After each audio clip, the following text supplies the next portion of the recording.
I'm Jake Paul from Bizarre Bar, and you're watching Kurtis Conner. Oh, no looker. First ever. Oh. Kurtis Conner. Hey fans, cover your Mickey Mouse ears. I'm about to get controversial. Not really. That's not what this video is going to be. I just kind of wanted to make that Mickey Mouse ears joke. So we all know Disney, right? The multi-billion-dollar entertainment company started by a man named Walt Disney in the 1920s that's responsible for some of the most popular iconic movies of all time. They own Pixar and Marvel Studios and Lucasfilm and 21st Century Fox and pretty much everything else. That Disney. Disney films actually played a huge role in my childhood, and I'm sure they played a huge role in yours as well. I had an extensive VHS collection of all the old animated Disney movies, and I would watch Fox and the Hound like every other day, dude. Cried every time. And I also went to Disney World in Florida when I was 3 years old, and I don't remember a second of it. I don't remember anything of it at all, because I was 3 years old. So it's a good thing my parents spent all that money. And I'll admit it, okay? Disney knows how to make a good movie. Have you seen Minutemen? It's a goddamn masterpiece, okay? That film should be projected on a wall in the Louvre. All right, I Louvre it. And since people hold these Disney movies so close to their hearts, some people really go all out with their admiration for the Walt Disney Company well into their adulthood. And that's what we're going to be talking about today.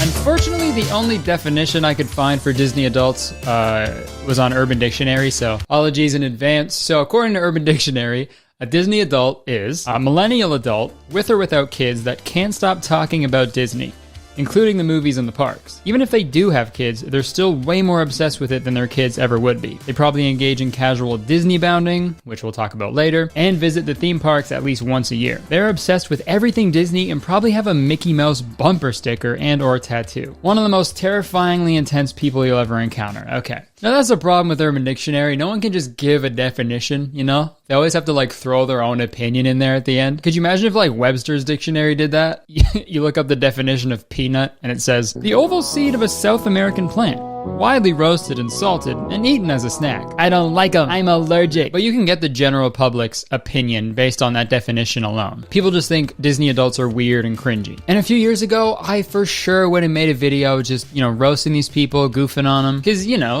silly adult. Disney for kids. But dude, I'm 27.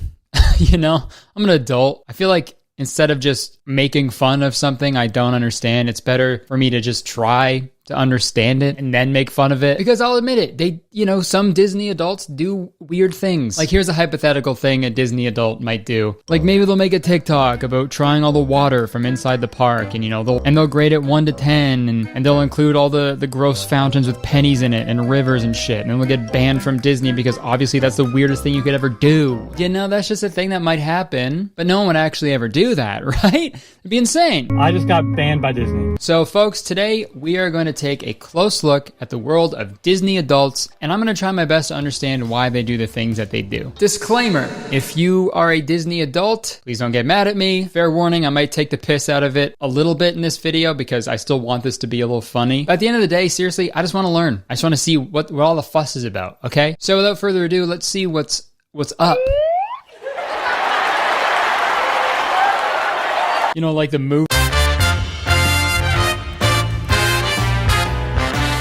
Okay, so when you search Disney adults on Google Trends, pretty stagnant up until about September 2009, which is actually right around the time where Disney acquired Marvel Entertainment. So my guess is that articles were using the term Disney and the word adults like more often than usual when they were writing about this. So it's a little tough to find the actual origin of the term Disney adult, but I mean, pretty obvious as adults. What else do you call adults obsessed with Disney, right? Don't say it, don't say it, don't say it, don't say it. Losers, I'm kidding.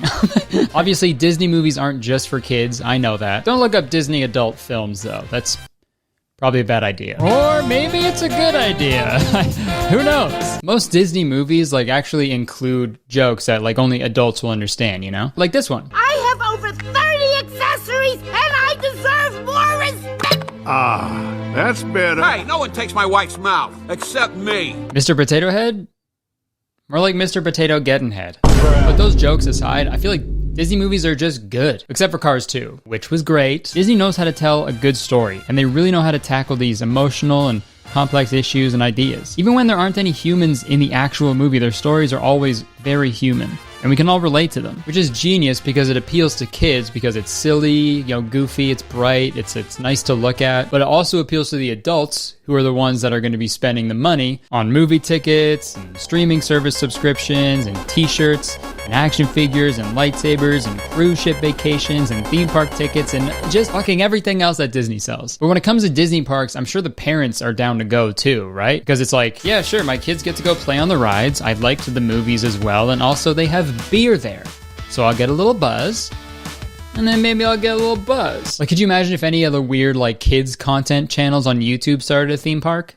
Fucking Johnny Land? Yeah, like anybody would ever go to a Spider-Man and Elsa theme park. Oh, wait. People don't really have an issue with parents going to Disneyland with their kids, but when an adult who doesn't have kids goes to Disney like every week, they dress up for it, they have Disney memorabilia, and their whole life revolves around Disney, that's what people seem to have a problem with. And obviously, the main group of people who are Disney adults are millennials. And you know what? Especially in like the last year or two, the hate towards millennials has been pretty gnarly. Deserved though.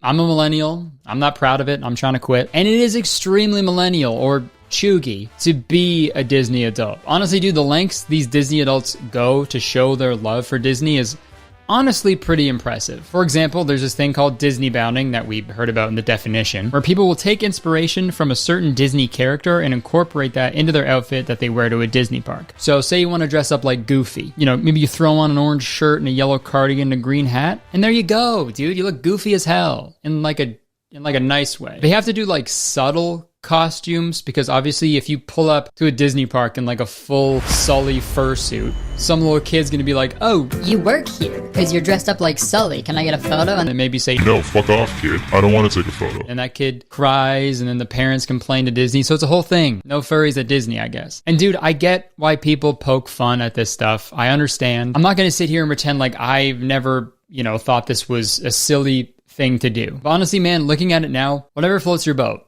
Or whatever touches your butt. Like when I see photos and videos of Disney adults like at Disney, I don't think I've ever achieved that level of happiness, right? What's that like? What is that like? They're way happier than I will ever be. And it's not hurting anybody. Or is it? There is a bunch of criticisms towards Disney adults. So I figured we'd go over the main 3 that I think people have against them and see if they're warranted. Number 1. Devoting your life to a corporation. There are people out there who think it's a little odd to devote so much of your life and identity to one of the biggest corporations in the world. And some could go as far as, saying the very concept of Disney adults could be pulled right out of a dystopian sci-fi novel. And honestly, I can see where they're coming from a little bit. There's something almost Orwellian about a group of people buying everything related to a corporation, dressing like the characters, getting engaged at the company's theme park, and sort of forming a symbiotic relationship with a business. Orwellian is a word. I had to Google to make sure. But again, I'm trying to be as open-minded as I can. This isn't my cup of tea, but if it makes someone happy, who am I to say it's bad, right? If there was a Legend of Zelda theme park by my house, I'd go every single day, okay? So I get it. Criticism number 2, Disney's problematic past and present, and future, probably. So when you're a corporation as big as Disney, you're gonna get caught up in a few scandals. I think it's inevitable. You don't become one of the biggest companies in the world without a complete lack of business ethics. Let's go over just a few controversies that Disney has had. They've used countless offensive stereotypes and imagery in their movies over the years. A total of 29 animals died either on the way to Disney's Animal Kingdom or while they were there. Pixar's John Lasseter was accused several times of sexual harassment over the course of more than a decade. A 4-year-old who died of leukemia was a huge Spider-Man fan, and his father wanted to put Spider-Man on his dead son's headstone, but Disney refused, stating that its denial would help preserve the innocence and magic of its characters. And oh yeah, Disney tried to trademark the Day of the Dead, Dia de los Muertos, the holiday. They tried trademarking that because Pixar was working on a movie that featured the holiday, and they wanted to sell Day of the Dead themed merchandise. Disney tried to trademark a fucking holiday. Hey, I know you've been celebrating Day of the Dead for thousands of years, and it's really important, personally and culturally, but how much? Can I have it? I want to make a t-shirt. And of course, there's that whole thing about Walt Disney being anti-Semitic and how he froze himself, and then Disney made the movie Frozen, so when people search Walt Disney Frozen, the movie pops up instead of articles about Walt Disney being frozen. In The Lion King, there's the sex written in the stars. And there's also this weird clip from Aladdin. Good, can you just take off the... There's the topless woman in the background of that one scene in The Rescuers, the penis on the Little Mermaid cover, and the hard penis in the Little Mermaid marriage scene. There's a lot. And all of this is terrible, I know, but the worst thing Disney has ever done is this. Oh, hey, Dixie and Noah. Hey, Disney Parks TikTok. While we have you here, we just have to know, what is your favorite Disney Park snack?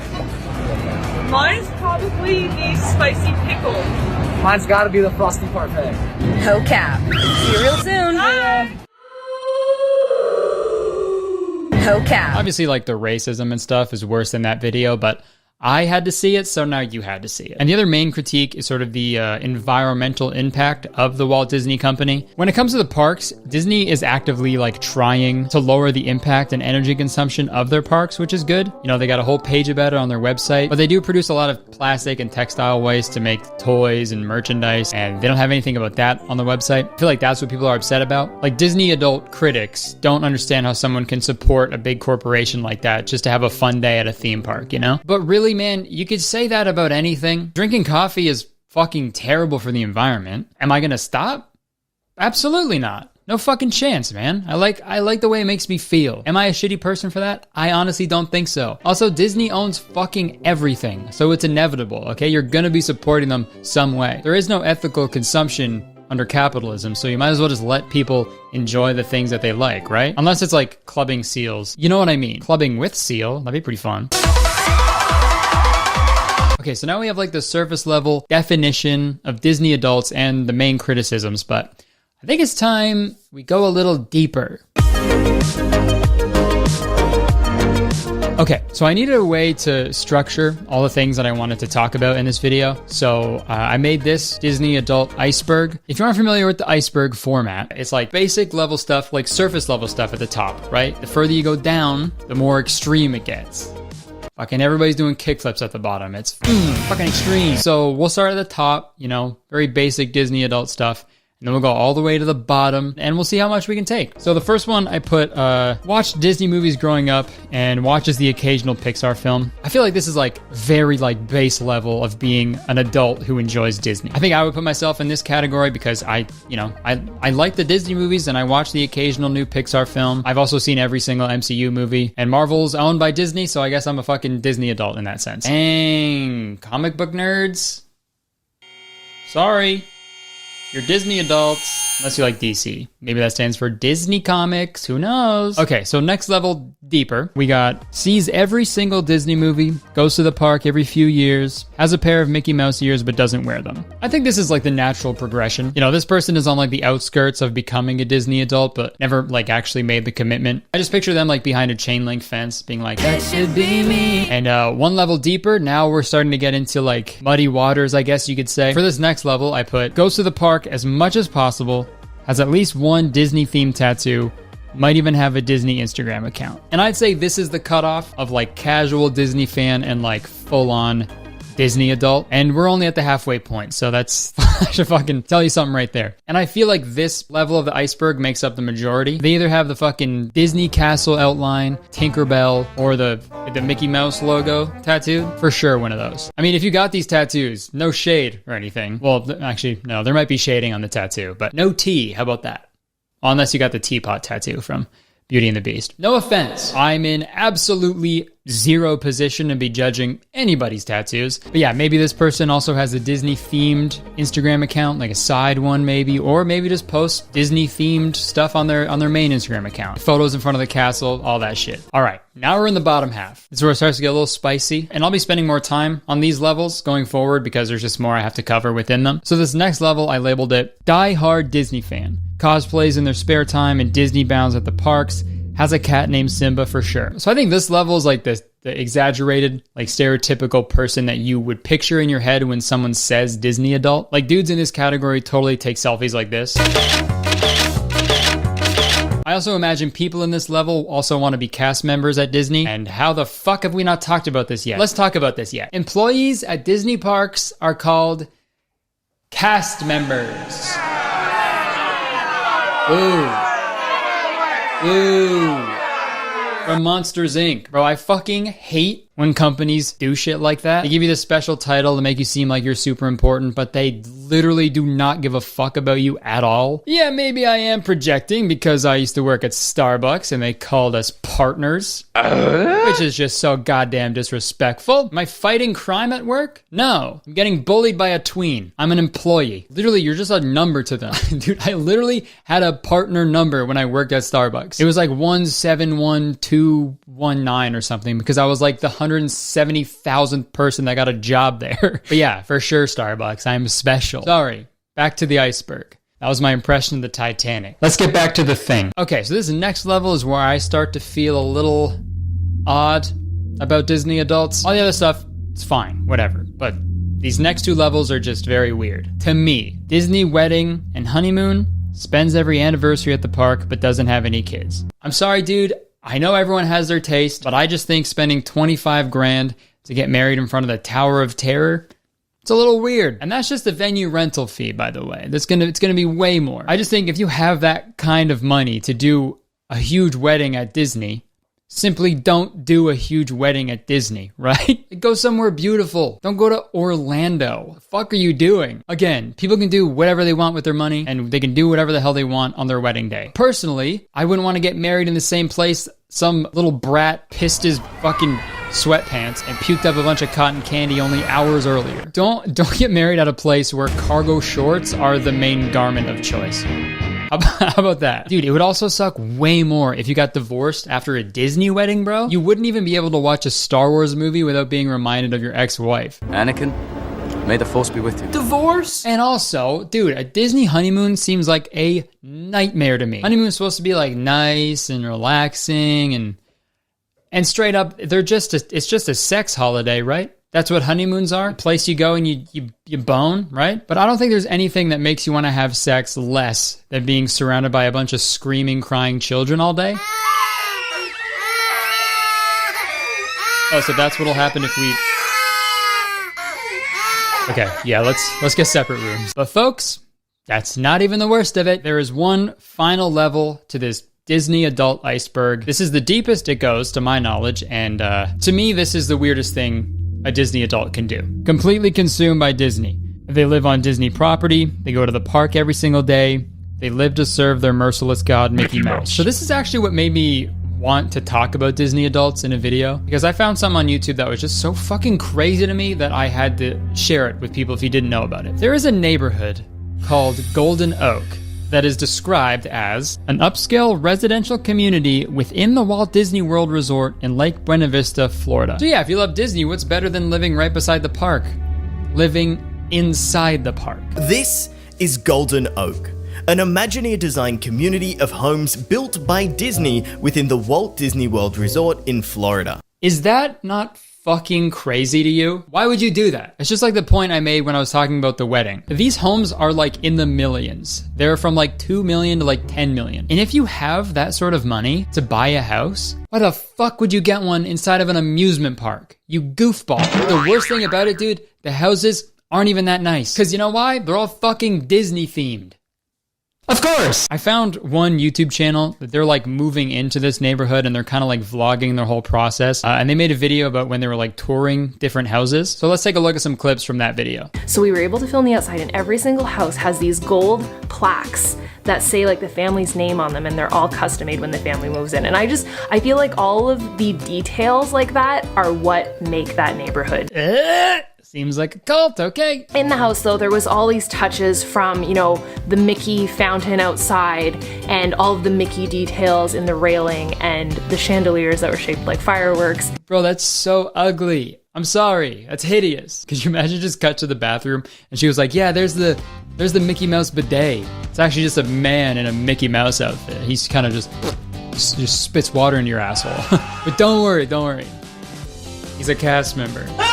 Like, these houses are just like the most sad mom on Pinterest houses you could possibly find. It's just all white walls, white floors, snow white ceilings. Like, everything is just white. And I'm gonna take a guess and say that the neighborhood is as well. Let's keep going. These houses are like next level, but not like Disney paraphernalia and Disney like kind of threw up on it, like classy Disney. That's my fucking favorite shot in the whole video. Yeah, it's not like in your face or anything. It's classy. It's classy Disney. You see this fucking Woody on your ceiling? Classy. Classy Disney. There was an elevator, and the glass at the back of the elevator was all of the Beauty and the Beast stained glass theme. It was exceptionally gorgeous. I honestly, like, I can't fucking believe this. Like, this seems like a bit. Like they're doing a weird, like, sketch. Like a really, like, high level satirical, like, commentary on, like, capitalism and consumerism. But it's real, man. It's fucking real life. God, I hope you guys are as weirded out as I am, or I'm gonna feel like an asshole. This is just way overboard to me. Like I said earlier, if there was a Legend of Zelda theme park, I'd go there all the fucking time. But if this house was Zelda themed, I wouldn't like Zelda anymore. But anyways, the girl making this video, she's like commentating throughout the whole thing. You know, she's like talking about the house and everything she saw and stuff. And she seems nice, right? But there's this one clip at the end, and I think it like totally describes the type of person who would want to move into Golden Oak. I wanted to share that with you guys. If you ever have a big goal that you want to achieve, go freaking check it out. Like, go look at it in person. Like, if you want to, I don't know, move to Hawaii, go visit Hawaii. Like, go see it. It'll make the dream that much more real. And that's what I told Andre. Oh, the doy. Oof, it's that easy, huh? I never really thought of it like that. You know, I've always thought it'd be cool to sort of fly around, you know, be able to fly, take to the skies, if you will. Maybe I should just jump off of my roof, start flapping my arms and see what happens. I don't want to make an assumption about this person, but like, I don't know, dude. When you hear people say shit like that, you know they're just so far removed from the real world. People can't just go to Hawaii, man. People also can't just drop $10 million on a house inside of a theme park. I can't believe that's a sentence I just said. I don't know, dude. I just think the whole concept of living inside a gated community inside of a theme park that was created by Walt Disney, it's just really scary to me, and I don't like it. Like, could you imagine living in a fucking Spike TV house? Can you fart so hard your balls explode? Okay, never mind. That'd be tight. But the Disney house in the Disney park, it's too far for me. The House of Mouse was a show, not a suggestion. But you know what? I think we've taken a pretty good look at all the different levels of Disney adults. But this is just from my perspective, you know, an outsider looking in. You know, if I'm going to truly understand Disney adults, I need to talk to one face to face. So let's go do that. Come on. Come on. Live, it's Saturday night, or maybe not. There's a good chance you're watching this on literally any other night of the week, or it could be during the day, I don't know. Starring Kurtis Conner. This is the talk show where we learn all things Disney adult. It's Disney on Ice. Hello everyone, welcome to Disney on Ice. No affiliation with Disney on Ice. I'll be honest, this is just a crazy coincidence, okay? For legal reasons, I will say I had no idea that name existed. All right, this, of course, is a show where we sit down, we talk to a real-life Disney adult and find out what they're all about, you know? Because I could blab about it all day, but, you know, I think it's better if we hear it from the horse's mouth. That's right, give it up, everyone, for the horse from Tangled.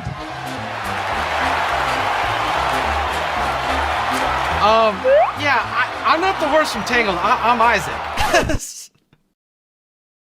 Oh, sorry, Isaac. Sorry, folks. That's next week's episode. Well, you'll have to tune in for that. Studio audience, give it up for Isaac. Give it up. Wow. You know, they're expecting the horse, but this is even better. Oh, thank you. I don't know if you can tell, I'm wearing a Camp Rock t-shirt to celebrate Disney. Oh, much respect. Demi Lovato's big break in the DCOM world.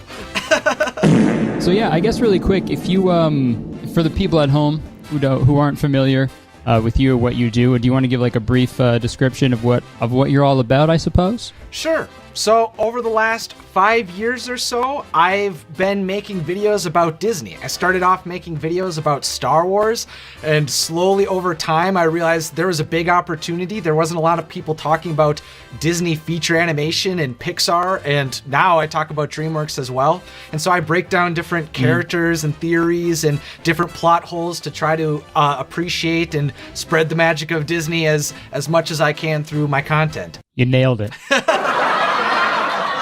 What is it about Disney in particular that kind of keeps, you know, making you come back? You know, what sort of keeps you attracted to Well, not attracted to. You know, that's the wrong word. What keeps you coming back to Disney? I think the thing about Disney for me is that it was something that I always grew up with, and I've kind of grown to appreciate it more as I've gotten older. Whereas when I was young, I appreciated the movies and the theme parks, mainly just because of I just liked all of the characters and how bright it was and exciting the stories became, especially at the 90s with all the dark villains. And with the theme parks, it was always so fun with all of the rides, and it felt so immersive. And now that I'm an adult, I can appreciate them more because I get to see the artistry behind it all. And I get to understand where that's coming from and how it can be able to resonate with people all around the world.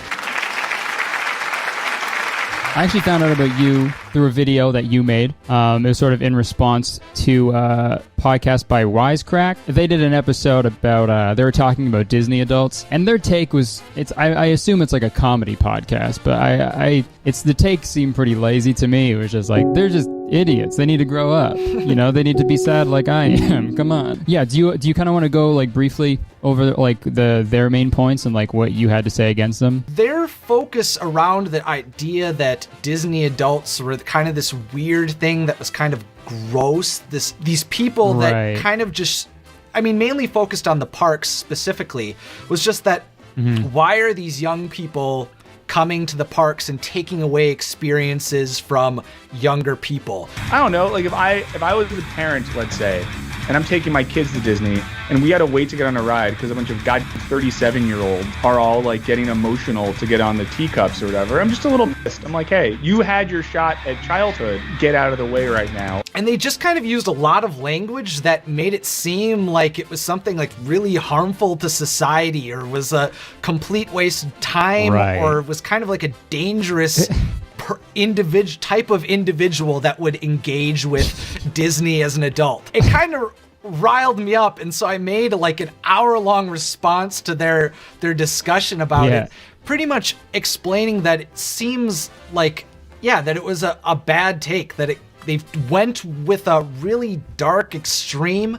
of examining it. Yeah, it was they like painted Disney adults out to be these like ghouls, like weird people you should be like afraid of. You don't seem like a dangerous person to me. And that's a compliment. You seem like a very sweet person. Oh, thank you. Piggybacking off of that a little bit, in sort of Disney adults and like Disney fandom, do you think some people take it a little too far? Have you ever seen like a Disney fan and you're like, whoa, okay, hold up, you know? Or have you always just been like, that's all good, you know? The ways that I'm like, I don't necessarily know if I would want to do that, are just kind of things that I just wouldn't do in general. For example, like people get tattoos of like Disney characters on themselves, and I'm like, oh, that's something I'm not interested in, but like I don't have any tattoos. I don't really plan on getting tattoos. So those types of lines are things that I don't necessarily see as like a societal issue or something that's a big deal. Yeah, I didn't really have an issue with too much of it, but once I found out about Golden Oak, that really weirded me out for some reason.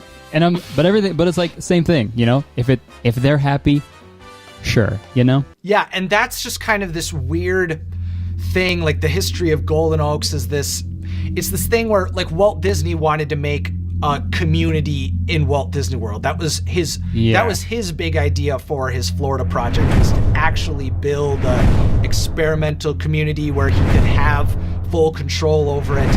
And so then it just kind of like became this project that Disney eventually did, where they made it on property, but then it's kind of like sanctioned off because Disney still wants full control over their property, and it gets weird when there's actually people living there. So it's just this kind of, I can understand that at that point. Okay, as we're wrapping up, I think what's one thing that you would want people to learn from my video? Like, what's one like common misconception that people have towards Disney adults that you would want to see people change their mind about? I think the thing that I would want people to be able to take away about Disney adults is just the idea that like appreciating the art that's come out of Disney, whether it be the theme parks or the animated movies or the other properties like Marvel or Star Wars, is just that it's a passion that people have just like any other. I don't think it's wildly different from people going to experience a closed off, all-inclusive resort. And so I think there's just a lot of parallels. I mean, even the idea of going to a sports game and getting the jersey and getting excited about what you're about to see, and maybe even having season passes, it feels very in line with someone who wears the ears or collects pins or does something like that and wants to go to the theme parks because they live near them, or wants to go because it's a place that means a lot to them in a similar way that people get excited about other things that they care about. Yeah, that's a great point. People literally start riots in the street when their sports team loses. So yeah. I don't think there's ever been a riot started because of like Snow White. No. I don't think that's ever happened. No. Okay, well, that wraps up the first episode of Disney on Ice. Again, no affiliation with Disney on Ice. For legal reasons, I feel like I need to say that. But yeah, thank you so much to Isaac for coming on. The first, maybe the last episode of this segment. Where can people find you? Best place to find me is on my YouTube channel. It's just my name, Isaac Carlson. So definitely go check it out if you like, discussing about Disney and Disney movies. All right, thanks again, Isaac. Thanks for tuning in. And I guess we'll go back to me. Well, what did we learn today? I think we learned Disney adults are people, just like you and me. Who knows why people like the things that they like? Maybe someone's childhood was garbage, so the childlike and carefree environment that Disney portrays is really comforting and makes people feeling that they didn't get to feel when they were a kid, So if that helps them cope with how shitty life can be, I'm all for it, man. Life can fucking suck sometimes. I've also seen a lot of comments in response to people criticizing Disney adults, saying that Disney parks can be a place of comfort and solace for people like on the spectrum. I couldn't find any like studies or articles about that, but I've seen a lot of comments about that from people on the spectrum. So it's not nice to assume stuff unless you live in Golden Oak. Then yeah, I'm going to assume stuff. Classy Disney. There's videos and photos going around on the internet recently of people crying when Disneyland reopened finally after a year of being closed. And obviously it was just people making fun of them, being like, wait, they gotta grow up. What's wrong with these people, man? Why are they crying? Bunch of losers, if you ask me. And like, I don't know, man. I feel like these are trying times. These are special circumstances, right? We've all been inside for the past year. People have like lost loved ones. They've lost their fucking jobs. I'd cry too if I was allowed to go to a theme park. Oh my God, that seems like a dream. Yeah, and speaking of like losing jobs, those crying people could be cast members, that are finally getting their job back. And that can be life-changing, obviously. It's emotional. Or maybe they lived in Golden Oak and they were homeless for a year because they weren't allowed inside the park. I don't know. Classy Disney. But in conclusion, Disney adults, they're fine. Just leave them alone unless they live in Golden Oak. Then I guess still leave them alone because it's a gated community. You're not allowed to go in there. Classy Disney. But straight up, on the real, I'm getting sort of tired of this Disney monopoly, okay? Not like a board game. Does that exist? Disney Monopoly? Disney already owns everything, okay? They can't own adults too. So from this day forward, I am declaring myself a DreamWorks adult. Yeah, Disney, now what? I'm gonna build a Shrek-themed house in Madagascar, and I'm gonna have a Megamind bidet with a Boss Baby portrait in my in-home elevator, and I'll build my own fucking DreamWorks theme park, and I'll have an epic wedding, and the fish from Shark Tale is gonna officiate it. Officiate it. Whoa! Like a fish. Dude, these jokes write themselves. So drop a like if you're also a DreamWorks adult with me, because we gotta fight back. Skadoosh. All right, that video is awesome. But you know what's more awesome? Today's sponsor. All right. Thank you so much for watching the video. If you enjoyed it, please press the like button, because if you press the like, that means you're a DreamWorks adult, and we need more. We need more of you, okay? We need to rally together. It takes teamwork to make the dream works. You can press the subscribe button, because as soon as you press the subscribe button, you become a valued citizen of Kurtistown. If you didn't know, Kurtistown is the best place to live in the world. It's better than Golden Oak. And I'm the mayor, but you have to be nice to me. it's the law. You can check the description for the other things I do, my Instagram, Twitter, my Twitch, gaming channel, my weekly podcast called Very Really Good. All that stuff is down there. Also, yeah, go check out Isaac's channel. Sweet guy. But yeah, that's it. Thanks for watching. I appreciate you. I would stick around. Trust me, I really would, but I have to go. There is a cast member in my bathroom with a mouthful of water, and I got a dirty butt. Bye-bye. I don't even know how to start a video anymore. I don't do my greeting anymore, so I don't know what to do. I gave it up.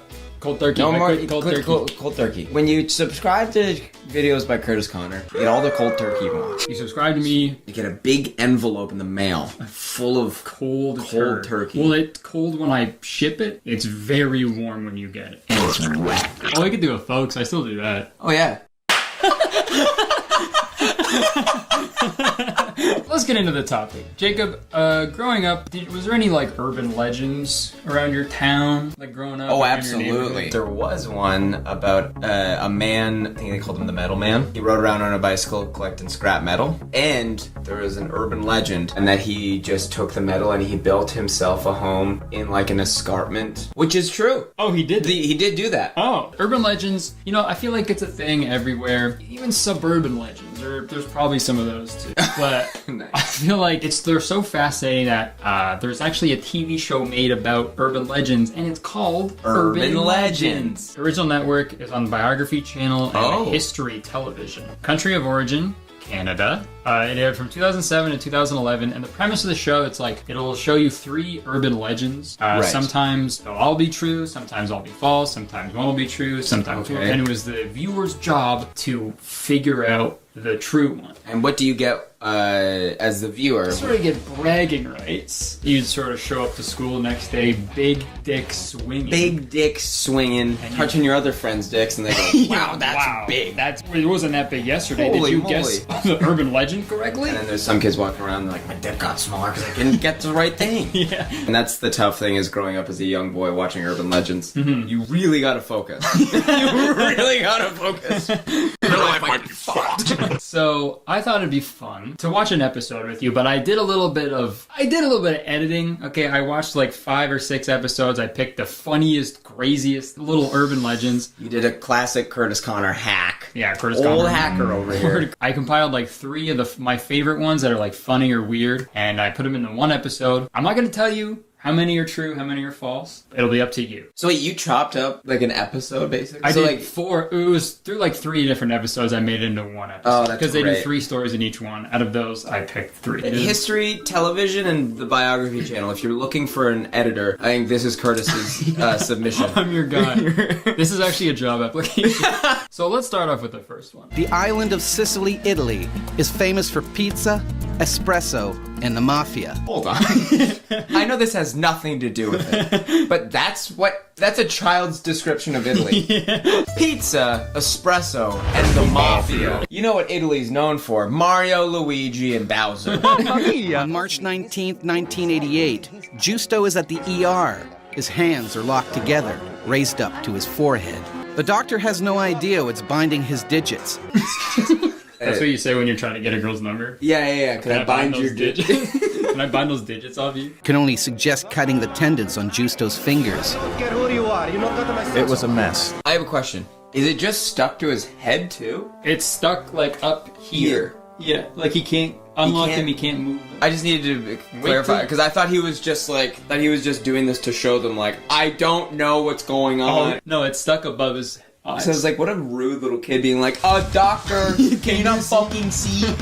Imagine if you're going into, like, you're, like, getting, like, your testicles checked for, like, a lump or anything. You're like, doctor, my balls. My balls. They're right here. Look awesome. Like millions of Italians, Justo watches famous hypnotist Jukas Casella. Put your hands together and place them on your forehead. Like this. Oh, Jesus. We shouldn't have watched this. Oh, man.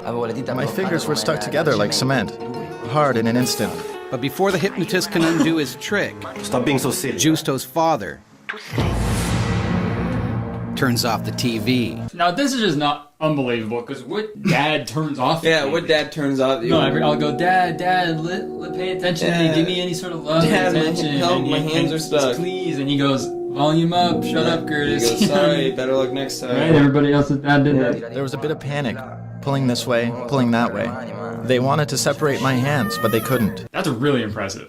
That kid's strong. If your dad can't yank your arms Or you apart, have a weak dad. yeah, you got a shit dad. Remembering that his son was watching a hypnotist on TV, the cops track him down in a Rome restaurant. Then they put me on the phone with Jukas. I will count from the number 1 to 3, and on 3, your hands will separate. Ooh. 1. Your hands are getting looser. His hands just fall off of his arm. Oh no! His arm fall off. Your hands are apart. Separate them. I didn't believe it. So is this story spellbindingly true, or is it just a load of mumbo jumbo? So is it spellbindingly true, or is it a bunch of mumbo jumbo? What do you think? Yeah, on a scale of spellbindingly true to mumbo jumbo, I'm gonna say this is a bunch of mumbo jumbo. Okay. That's next one. What's in Hamilton, Ontario?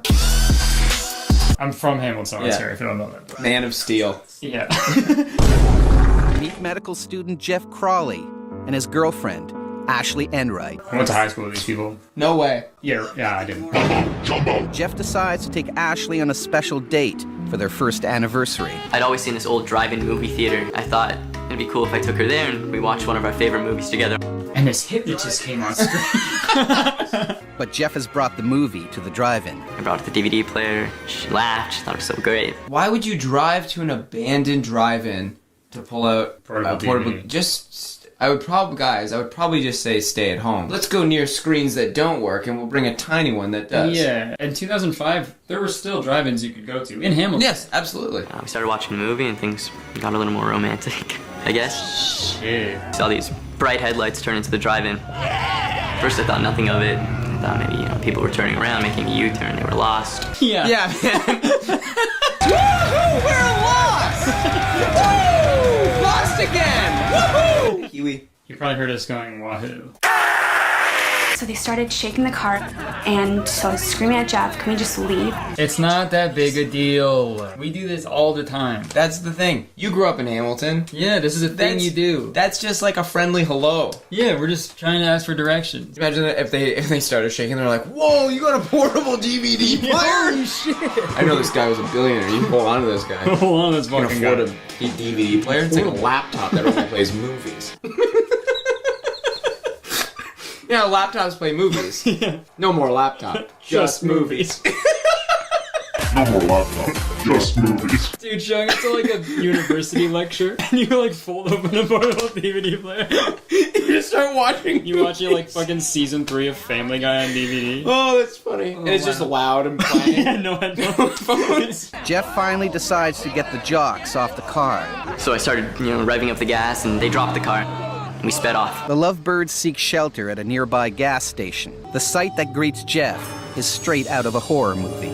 4 fingers were hanging off the back of my bumper. Okay, a few things. The fingers were kind of just laying on the bumper. Like, they weren't caught in anything. He was holding the car that way, and they drove away, and his fingers just came off. I feel like the best way to lift up is go fingers on top, and thumb on the bottom. Put all the pressure on your thumbs. Yeah, but yet all these fingers, and just the one hand. That makes it seem like his fingers were already very loose before. Also, one more thing. What would you do if there were 4 fingers just on your car? Would you go and... I would pick it up. Exactly. Also, I like this screenshot. He's kind of like... Yeah, what are you doing after smoking this?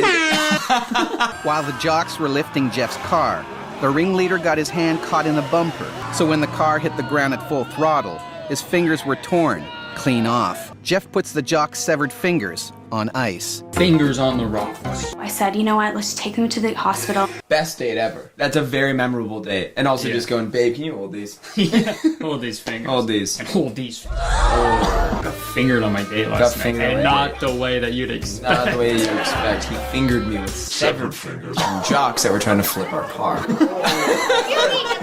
On-call Jeff gets a message from his employer. Jeff heads to the local hospital to hand over the fingers. Now Jeff can finally get to work. He's a surgical intern.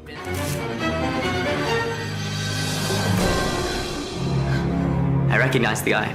It was one of the guys that was lifting up the car off the ground. So, does this story grab you as true?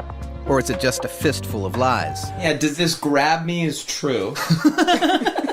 Or is it a fistful of lies? God, guys, the other day I just got grabbed by truth. Oh, it wrapped its 4 fingers around me, and I ripped those 4 fingers off, and that's the truth. Yeah, so the last one, way more believable. Maybe I heard of this story when I was growing up in Hamilton, Ontario. I don't know. Yeah, maybe this is a classic bedtime story. And then this is the last one. My wedding was such an experience, such a positive, fantastic experience.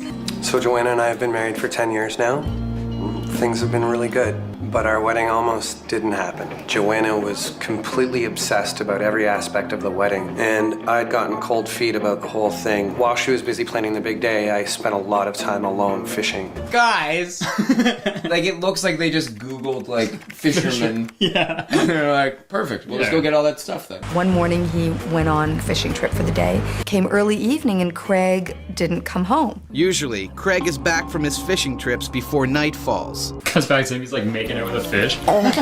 That's why he got cold feet. Yeah. His feet were in the ocean, that's why they're so cold. I got cold feet while I was macking on macking a mackerel.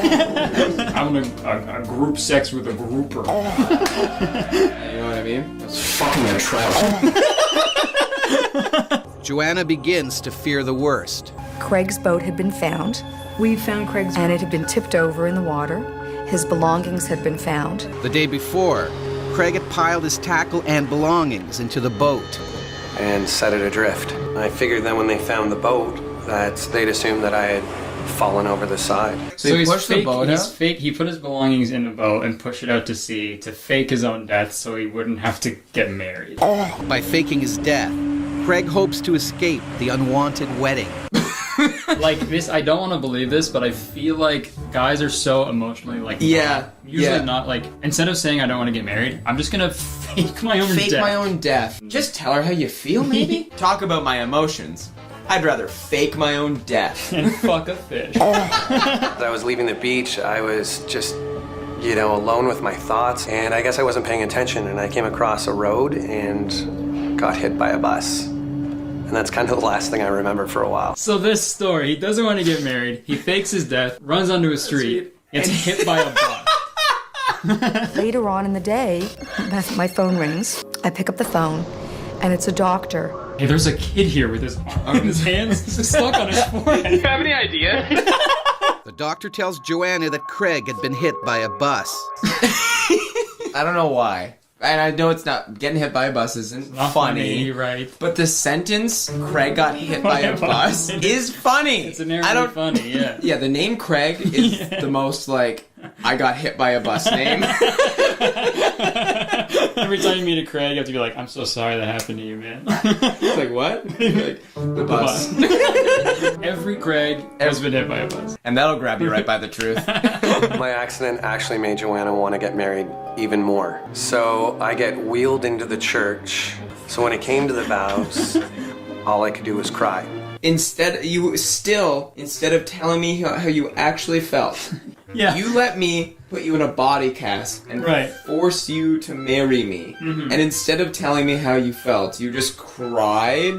You just cried. And you just went on with it. And you haven't told me. But you have no problem going on TV and being like, I didn't like her. With our wedding out of the way, Joanna was just obsessing about other people's weddings. So things got a lot better. And things have been really good since then. This could be true because this guy just sounds like an idiot. Even now, when we fight or we argue or have a disagreement, I still find myself pulling out the boat and going out fishing for the day. Yeah, I really almost got away with it if it wasn't for getting hit by that bus. It really taught me a lesson. Those are the 3 urban legends. So now I want to pass it off to you. I know. Okay. They could all be true. They could all be false. It could be a mix. It could be a mix. So how about the first one, the hypnotized kid with the hands on his head? It's so specific that it has to be true. You're going true with that one? I'm going true with that one. And then the car one with the 4 fingers. That's not true. Okay. And I think the bus one is super true. So this is the first one. Let's check out what you got for the hypnotized one. My name is Giusto Durante. I'm 29 years old, and this is a true story. You're right. Jacob nailed it. Giusto's situation wasn't unique. The hands of so many viewers remained interlocked that Jukas went back on TV to undo his spell a second time. After that, Jukas was banned from the show. He's good at his job. He's good at his job, but so good that he lost his job. Imagine being so good that the world goes, you can't do that anymore. Keep doing this. You have to stop doing this. Dude, stop. This isn't funny. The only thing this helps is now that I know my fingers won't get cut off when I lift the car up. So this next one we're doing is the severed fingers story. This story is false. If it had been me, I probably would have thrown away the fingers. 2 for 2. So now the last one. He said it was true. The boat guy who loves fish. Yeah. This story is not true. It's completely false. You were wrong. I mean, all right. So I went 2 for 3. That's not bad. Though this is an urban legend, a North Carolina man did actually stage a fishing accident to get out of his wedding. However, he gave himself up after 5 days when he realized the cops were conducting a massive search for his body. Hold on. So you're half right. So I was half right. Someone did try to do it. So wait, hold on. He did fake his death, though. He just didn't get hit by the bus. Right. So I guess you are kind of, I guess you're right. You know, like sometimes girls fake their orgasms, men fake their death. I can never make my husband die. He's faking it. Well, give it up for Jacob, everybody. Oh, thank 2 out of 3. Well, 3 out of 3, basically. 3 out of 3. I think that last one's nonsense. Yeah. I think I basically got it. So, urban legends, if you want someone as your fact checker, if you need an editor and a fact checker, you let us know, because we're your guys. We're your guys. We're Your Guys will be right back after a word from our sponsor. This video is sponsored by Current. But thanks for watching, guys. Go check out Jacob's channel. Go subscribe. Yeah, sure. He's a full-time YouTuber now, so you gotta go subscribe to him and watch his videos. I just quit my job, so please go watch my video. Press the like button, because believe it or not, 1 like equals 1 severed digit in your tiny little... And a subscribe will get you a whole severed fist. And check the description for whatever else I do. I got a podcast and a gaming channel and a bunch of other shit. We'd stick around, but unfortunately we do have to head out because we gotta go catch some fish. We gotta go catch some fish and get hit by a fucking bus. Okay, folks. A wedding day is supposed to be the best day of your life, and that's why my wife and I had 2 of them. We eloped in Italy last year with some close friends, and just a few weeks ago, we had an awesome wedding in Jenna's hometown with both of our families. And they were both amazing. We ate, we drank, we danced, and we celebrated our love for each other. And during both wedding days, nothing went wrong. They were 2 perfect days. I don't mean to brag or anything, but at the end of the day, it shouldn't be hard to get married. If you love each other, it is incredibly easy to have an awesome wedding day. Trust me. But lately, I've been seeing a lot of videos of grooms absolutely ruining their wedding days in the most ungodly ways. So I figured it would be a good idea to make a video where we take a look at these instances and try to decipher why it's happening so frequently. I mean, to be fair, I didn't come up with the idea. It was actually my wife Jenna's idea, but what's hers is mine. And since I've had 2 successful weddings, I know a thing or two. So you could think of this as a wedding crash course. We'll go through the typical wedding schedule and pretty much learn what not to do on your big day. So first off, a big part of any wedding ceremony are the vows. This is when you and your partner declare your love for one another. And this is where you communicate, what's so special about your relationship. And you do this in front of all of your loved ones. And I think this whole grooms ruining weddings thing started with the gross vows video from a couple months ago. I did an entire podcast episode about this because I could not believe what I was seeing. If you haven't seen it, this bride and groom are exchanging their vows, and the bride's vows are so sweet. You have completely stolen my heart, and I honestly never want you to give it back. And then the groom says his vows. Only 2 things are required to keep me happy: keep my belly full and my balls empty. So you're amazing at half of it. We really need to get you some cooking lessons. Nothing's better than the sound of gagging and headboard slamming. Michael. Dude, I know this is old news now, but I still cannot believe this is real. Your wife just poured her heart out in front of everyone, and then you were like, I don't know, I guess I like it when she sucks my dick. And oh yeah, his mom is officiating, by the way. Being that I am his mom, I will deal with him later. He is grounded. And yeah, their kids are there as well. We've created 2 of the most beautiful girls in this world together. That's so fucking gross, dude. Could you imagine being the kids and then growing up and being like, my gosh, I was so young when my parents got married. I don't even remember it. I'm so excited to watch back these vows as an adult. I love you so much, Michael John Lentini, and I promise to choose you every day for the rest of my life and beyond that. Aw. You're screwed. I'm over here stroking my dick. I got lotion on my dick right now. So yeah, after that video went viral, the bride actually went on TikTok, and she was saying that that was just his sense of humor, and she actually enjoyed his vows. I loved his vows. His vows showed a piece of his personality, which is the humor side. But like, whether that's true or not, it doesn't really matter. That was still super inappropriate to do in front of your family. During your wedding vows, dude. But hey, to each their own, I guess. They could always renew their vows in 10 years' time if they want another crack at it. Honey, after my first vows, you stopped having sex with me. So, not really sure what to say. But if you can get past your vows, the rest of the ceremony is easy. You put rings on each other's fingers and nothing else with your fingers, pervert. I hope we have a lot of sex. Stop. You kiss, you sign some paperwork, and then you walk down the aisle hand in hand while everybody cheers. Simple. There's no way you can mess that up, right?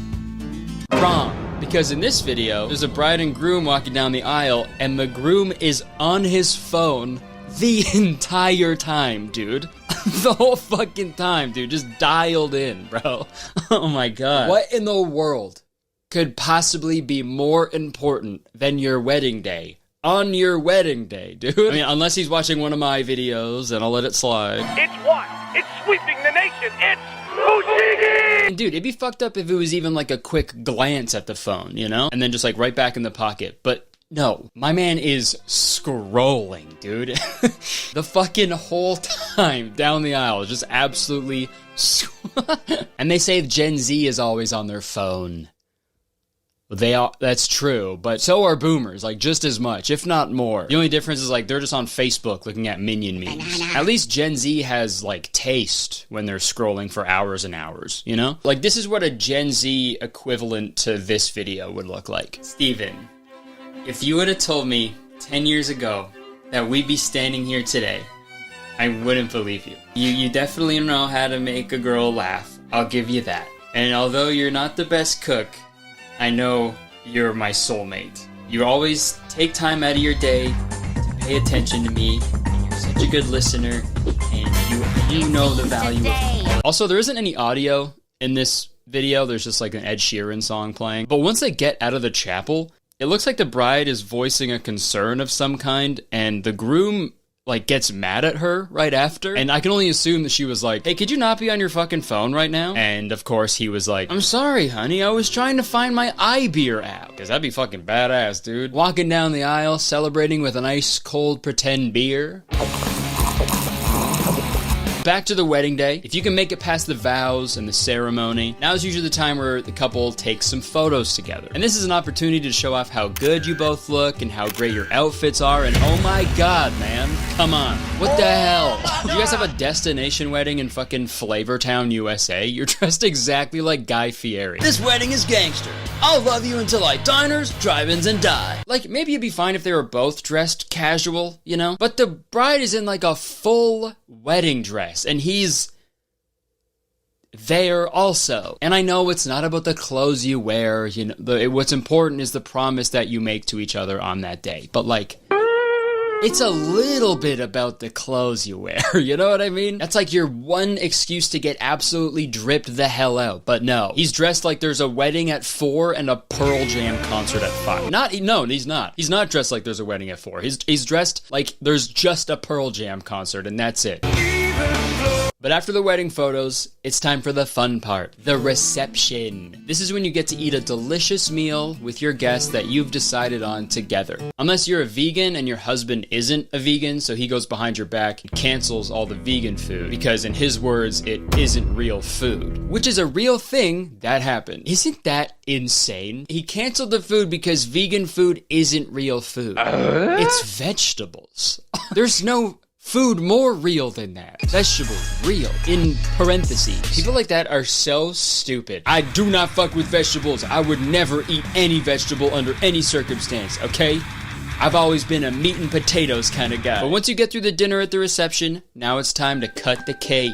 This is when you and your partner cut the first piece of cake together, and this is when you feed it to each other, and it's really cute. And this has been going on forever, okay? Apparently in Victorian times, the wedding cake was actually known as the bride's cake, and the bride would cut the cake and distribute the cake to all of their guests. Brides were friggin' hustling back then, dude. They were putting in work. They were friggin' married to the game. But as the years went on and wedding parties grew, so did the size of the cake. So the bride needed help to cut and distribute the cake to their guests. So that's where the couple cutting cake came from. Couple cutting cake came from. And as nice and cute as this tradition is, this is where most of the weddings go awry. So within the cake cutting tradition, there's another pseudo tradition where the husband and wife sort of shove the cake in each other's faces, and it's fucking crazy. It's like, huh? That's not where the cake goes. It's supposed to go in there, not over here. But over the past few months, I've seen so many videos of grooms just going way too far with the cake shoving tradition. Like this video.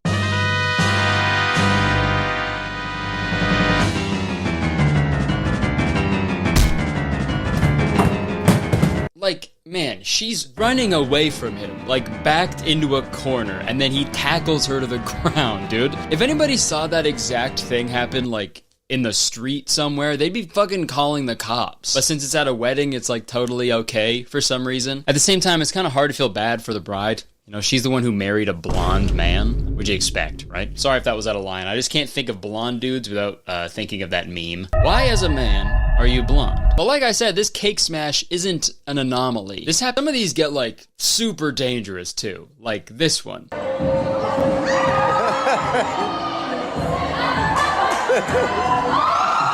Oh.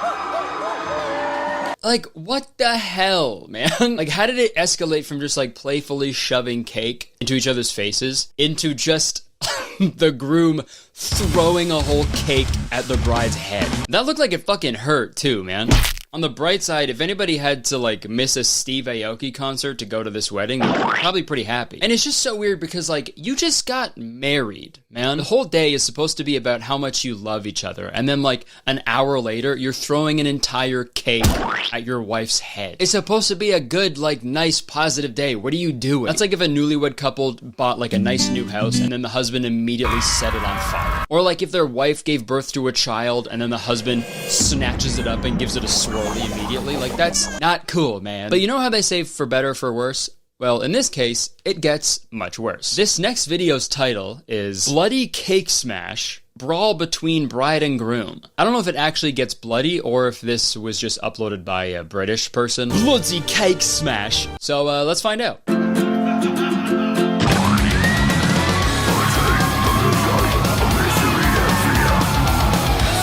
It is crazy how quick that turned into like a full-on scrap, dude. He wasted no time. Also, watching it back, he has like a fucking like sharp cake cutter in his hand when he like grabs her. He could have fucking killed her. And okay, yeah, she literally is bleeding at the end. Jesus Christ. Bloody cake smash. I'm like, again, this is your wedding day. You guys shouldn't be fucking fighting each other, dude.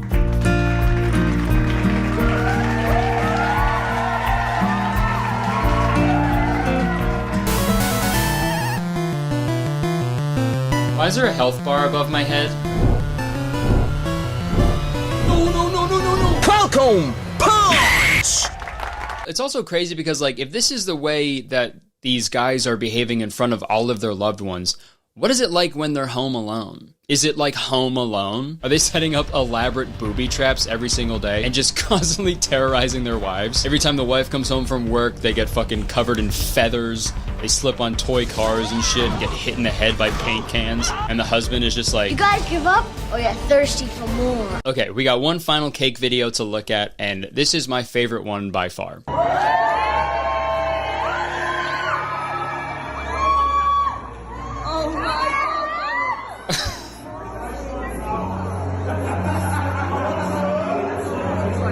Dude.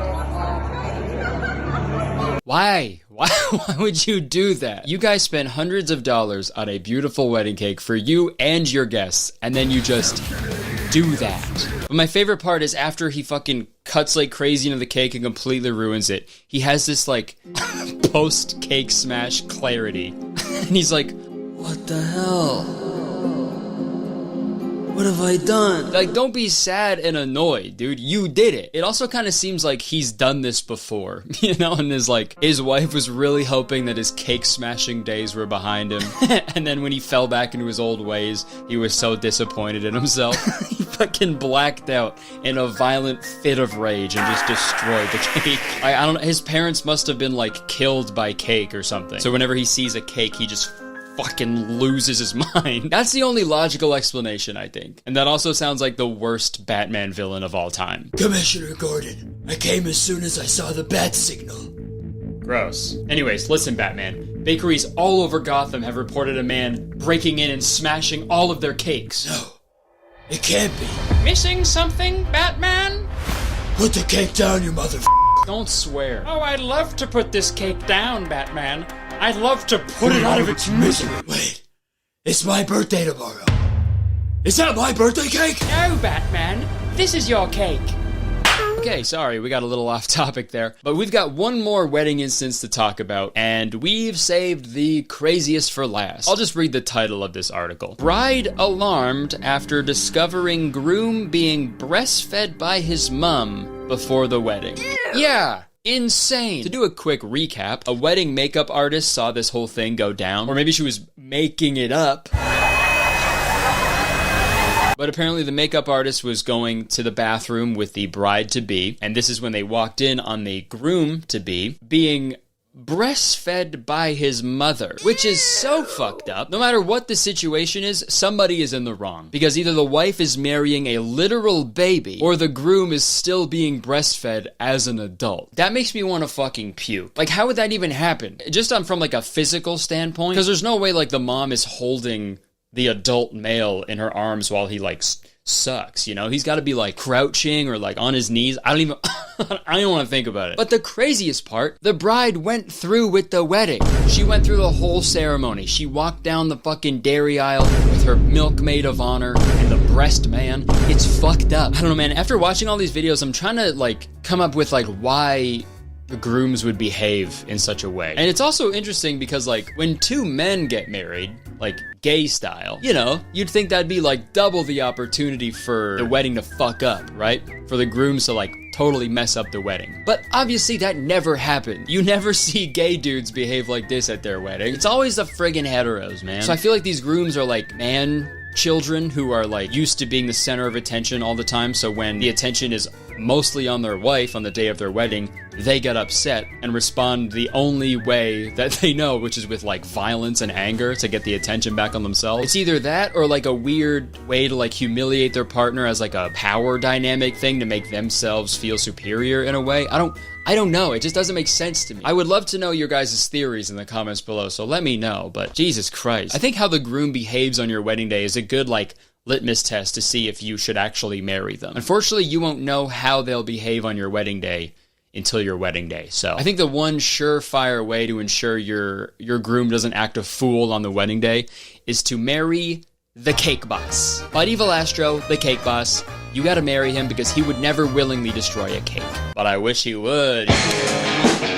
Okay, thank you so much for watching. I hope you enjoyed it. Please like the video because believe it or not, 1 like equals 1 Batman spank. Leave a comment. Let me know what you think about all this. Let me know why you think dudes do this, because I am racking my brain. This needs to be like studied, I think, at Harvard or some bullshit. I don't know. You can check the description for all the other stuff I do, my podcast, merch, Instagram, Twitter, all that crap. Okay, thanks so much. Peace out. Folks, think of your top 3 favorite animals right now. You got it? Now, if a monkey isn't in your top 3, you're an idiot. You are objectively wrong. Show me one animal other than a monkey that picks his butt, sniffs his finger, and then falls off of a tree branch from the stench. Don't worry, I'll wait. Dude, straight up, I've always loved monkeys. The Build-A-Bear I got when I was a kid was a monkey. I had an imaginary friend when I was a kid, and he was a gorilla. And also, I used to watch MVP, Most Valuable Primate, MVP 2, Most Vertical Primate, and MXP, Most Extreme Primate, like every single week. That's like the best trilogy of all time. Wait a minute, it's a monkey! And I assumed I was in the top 1% of monkey fans, but I just found out That is not true. I'm not even close. It's like when you see someone post their Spotify Wrapped on their story and it says like they're the 0.001% fan of someone. You're like, how the fuck's that even possible? That's me with monkeys, my monkey rap. Because I just became aware of a very small group of people who not only love monkeys, but they are actually living their lives like monkeys. Like they are quite literally going bananas. I had to get that joke out of the way. There are people out there who are climbing trees, walking on all fours like gorillas, swinging on vines, making monkey sounds. They're going absolutely monkey mode. So I first found out about this lifestyle from this guy's Instagram page. His name is Leo Urban. I think it's pronounced Leo Urban. He's French. And he has the last name Urban the same way Keith Urban does. You know, it's weird they have that last name because both of these guys seem pretty rural. And this guy is known online as the real life Tarzan. And there's like a ton of articles and videos about him. He also competes in like professional tag, which I just found out was a real fucking thing. They gotta do that with other childhood games, but hide and seek in the Olympics. DB Cooper, #1 draft pick. Yes! Before we get into this video, and before I talk about this monkey movement at length, I just want to say I am in no way trying to like shame these people for doing this. You can do whatever you want, as long as it's not hurting anybody, okay? But I just think it's really interesting and also really silly. So I'm gonna goof on it a little bit, sorry. So I watched a bunch of videos of Leo Urban, and I'll say this, they're objectively impressive. There's videos of him swinging on vines and branches, climbing and jumping around trees like it's nothing. It's pretty nuts. And I was immediately intrigued by this. The first question I had was like, how far does this go? Like, what length does he live his life as a monkey? Like, is this just a strictly fitness thing or an entire lifestyle? So let's go to his website and find out. So he calls this whole thing primal parkour, and he defines it as primal parkour is inspired by urban parkour, but it essentially takes shape in nature. The practitioner evolves in a mixed and rugged environment in which he will find his only inspiration. Ooh, I guess it's only for boys. Sorry. Controversial take, but I feel like all monkeys are boys. It's like how all cats are girls and all dogs are boys.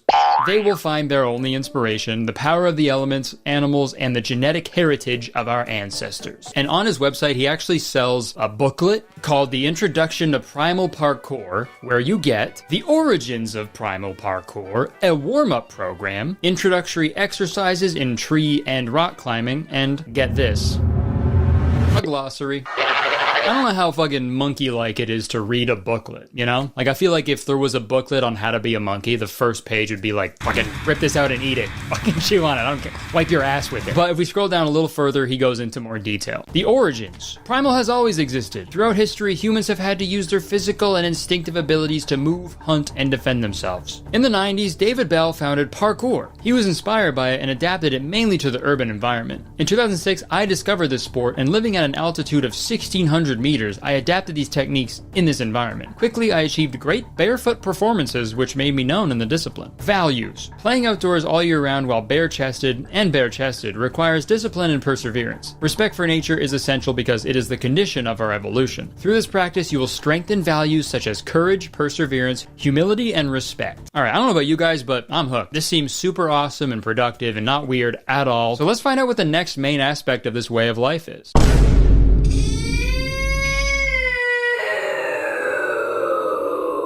Alright, okay, so before we can even walk, we wear shoes. Our best shoe is our foot. Walking barefoot has unsuspected benefits, so take off your shoes and enjoy yourself. Come on, take them off. Take off your shoes, Shane Schneider be like. It is a little bit too upfront about that aspect of it, you know? Like, I think the unsuspected benefits he's talking about are only for him. Me seeing your feet will benefit me greatly. He does mention the foot thing a lot, and I'm sure that's a pivotal part of this lifestyle, but like, come on, man. For free? Really, dude? At least put it behind a paywall and make that paywall high enough that you can't fucking parkour over. But, you know, I guess it makes sense because monkeys are usually bare feet. You know, they always got their dogs out. Sometimes they wear shoes and it's awesome. And all jokes aside, from watching a lot of Leo's content, he seems like a really cool, genuine, nice guy. So I don't think like the bare feet thing is coming from a place of like perversion or anything, obviously. But I think just like a general rule of thumb or a rule of toe, if a fitness influencer wants to see your feet like right off the bat, that's a pretty big red flag. All right, thank you so much for joining the Monkey Madness Fitness class. Now, this is a pretty exclusive program, so I need to do a quick screening process. Yeah, for sure. All right, first off, let me see your feet. Yeah, sure, makes sense. You know, monkeys I guess monkeys didn't wear shoes, okay? Makes sense. Okay, my shoes are off. Great.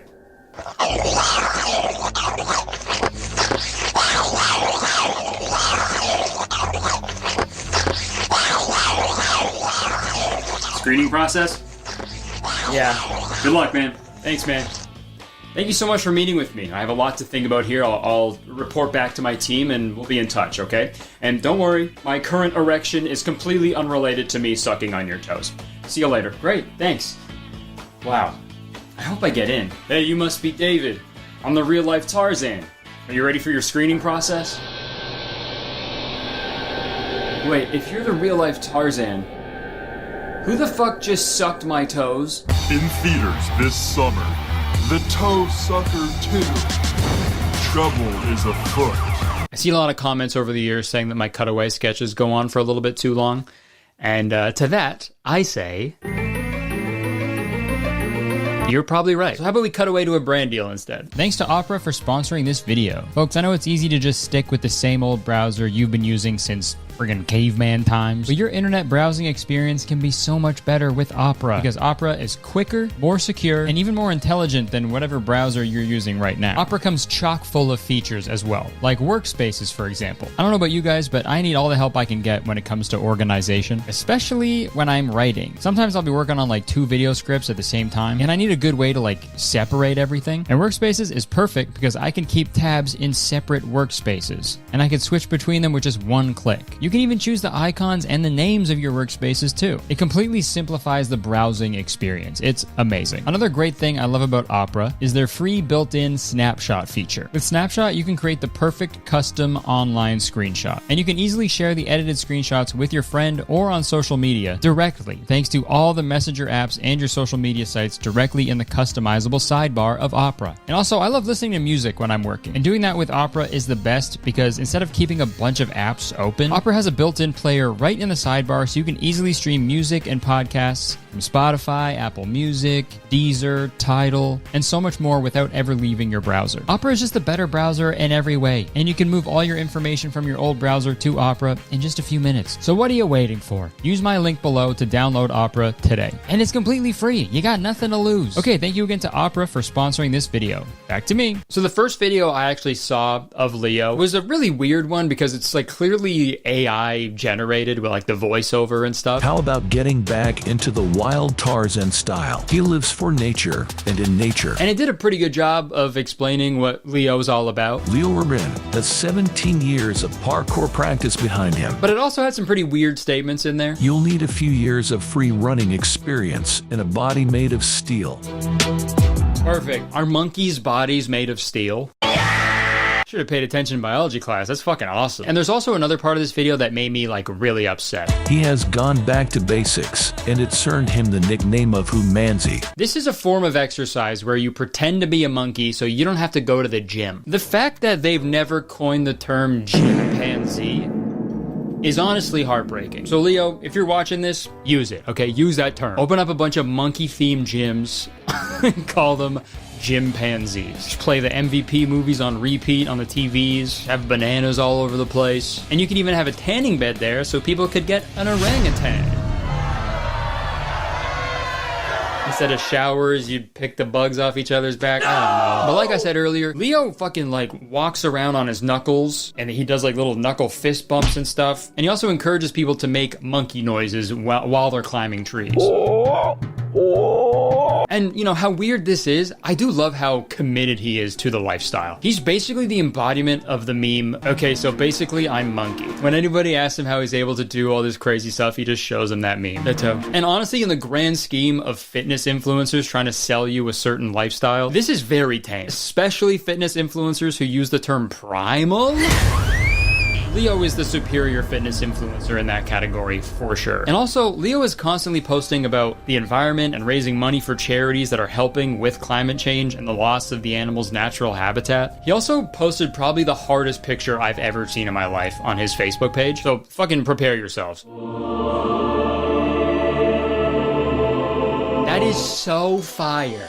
Are you fucking kidding? Michelangelo who? Creation of Adam? More like creation of Adam painting. That's a piece of shit compared to this. Although, after seeing where monkeys put their fingers, I wouldn't be rushing to touch tips with this guy. But Leo isn't the only person doing this. In my research, I found another article about a guy in China who claims that walking like a monkey has stopped him from getting ill for 3 decades. Or maybe he just can't get health care. Every time he walks into a hospital, they're like, dude, you gotta go to the vet. You're a gorilla, dude. What are you doing here? Holy shit. Is this the secret to a long life? Just walking on all fours? All those fucking pay pigs, they're gonna live forever. I'll read a little bit of the article. I started doing this walking exercise when I was about 20 years old, the Chinese man told Pear Video. I often watched the monkeys at the zoo. I thought it looked so fun, and I started imitating, he added.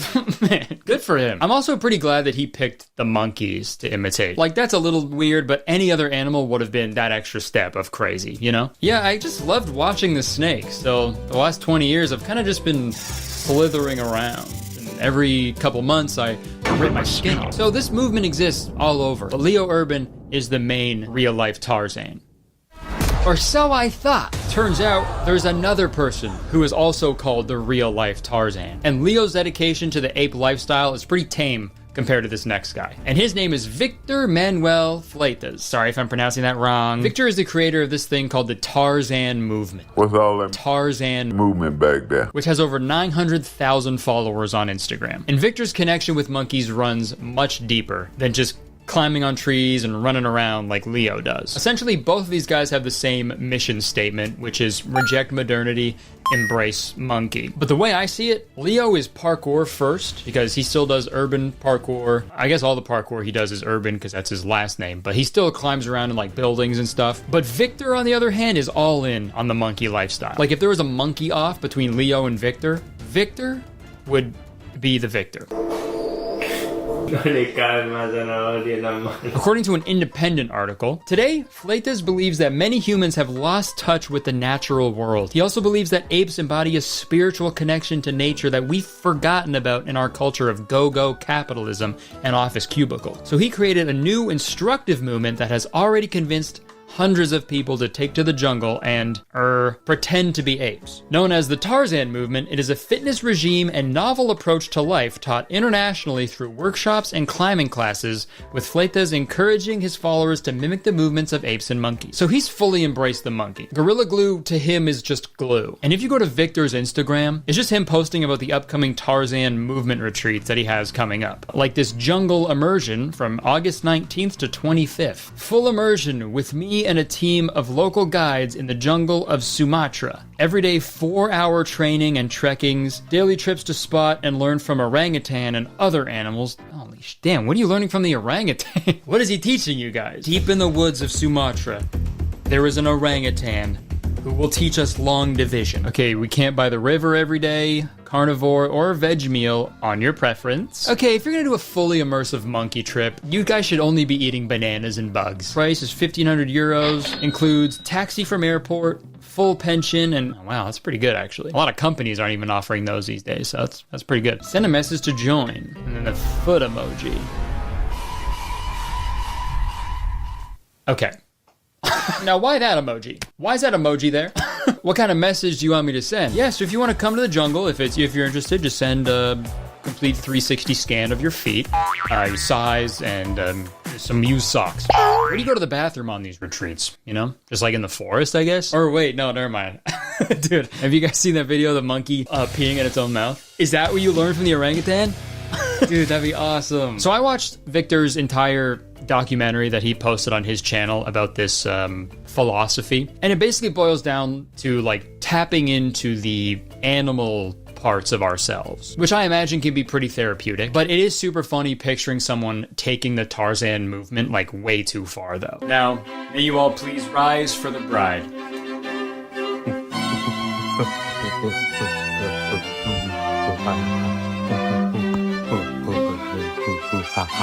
She promised me she wouldn't walk like a monkey. Sir, why is she walking like a monkey? She just got back from a jungle retreat. Should I keep going or should I stop?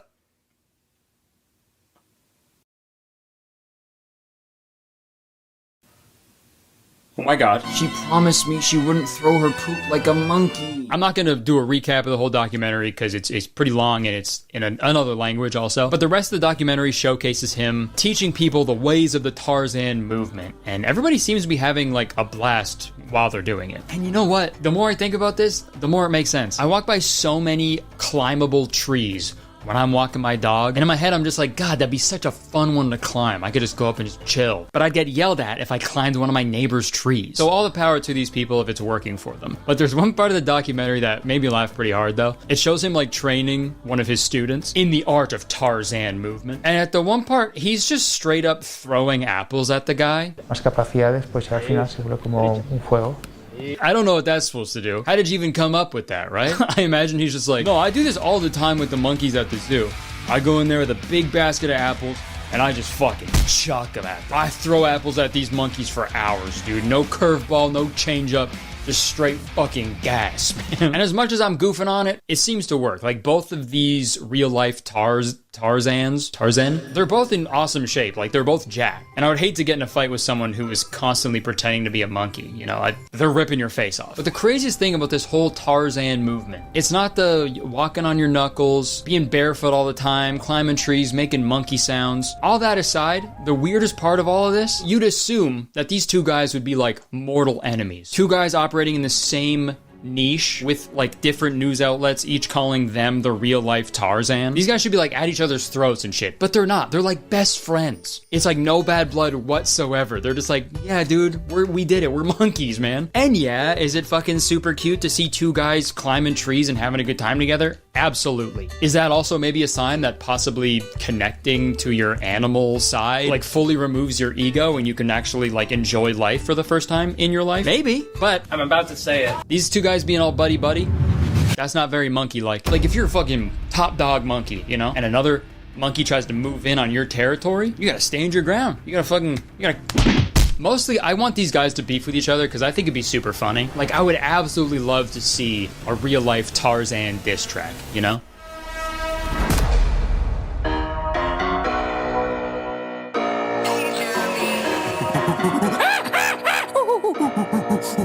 Who the fuck is claiming to be the real Tarzan? I'm the real Tarzan, bitch. My dad is a monkey. I'm Tarzan. You're Lil Xan. One time I killed a leopard with a spear. It was the best day of my life. Listen up. I can throw my shit a quarter mile. You got no balls, infertile. Quit saying you're the real Tarzan, or you'll live to regret it. Like what? Starman. Hey. You're a bipedal bitch. What? Rocket running shoes, I reckon. Stupid bitch. And I'm swinging on vines. Jane said you last 6 seconds. Now I got your girl and she all on my tree. She wants to get her belt unbuckled. I don't wear belts. She calling me the MVP. She drew the walk of shame on her knuckles. I'm the real thing, you an imitation. I'm chilling with some apes in a river basin. Arr, arr. We all yelling, ain't no conversation. Cause we're monkeys that were masturbating. Now I may not be a monkey genetically. Homo sapiens technically. True. I be climbing trees in Yosemite. You're monkeying around pathetically. Bitch. Call me Key, I'm surrounded by peel. Legit raised by monkeys, it's not a big deal. Like a baboon, yeah, my ass is out. You smell on my finger, you're passing out. See ya. Suck my dick, no Homo erectus. Deforestation, someone protect us. Hunted for sport like they trying to eject us. When monkeys smile, it's just so infectious. Sorry about that, got carried away. I bet. Just like the lady in King Kong. Yeah. I'm banging on my chest all day. Pee in my mouth with my ding dong. What the fuck, dude? No, have you seen that video of the monkey peeing in his own mouth? I actually filmed that video. I know that guy pretty well. He did it. He doesn't always do that. He just had too much banana liqueur, but it's whatever. I'm the real Tarzan, so. Yeah, I'm now realizing that this is the second time that I've written and recorded a diss track from the perspective of a Disney character. You either die a hero or live long enough to see yourself become the villain. I don't know. In conclusion, I don't really see anything wrong with this lifestyle. It's not hurting anybody. I just thought it was really funny to pretend to be a monkey. And I wanted to goof on it for a little bit, but who knows?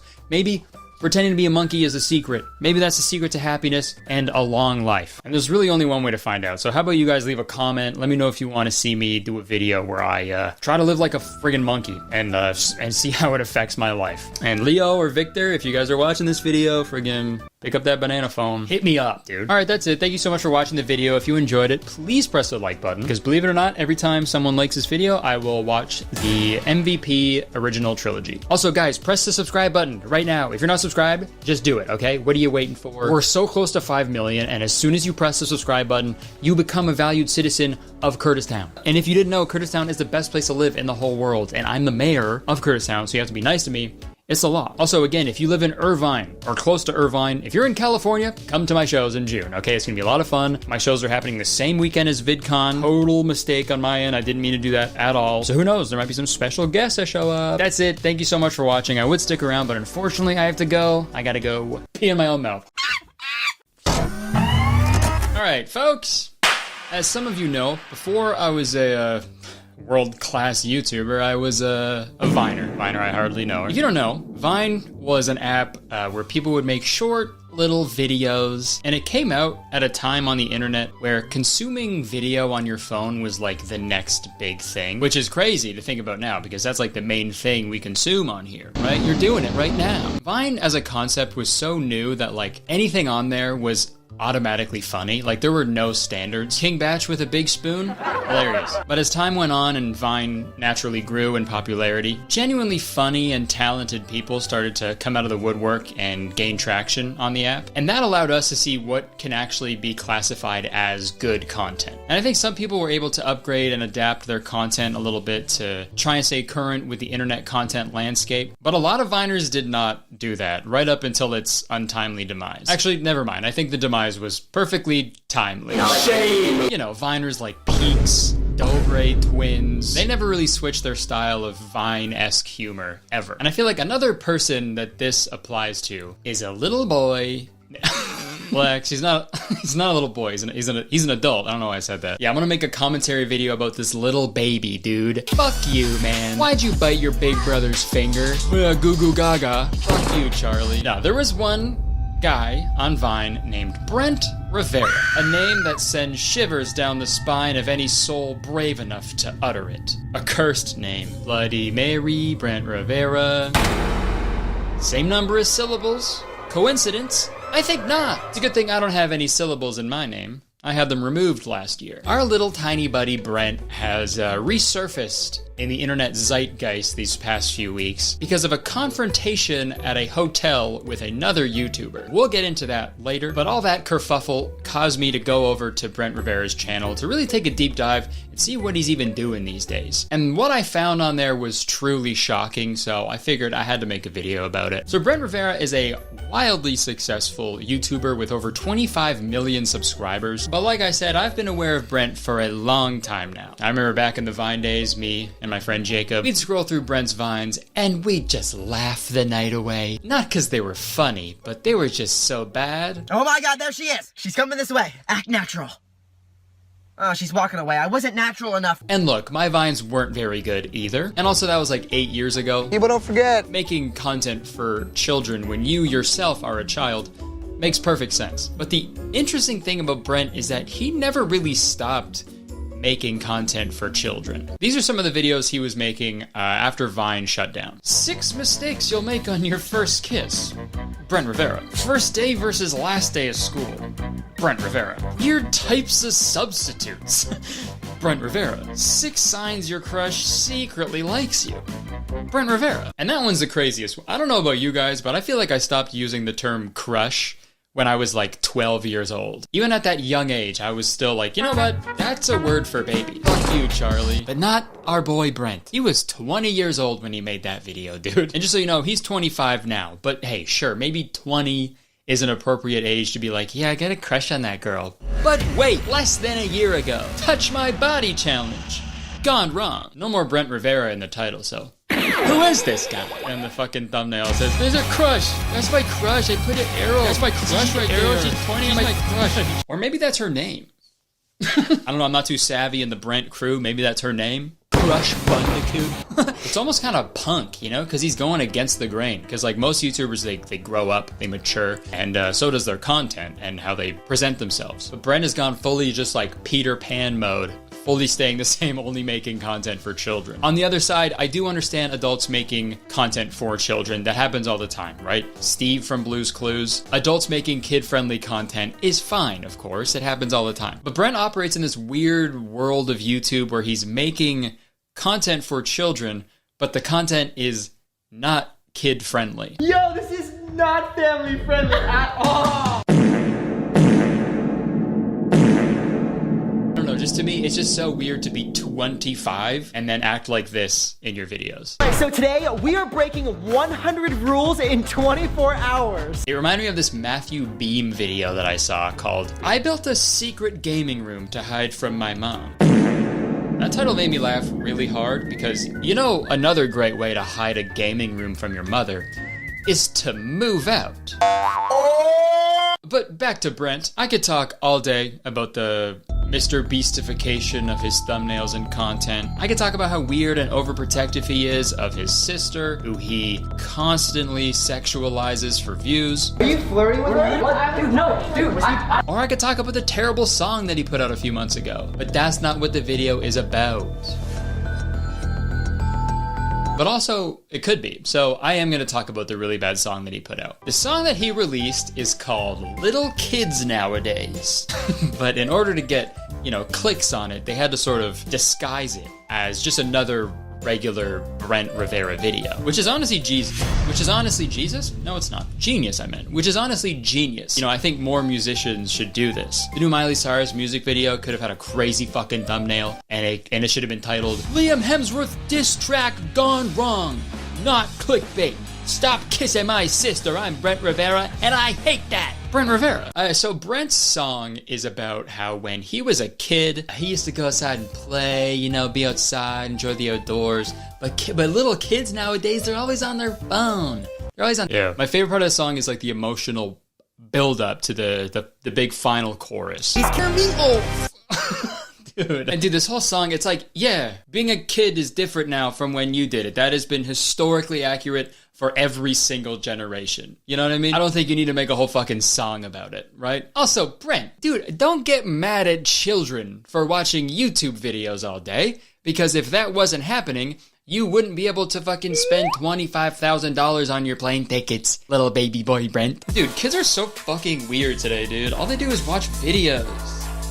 But please, don't stop watching my videos. Also, Brent, you were also on your phone all day as a child, making fucking videos, man. There's literally evidence of it on the internet. You did the same fucking thing these kids are doing right now. So it's like, why are you upset? Why are you making a whole song about it? Was it lasagna or meatloaf? And while I was doing research for this video, I stumbled upon something pretty funny. So this song came out 6 months ago. But if we go back through his channel just to 3 years ago, we get a video called Little Kids Nowadays, Part 2. And then 4 years ago, we get the original Little Kids Nowadays, which have the exact same observation as the song, but these are just like vlog format. I feel like little kids nowadays are just like so mature, and so much more mature and technologically advanced than like when I was a kid. When I was a kid, I used to go outside and play with my friends, play basketball, play hopscotch or something. And it's so funny because in these videos, the whole observation is like, kids are just on their phone all day. They don't fucking go outside ever. But in the videos, they're outside doing stuff all day. Like most of the one video is them playing basketball. And I know it's silly to nitpick a video that came out fucking so long ago, you know? Like these videos are 4 years old. But so is Brent's audience, so it's fine. Fuck, it's so funny to stick with the same bit for so long. Kids are different now. Things change over time. Is anybody listening to me? But dude, it gets even crazier because remember Vine from earlier in the video? Brent was saying the same shit back then too. Hey, wanna play some hopscotch with some bubbles? Now watch me whip. Several Vines with the exact same caption, dude. The 3 words little kids nowadays are Brent Rivera's like magnum opus. And it is such a basic observation. And it's so funny to make that observation for like 10 years. Because here's the thing about kids, they grow up. And then a new generation of kids appear. You know, I don't know how they get here, but they show up. Like how long does nowadays last? You know what I mean? He's been saying this for 10 years, man. I feel like in like 40 years, Brent's gonna be saying the same shit. Little kids nowadays, they're always on TikTok. Dude, we evolved past the need for physical bodies like 10 years ago. Little kids don't even exist anymore. And neither does TikTok. What are you talking about? Little kids nowadays, they're always on TikTok. Why do you keep saying that? Hey man, just leave him be. What's wrong with him? A couple years ago, his sister was getting married, and when he saw her husband kiss her, he lost control. And he's been in this catatonic state ever since. That's all he says now. Just agree with him. Okay, he likes that. Alright. Little kids nowadays, they're always on TikTok. Yeah, yeah, I guess you're right. I'm sorry, I feel like I keep getting off track here, but there's so much to cover. So back to the hotel altercation that I mentioned earlier. So Brent Rivera has been under some pretty gnarly backlash recently because he was filming a video at the Stanley Hotel, which is like this famous haunted hotel. They filmed The Shining there. So he was there filming a video at the same time as this other YouTuber named Tyler Oliveira. Came out of my room and randomly found these two girls in the hallway. Are you guys hired by the Brent Rivera group? Maybe. Okay, do you fake your videos? No. Do you fake your videos? No.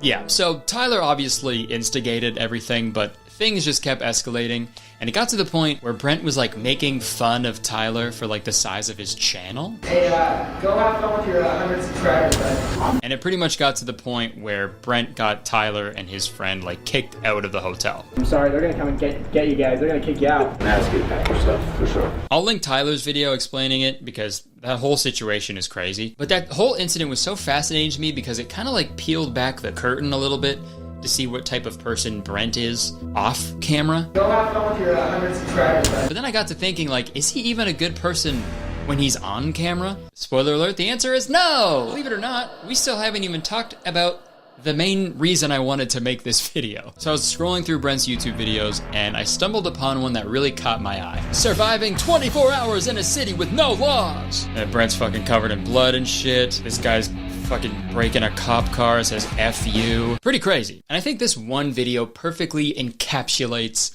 the true essence of Brent Rivera's character. So let's watch the video. We're going to the most dangerous city. Oh my god! That's putrid. I'm actually gonna throw up. You guys shouldn't be here. It's not really safe around here. Have you seen any like bad things happen here? All the time. Murdered or... Is it true that there's no laws here? I don't like being out here, and I carry a gun. I got a shotgun and AR-15 in the car. Oh my god! Oh my god! The editing makes it seem like the cop went to go get the guns that he was talking about. See, here are all my guns, guys. Oh my god! Oh my god! This is Slab City. It's ranked the most dangerous city in America, and it's rumored to be the only city left with no laws. Okay, so I'm gonna call bullshit on the no laws thing, because it's a place, has laws. That's like my one thing. I've always said this. If it's a place, it has laws. But let's fact check the other claim, okay? Let's see if Slab City in California is the most dangerous city in America. So I'm just gonna Google most dangerous city in America. Okay, so it's St. Louis, Missouri. Fucking 10 seconds into the video, already incorrect. Maybe like based on its size, it's the most dangerous because the Wikipedia says there's like 150 people who live in Slab City. So if like one person commits a crime, then yeah, that's a pretty big chunk of the population who are criminals, right? Yeah, Slab City's fucked, man. A guy ran a red light 30 years ago. It's never been the same since. Also, to fact check the no laws thing, federal and state laws still apply in Slab City. You know, you can't just go out there and kill someone and get away with it, you know? Trust me, I've tried. So at the start of the video, Brent is hyping up this video like crazy, and he says that him and his friends are gonna spend 24 hours in Slab City. But his friends aren't gonna wanna go with him because it's oh so scary and oh so dangerous. I realized most of my friends wouldn't want to go here. So, he decides to lie to them. So I had to lie to them. Okay. You know how you lie to your friends, right? So I'm going on this tropical vacation, and I wanted to see if you wanted to come. Hell no! No, I'm good. You down? No. What's the catch? There's no catch. There's no catch. Nope. I don't trust you. Why would I trust you? Dude, what a terrible life to live. You know? I'm sure none of this is genuine. It's all scripted, obviously, but it seems he's got like a David Dobrik-esque situation here, where in like all of his videos, he's constantly like fucking with his friends and making their life a living hell. So no matter what he says to his friends, they're just like, nah, man, I actually fucking don't trust you. Actually, I don't fuck with you at all. You're actually a weirdo. We're going to the most dangerous city in America. Oh man, we're going to St. Louis. Nobody's excited. And they shouldn't be. With no electricity, no running water, and no law enforcement, they're gonna wish they were anywhere but here. They're gonna regret coming on this trip with me, because with nowhere to run and no cops to show up an hour late to the crime scene and shoot the dog instead of the criminal, this is finally the week that I'm gonna kill my friends. All that and more on this week's episode of Hey Look, my sister's in a bikini again. Also, there is law enforcement, Brent. You showed us. You showed us at the beginning of the video. First 10 seconds, they're like, here's a cop. No law enforcement? There is. Sorry. Sorry, don't mean to get all Brent out of shape here. But I hate this video. So they walk around screaming about everything they see until they stumble upon this abandoned building. And this is when something so crazy and so real happens to them. Hey, you guys shouldn't be here. It's not really safe around here. Oh, okay. So obviously they just hired a guy to walk by and say that for the video, because what the fuck? Some random guy in white face paint just walking alone in the desert warning people about how dangerous it is there while nothing dangerous is happening? That's wildly convenient. If that was a real person with like fucking crazy face paint walking alone in the desert that just walked up to you guys, you wouldn't be like, yeah, this place is really dangerous. He'd fucking kill you. So later on in the video, they set up a camp to stay the night, and this is when the cops show up, which is crazy, because I could have sworn he said there wasn't any law enforcement there. No law enforcement? I'm pretty sure they also hired this guy to pretend to be a cop as well, because all he does is say how dangerous this place is. This isn't really like the safest of areas to be camping. You guys sure you want to be? Dude, like what the fuck is okay, is this place actually dangerous? I don't think it is. The only thing happening in this dangerous city is different people walking around being like, this place is dangerous. This place is so dangerous. This place is dangerous. If that happens this much here? Dude, imagine what it's like to walk down the street in St. Louis, Missouri. Dangerous. It's dangerous. It's dangerous. God, it's so dangerous. You know, it's dangerous. It's so dangerous. So dangerous. There better not be a guy walking down the street. It's so dangerous. But this video's big climax is them sitting around a campfire when some Slab City local, and definitely not an actor hired by Brent, shows up and disrupts their whole scene. Oh, got the fire joint, yo. Some barbecue. We're just having a little campfire. What's y'all doing here? We're just camping. We're just visiting. Got a handsome face, man. Dude. You just had to leave that in, didn't you, Brent? Okay, so you'll be playing the Slab City local. Okay. So at nighttime, just sort of come out to our campfire, just mess everything up, really get up in our business, just knock shit over, call me handsome, it's like, yeah, cool, I could do. Wait, sorry, what was that last part? What's that? Oh, I said like get up in our business? No, you told me to call you handsome? You think I'm handsome? That's not what I said. Look, man, I have so much money from little kids nowadays, and I will pay you some of it to come to the camp, get up in our business, and call me handsome. Got it? Okay, got it. Jeez. Little kids nowadays, I'm 35. So the gang leaves, but not before we get one more mention of how dangerous Slab City is. Packing up, yeah. Yeah, sounds like a good idea. It's a dangerous city.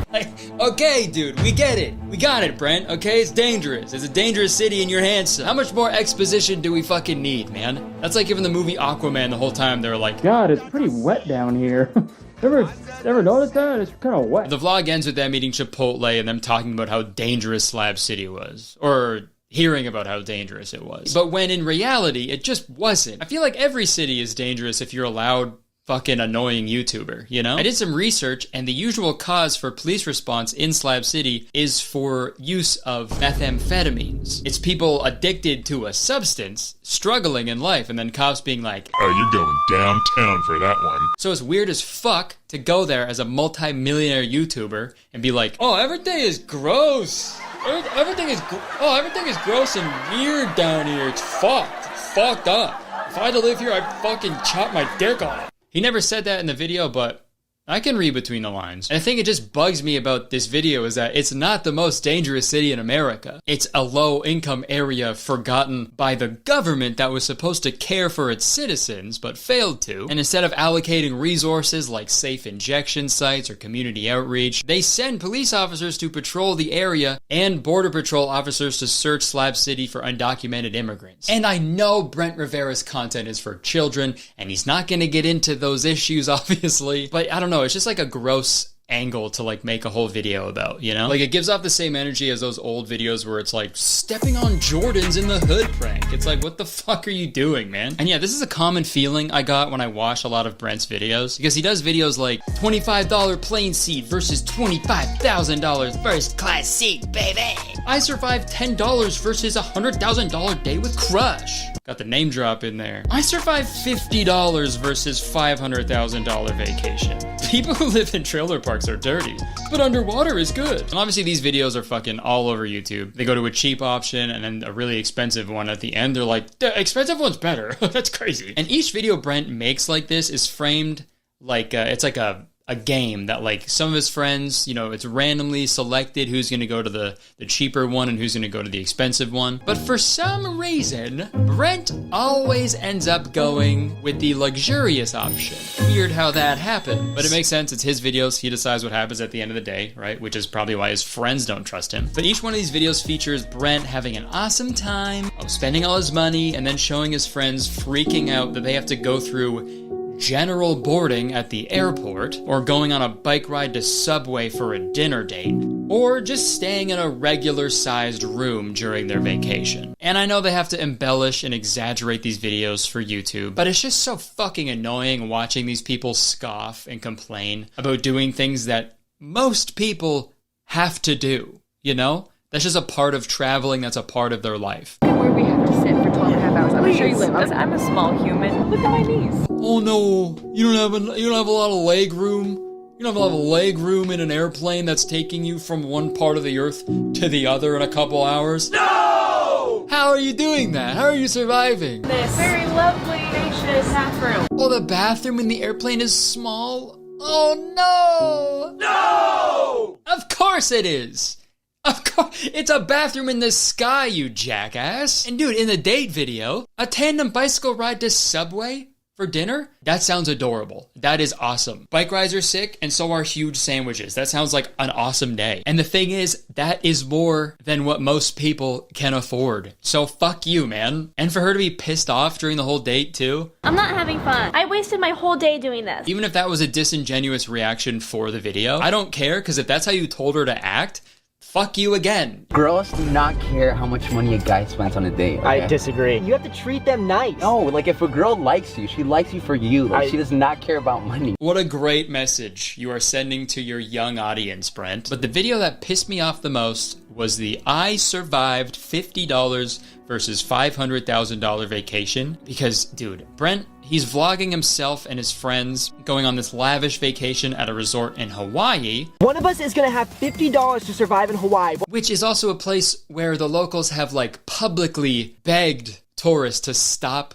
going there. But hey, it's Brent Rivera. Brent do what he wants. Hawaii, would he listen to anybody? So they're enjoying the nice hotel room while his sister is staying at this smaller apartment complex. And they go over there to check it out. And this part is like low-key like hard to watch. Here we have the kitchen area. Okay. How much money did you actually spend on this place? All of it. Okay, so yeah, it's not even that bad of a place. Like there's a whole apartment pretty much, right? Like that's a big space. There's like running water, a fridge, a stove, like everything you would need in a place to like live, you know? But then she drops a fucking bombshell that totally floors the group. This was the cheapest thing I could get, and I'm living with 2 other people. What? You know them? What? I've seen one. Oh, you're doing what? What? You know them? I've seen one of them. What? Oh my god. No way. It is such a common thing for people traveling, especially young people. Airbnbs, hostels, you know, sharing a space with people so it's like more affordable. That happens all the fucking time and they're acting like she just confessed to a murder. What? Huh? You did what? Oh my god. No way. And then they start going through the fridge. Oh my god. What is that? I don't even want to know, I don't think. It's, oh my god. What is that? It's breakfast. How do you not know that? It's clearly like eggs and sausage. It's a breakfast, man. Was it lasagna or meatloaf? Dude, I don't even want to know what that is. Me personally, I had a skateboard for breakfast. Is that your leftovers I see? No, that came with the place. Okay, well, I'm gonna do you a favor. What a fucking piece of shit. I'm pretty sure this is someone's home and they're like renting out a room for her to stay in their house. And then these fucking assholes walk in, they're like, oh, this place is gross. What is this otherworldly food I've never seen before? Better throw it out. And then he throws out a stranger's food. Man, That's so fucked up, man. And like, dude, imagine being the person living in this home who's being generous enough to open their home to someone. And then picture that person watching this video. I didn't throw them out, dude. Those are my grandpa's leftovers. No, I know. Okay? It's from his favorite breakfast spot. He passed before he got a chance to eat them. Well, I don't know where they could be. And I haven't had the heart to throw them away. Okay, they're the last piece that I have showing me that a part of him is still here. I know. Okay, and now they're gone. I didn't throw them out. Trust me, I would not have done that. Okay, well, we'll find them. Hey, sorry to interrupt. You're gonna want to watch this video.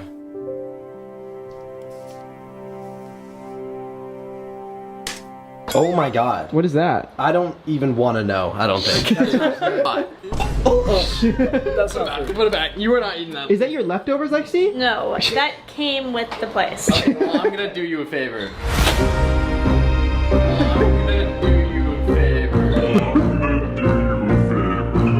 They just threw it out? This literally looks like a jail cell. Well, surely they regret doing this, right?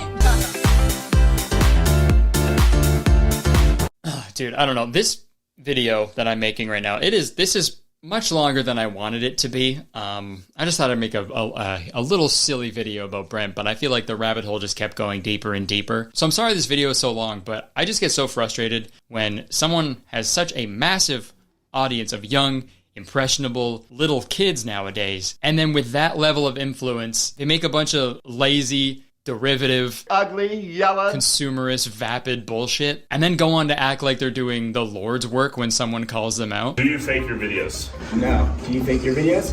No.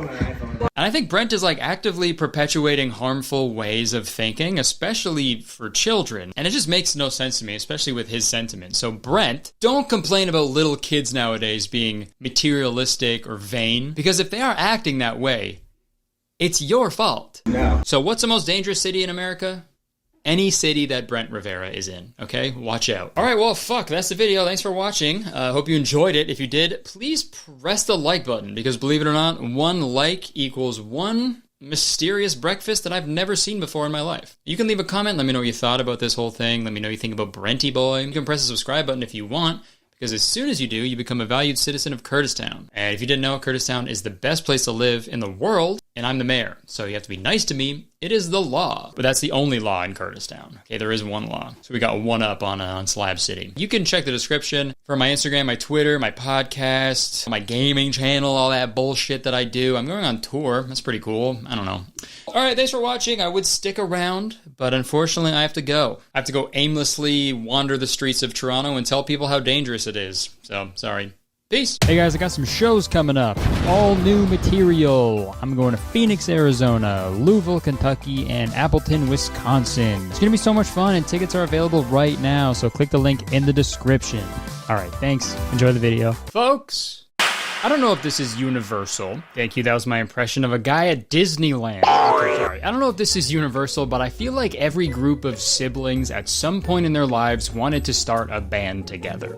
Right? Wasn't just me and my sisters, because it's been done successfully many times before. You've got great all-siblings bands like Hanson, the Jonas Brothers, Jackson 5, and then you also have bad ones like AJR, but it makes sense, right? As a kid, you already spend so much time with your siblings and you understand each other really well, so who better to start a band with if you all like music? And it's not like the band can break up, you guys fucking live in the same house, right? The Jonas Brothers tried it. It didn't work. This is a vivid memory for me for some reason, but there was one weekend where me, my sister, and my half-sister were all visiting our dad. Yeah, that's right, bro was dealing with 2 divorces. We were all up there visiting our shared father, and for some reason, we decided to start a pop group called KC3. All our initials were KC, and there were 3 of us, if you couldn't pick up on that. Also, pop groups having numbers in the name was like really big in the 90s. We never actually wrote any songs or anything, probably because most pop songs are about being in love, and Our dad was experiencing 2 divorces, so tough to find inspo, I guess. But it's a dream many siblings have, I'm sure. Start a group or a band, you know, become rich and famous, and slowly start hating each other until the most talented one goes solo, or all end up broke because our parents pissed away all our money. It's a dream. And dude, when I was a kid, there was only like one way to become famous. But in the modern age with YouTube and TikTok, there's a plethora of different ways to gain a fan base. So how are modern, aspiring sibling stars adapting? Well, to answer that question, we need to travel to Australia to learn about a group of brothers called the Aussie Bro Squad. So right off the bat, their name is missing a number or 2, but that's neither here nor there. The Aussie Bro Squad is a group of 4 brothers from Australia, and I found out about them through this TikTok.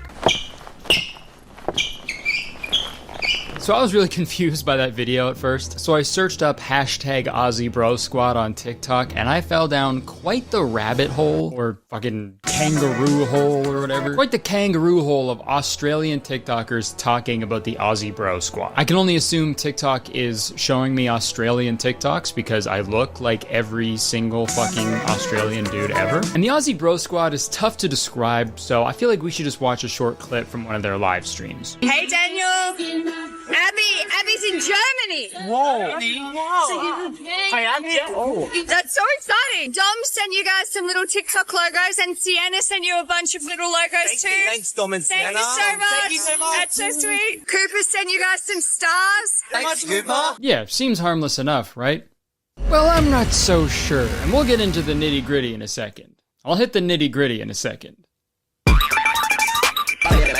I'm gonna be 30 this year. And before we get into the bulk of this video, I just want to say, like, no hate towards these guys at all. They all seem very nice. I'm just making a silly YouTube video, so don't go to their page and spread any negative bullshit. That's not what this is about. Got it? Good. Okay, so the Aussie Bro Squad will go live on TikTok and they'll perform a bunch of like choreographed dances to short clips of songs while their mother, that's who you heard in that video, she'll film them and read off the comments in the live stream. Alice said, yeah, you ate. Thank you, Alice. Not all the comments, obviously. Their mom does a pretty good job of filtering the comments live because they frequently get comments like, "This is so cringe. Do they have friends? Do they get bullied? Do they suffer bullying?" Which is a fucking gnarly way to phrase that question, dude. I suffer from chronic bullying. But hey man, good on the mom for filtering out those comments because if she read all of them, holy shit, that would take the wind out of someone's sails real quick. Oh wow, Gooch84 says, "I've been sober for 10 years. Well, seeing your dancing is making me want to start drinking again." I didn't tell you to stop. Oh, Gooch84 says, "Just downed a bottle of vodka. Cheers, it's terrific, mate. Mom, I think I should stop dancing." Oh, got another comment. He says, "Just found my car keys. Good luck, everybody else." Wow, cheers, terrific, mate. That's awesome. Mom, are you even listening to what you're reading? Whoa! He says, "Sorry." In the grand scheme of the things happening on TikTok Live, I feel like this is pretty harmless because TikTok live streams in general are literal fucking brain rot. There's like a billion fucking logos and emojis and numbers dancing around. There's a fucking lion farting out a galaxy or some shit. I swear to God, every time I see a TikTok live stream, I feel like Steve Rogers at the end of Captain America when he wakes up in the future and he goes into Times Square and it's bright and loud and confusing. I'm fucking scared. The Aussie Bro Squad is relatively tame in terms of, you know, weird TikTok live streams, but I don't know, something about it, it just rubs me the wrong way. Probably because they're Australian and everything over there is like the wrong way. It's opposite, I guess. And I'm not the only one, okay? There's so many Australian TikTokers making videos about these bros. Or sorry, brawers. If you didn't think the Aussie Bro Squad could get any better, think again. Because they're fucking synchronized swimmers now. The Aussie Bro Squad documentary is going to come out and you're going to go, I remember where I was. These Aussie Bro Squads just come across my fucking For You page and I've just found out tonight. Aussie Bro Squad, this morning when I woke up, they were live dancing. Tonight, I'm going to bed. They're still live dancing. I just don't know what to say. What the fuck is going on? Just the other day, I was keeping an eye on their account, just see if I could catch a live stream while it was happening. And I did not have to wait long. They went live at 8 p.m. Eastern, and they danced for a little bit, and then they ended the live stream. We are Aussie Bro Squad! So I was like, okay, cool. They're already out and about. They decided to do a quick live stream, and that's it. Totally normal. And then 10 minutes later, they went live again. This time it was just the mom like reading out all the comments while they just like walked around the streets of Australia. Hi, Mum, said Cass. I'm more of a fan of Mum. Oh, Cass, you're such a sweetheart. And when I was watching this, I assumed this one had to be the last live stream of the day. But then the mom said this. We are going to jump back in our car now and we may head over to the water or we may just go home and set up for the food live because I'm getting hungry. Go home and set up for the food live. I beg your pardon, the food live? These kids can't even enjoy a meal with their mom fucking live streaming the whole thing, dude. I already think it's super weird when parents film their kids for content in any sense, so I'm a little biased, but personally, in my opinion, this seems like a fucking nightmare, dude. Like, this isn't normal or healthy. And again, this is nothing against the Aussie Bro Squad, okay? They're not really doing anything wrong here. I feel like the mom should know better. She should know better not to fucking live stream every minute of her children's lives to strangers on the internet. The mom also frequently posts like where they're gonna be and when, so potential fans can come and like meet them and be in the live stream. Where in Tassie are we? We're actually in New South Wales at the moment. We're not in Tassie yet. We're not far from that funky palm tree that's up in the air. It's crazy that she doesn't see how that is also super dangerous as well. Gonna be in fucking Brisbane with my 4 little boys. Come get them. What the fuck? But I digress. So I tuned into the food live stream for a few minutes, and in my head I was like, well, surely this has to be the last live stream of the day. You know, there's no way they're gonna do another one after this, right? I was wrong. You guys recommended that we do dessert live. Yeah, so we would do a dessert live for you. Yeah, another separate live for when they eat dessert. What the fuck, dude? I mean, at this point, it was like 11 p.m. and I went to bed. I didn't want to stay up to see them eat dessert, so I can't confirm or deny that it happened, but this is it's like way too much, right? You don't have to do a live stream for fucking every single thing they do. Mom, can I talk to you? Absolutely. Jessica just broke up with me.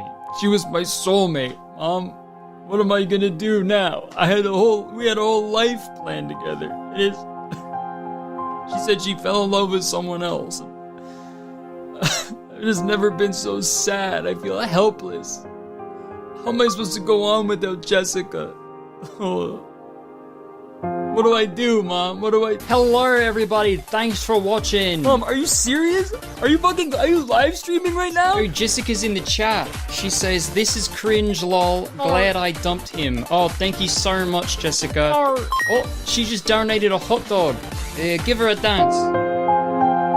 And look, there's nothing wrong with letting your teenage children have fun and make some content together online. But if that's what they want to do, fucking let them do it on their own. Having the mom there the whole time adds like a really, really weird dynamic to the whole thing. You're 4 brothers from Australia. We set up, we go live, we perform in all different areas. It kind of makes it seem like she's forcing them to go live all day long, especially when you factor in that none of these brothers have a personal social media of their own. Like, the only videos that they make is filmed, edited, and posted by their mother. I don't know, man, it's just really weird. They're getting like donations and stuff too from people, so I hope at the very least, like whatever revenue that generates is getting like placed in like a college fund for these kids or something. That'd be nice. And also, like, how long can this really last? What if the Aussie Bro Squad actually got like super famous, like fucking like celebrity status? You know, they're performing at the VMAs or something, and while they're doing their friggin' awesome dance moves on stage, the mom is like also up there with them fucking holding a phone and yelling shit at them the whole time. I'm just saying, man, nobody's favorite boy band member is ever the mom. They're called the Jonas Brothers, not Jonas Brothers and also Denise. And also, dude, I just watched a live stream last night of the Aussie Bro Squad. They were dancing outside, and like, the thing is, even if you liked the Aussie Bro Squad, if you're a genuine fan, you don't even get to fully enjoy them because the mom fucking talks the whole time. Here on TikTok, the massive volume of people who have said, please come to Wollongong over and over on all the reels over and over again. One of these days, I want one of the brothers just to fucking snap and be like, shut the fuck up, Mom, that's enough, I'm trying to dance here. There's also another live stream I caught of just the 2 twins dancing, and I was really confused to where the other brothers were, but then I found out that it was just them because the other 2 brothers were, you know, young, so they're still in school. Even though you've graduated, we'll just drop you off anyway, okay? Yeah, these dudes are like 18. So I guess that's a no on the college fund. They can't even fucking go to college if they wanted to. They're doomed to a life of dancing on TikTok. And you know, not to sound like a boomer, but like, shouldn't these kids have jobs? It's been a while since I've been 18 years old, but I feel like this is the last thing I would want to do if I was 18. Sorry, I'd love to hang out, but I can't. My mom's filming me and my brothers dancing for a live stream. Okay, well, what about when you're done? Done. What is that word? What does that mean? So like when you're done, like when you're finished dancing with your brothers. When I'm finished, I'm probably gonna eat some food and my mom's gonna film that. And then I usually get pretty tired, so I'm gonna go to bed and my mom's probably gonna film that too. Hey man, is everything okay? Do you want me to like send a police officer? Oh cool, what's a police officer? Is that a new TikTok gift? And amidst my research, and by research I mean typing Aussie Bro Squad into Google, I found a post in the r/Aussie TikTok snark subreddit about the Aussie Bro Squad, and I thought we'd do a quick little browse through it to see what people are saying about these dudes. Aussie Bro Squad, right, let's talk. Who the hell are they? What the hell are they even doing? I don't understand their purpose. Do they take breaks? Like I seen them live at 7 a.m, goddammit. I seen someone say, give Hillsong vibe. What is their purpose? Like to book gigs? I came across their live super early the other day, like it must have literally started seconds before because there was less than 5 viewers and the camera was on one of the boys on his own outside, and he looked so upset and annoyed. Totally out of character to how they usually look. But then the camera ran across the grass and went to the other three happily dancing. It was so weird, it made me uncomfortable to see him like that. I have a feeling she might not have realized she was live at that moment. No one mentioned anything in the live comments, so I'm not sure anyone else noticed. It's a group of boys being exploited by their mom. They seem pretty conservative, probably were homeschooled or attended a conservative church, etc., because they seem really out of touch with their age group. Usually an 18-year-old wouldn't be interested in being in Mummy's pop group. I would say Mom has been wanting them to be famous for many years. It also looks like to me they are copying K-pop styling. Ultimately, I think ABS is a group... Oh, Aussie Bro Squad. ABS. Okay. Ultimately, I think ABS is a group of brothers who have been babied by their controlling mother and don't realize how unusual their life is. Now, all of this is just speculation, obviously, and that first post could 100% be a total lie, like who knows, right? But it is nice knowing I'm not the only person who thinks this dynamic is a little off-putting. Wish I could get off-putting, I'd lose a little bit of weight. All that stuff. And as strange as all this is, I gotta admit, the acronym for Aussie Bro Squad being ABS, that is a 10,000 IQ play if they're trying to be the next MagCom boys. Also, the 7 a.m. thing is crazy if that's true. Hopping and locking before the fucking sun rises is wild. They heard the term rise and grind and completely misunderstood. Yeah, dude. Rise and grind in me. And again, this is the last thing I would want to do before going to school in the morning, dude. But the mom has a strict schedule, I guess. This is how I imagine the mom wakes up the Aussie Bro Squad every morning. Dance. I just have so many questions, man. Like, where's the dad during all of this? Never see him, dude. Is he the choreographer? Or maybe he's off working fucking 4 jobs to support the abs? Who knows, dude? Maybe their dad is Jason Nash. That would actually make a lot of sense, you know? Keep the business in the family. Mirror with the sunglasses, yes! He can never be in their videos because he's too busy stacking bread in his own live streams. You're 4 brothers from Australia. We set up, we go live, we perform. Another question, are there any other brothers? Ones that didn't make the cut? Because that's pretty common with famous groups of brothers. The Jonas Brothers have that bonus Jonas they never talk about. The Property Brothers have that emo brother that they never talk about. I wish they would talk about that emo brother though, dude. I'm sorry to get off topic here, but could you imagine a Property Brothers show with an emo Property Brother, like leading it? He's the emo Property Brother. He's the emo Property Brother. Only on HGTV. Welcome back to Emo Property Brother. Today I have Aaron with me. He wants to buy this fucking house. Fuck! So here's the living room. It's fucking stupid. I don't know why you like it. You know, I actually think it's kind of nice. Well, you're wrong. It's dumb. That's why the price is at an all-time low. Hey, why are you even a realtor? You seem like really sad. I am sad.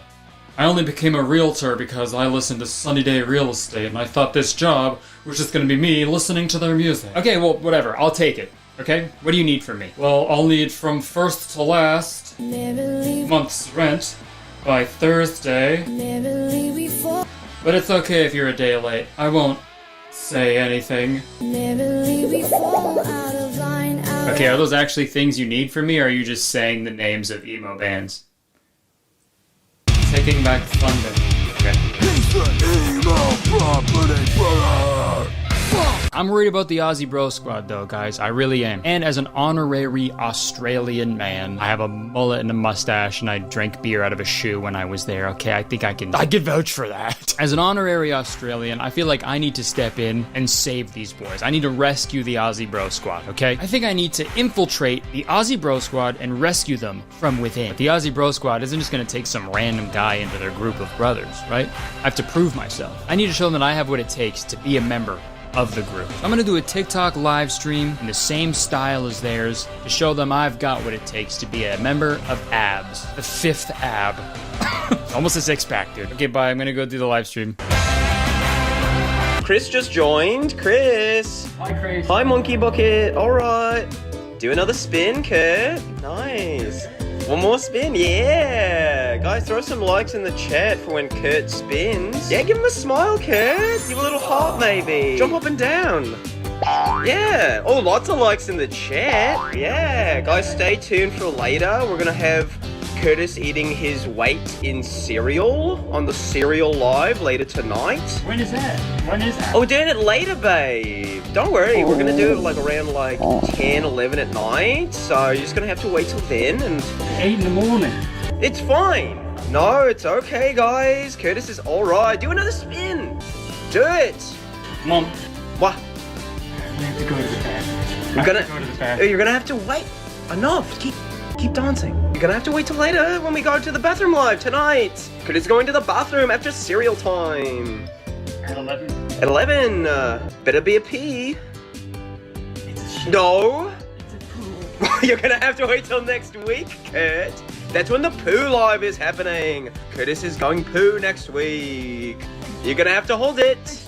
Next, do your little poo dance. You're excited to poo next week, Kurt. Wow, some thumbs up in the chat, some roses for the poo dance. Say, I love you, mummy. I love you, mummy. Yeah. Thank you so much. Signing off. I'm Kurtis, and this has been the Kurtis Bro Squad. Bye, guys. Smile, Kurtis. Bigger. Smile bigger. Smile bigger. In conclusion, I don't want to sit here and just, speculate on the inner workings of a family on the other side of the world. That's not what this video is. But I think this is like the opposite way you should be parenting your children. And again, they are in Australia and everything's fucking backwards there. So maybe that's the way that everybody does it. I don't know. In all seriousness, from what I've seen and what thousands of others have seen, from the outside, it seems like another classic case of a parent controlling and overworking their children for likes and attention and money from strangers on the internet. Final thoughts, free my boys, all right? Free abs from free abs. I'm gonna go in public and hold a sign that says free abs, dude. Confuse the hell out of everybody. Okay, well, in the words of the Aussie Bro Squad's mother, it's time to make some money. Let's cut to a commercial. All right, thank you so much for watching. I hope you enjoyed it. If you did, please press a like button, because believe it or not, 1 like equals 1 Aussie bro I will rescue. Leave a comment, let me know if you want more quick little videos like this. I'm in the middle of making a longer, more complex video, so this was fun to sort of just goof around a little. And also press the subscribe button right now. Do it. As soon as you do, you become a valued citizen of Kurtistown. If you didn't know, Kurtistown is the best place to live in the world, and I'm the mayor, so you have to be nice to me. It's the law. You can check the description for the other stuff I do, my podcast, Instagram. I got shows coming up in Phoenix, Louisville, and Appleton. So I'll see you there. It's gonna be a lot of fun. All right, that's the video. I would stick around. I'm sorry, but I unfortunately have to go. My mom is gonna film me taking a shit. See ya. Hey, look, it's me on stage doing stand-up. Wouldn't that be so fun to go to? Well, you're in luck. I'm going on tour this summer, and tickets are available right now. So click the description, and I'll see you there. Enjoy the video. Folks, I am wearing hat today because I just shampooed my hair for the first time ever, and it's about that big, so I gotta keep it in here. Welcome back to another installment of... Geez, Canada's a little different from America, isn't it? I've talked about a bunch of weird Canadian TV shows over the years, but I realized that I've never talked about the things that play in between the TV shows. And I think that's the best part. Personally, I can't watch anything on Netflix these days. There's just no commercials, and it's annoying. You expect me to pause Riverdale every 15 minutes and then pull up some newspaper ads just so I can get my fix, and then rinse and repeat? That's weird. I don't know how much longer I can do that, Netflix. I can't read. I'm joking, obviously. For the most part, commercials are stupid and bad and annoying, but, there's been some good ones. I'll admit it. I remember there was that one little season Caesars commercial where it like advertises a new pizza and then it cuts to a shot of an audience going, "One more time," and then they just play the exact same ad over again? That's still the funniest commercial I've ever seen. That is genius. Also, dude, when I was a kid, I fell for commercials hook, line, and sinker. Straight up, if there was just a spiky-haired kid advertising a literal hook, line, and sinker, I'd ask my parents for it for Christmas. You know when you're at the movies and you're watching trailers and there's that little bit of silence in between each trailer, and then you turn to your friend like, "I gotta see that, that looks pretty good." That was me, but with commercials. After every like Bionicle commercial, I'd like turn to my mom and be like, "Hey, if you don't buy me that, I'm gonna start screaming." Dude, I remember asking my mom for a fushigi. You guys remember that shit? Fushigi ball? That fucking like weird silver ball that sort of like you just moved around with your hands. You remember that shit? No strings, no tricks. Magic? Maybe. Don't say maybe. Magic?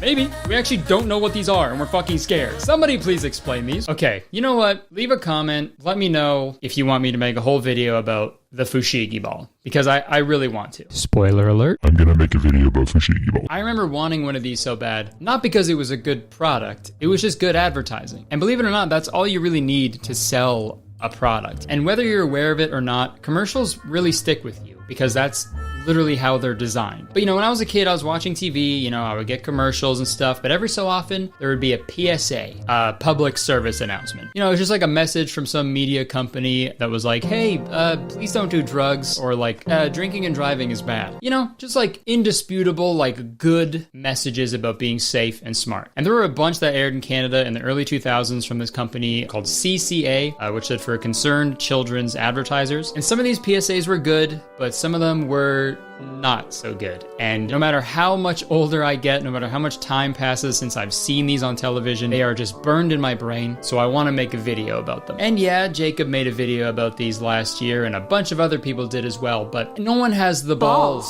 to make a video about it this year. So. Let's start off with one that really hits home for me. Yeah. So a few things. Number one, I said this one like hits close to home for me, you know, because this reminds me a lot of my childhood. You know, it was just constantly girls just trying to just kiss me and shit. It was, they were trying to steal a kiss, sort of, you know, Boris Larson style. I just stole a kiss. What are you going to do about it? It was a nightmare, and so was he. Seriously though, this kind of low-key kind of happened. My first kiss was in 3rd grade. One day I was swinging on a swing, obviously, and this one girl, who will remain nameless, she got her friend to run over to me to like ambush me. She like spun me around a bunch of times in the swing, so I was like trapped in like the chains. I couldn't really move. And then the girl who will remain nameless, she fucking ran over to me while I was trapped and she kissed me all over my face and my lips without my consent. I just stole a kiss. What are you going to do about it? And she wasn't even the girl I had a crush on. That's the most fucked up part, dude. Felt like I was cheating, you know? I have bad news. Rebecca kissed me the other day. Okay, I don't know you. Also, we're 10. Why would I care? Yeah, no doubt. So there's a hole in that PSA's logic right there, okay? Stay fit. Doesn't matter how fit you are, okay? Because I was fit as hell, dude. I was jacked. I was in the best shape of my life in 3rd grade. But when it comes down to it, when it comes down to the nitty gritty, if some girl's asshole friend spins you around a bunch of times in a swing, you're gonna get smooched. What are you going to do about it? So let's not body shame kids for not being fit enough, okay? Commercial from 20 years ago. Also, like, seeing this PSA as an ugly kid must have sucked, you know? Also, please ignore the fact that I just said, let's not body shame, and then immediately after I said, hey, wouldn't it suck to have an ugly face? You know what I mean though, right? Like watching this PSA, like, does that happen to you guys? Oh yeah, all the time. Girls just like chase you and kiss you? Okay. Yeah, literally like every day. And they say how ugly you are while they do it. The fuck? And this is kind of fucked up too, because it's like kind of like only geared towards like boys, right? Like young boys. Watching this as a girl must have been wild too, right? Like, what's the message here? Stay fit so you can have the upper hand on all the boys you want to chase and kiss? That's fucked up. Is that what girls did? I don't know. Just run around like fucking COD zombies after school just trying to kiss boys? Yeah! Yeah! Again, I don't know what girls did in their spare time, aside from spinning boys around in swings and then kissing their helpless little faces. And believe it or not, they used this premise a few more times. There was one that they did where this kid had a sick Pokemon card, and then the wind blew it away, and then he gets all sad. And watching this, you know, hurts even more now, right? The card wasn't even that expensive when this was filmed. But I mean, if we're being realistic, even if he caught up to the card, and he caught up to it when it was on the ground, and he picked it up, it already lost a lot of its value due to the damage age, you know what I mean? I wouldn't send that card into PSA. They'd probably just tell you to stay fit. Get it? There's PSA, the card grading company, and PSA, the video we just watched. Yeah, there's a little message to you aspiring comedians out there. Always explain your jokes. And then they use this premise for one more PSA. There's a group of kids hanging out, and then the ice cream truck drives by. They try to catch up to the moving vehicle, but they don't because it's a moving vehicle. And then we get the classic stay fit, because you never know. And again, staying fit has nothing to do with that outcome. You're telling me the average fit child is supposed to be able to run as fast or faster than a moving car? That's ridiculous. Did Usain Bolt's parents write this ad? Usain Bolt is really fast. Also, maybe the reason you can't catch up to the ice cream truck is because you're eating too much frickin' ice cream. Oh my God. Ever think of that? Take a hint, guys. If even the ice cream man won't stop to make a sale, maybe you're the problem. It almost seems like these kids are trying to like chase the ice cream man out of town. We're gonna kill you if we ever catch up to you. I'm literally gonna shoot you with a gun, you dumb ice cream man, you dumbass. Fuck you. And also, one more thing that I find interesting. I'm gonna show you one more PSA that, compared to these other ones, is very weird.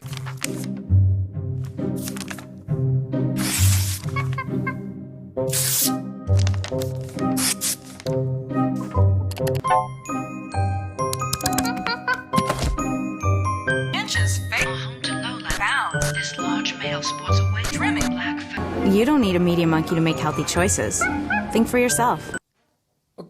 What do you want then? Because in one PSA, you go, you gotta stay fit. This is the type of body you gotta have. You gotta be fit as fuck. And then the next one, you're like, don't listen to these people telling you to gotta have a fit ass body. Don't matter. But like I said before, the overall message of those stay fit PSAs were good. It'd be weird to dispute that. Exercise and staying fit is good for you. And they told kids that in a way that they would understand, right? Pokemon cards, ice cream, cooties. But there were some other ones where their messaging got a little convoluted, for me anyway, which isn't really saying anything because I was a fucking idiot. But let me show you what I mean.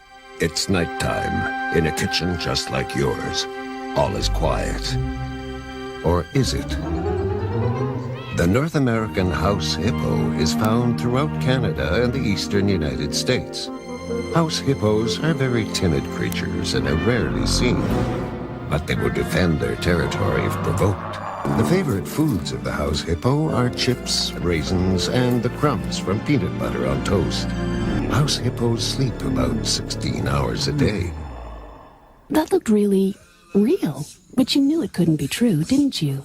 That's why it's good to think about what you're watching on TV and ask questions. Okay, so it's about like media literacy and, questioning and thinking critically about the media that you're consuming, which is good, it's very, very important, especially nowadays. But I gotta say, when I was a kid, the message of this PSA was completely lost on me. Even though the commercial ends with the narrator being like, hey, these aren't real. Dude, straight up, I thought house hippos were real for years, and I just never saw one, and I was pissed off about it. Straight up, even if I were to like ask my parents about house hippos, they'd be like, what? They're not, Kurtis, they're not fucking real. Deep down, I'd be like, well, what do you know? I fucking saw it on TV, How much are they paying you? How much are they paying you to keep quiet about these things, huh? I literally had like anti-vaxxer Fox News brain when I was a kid. House hippos aren't real?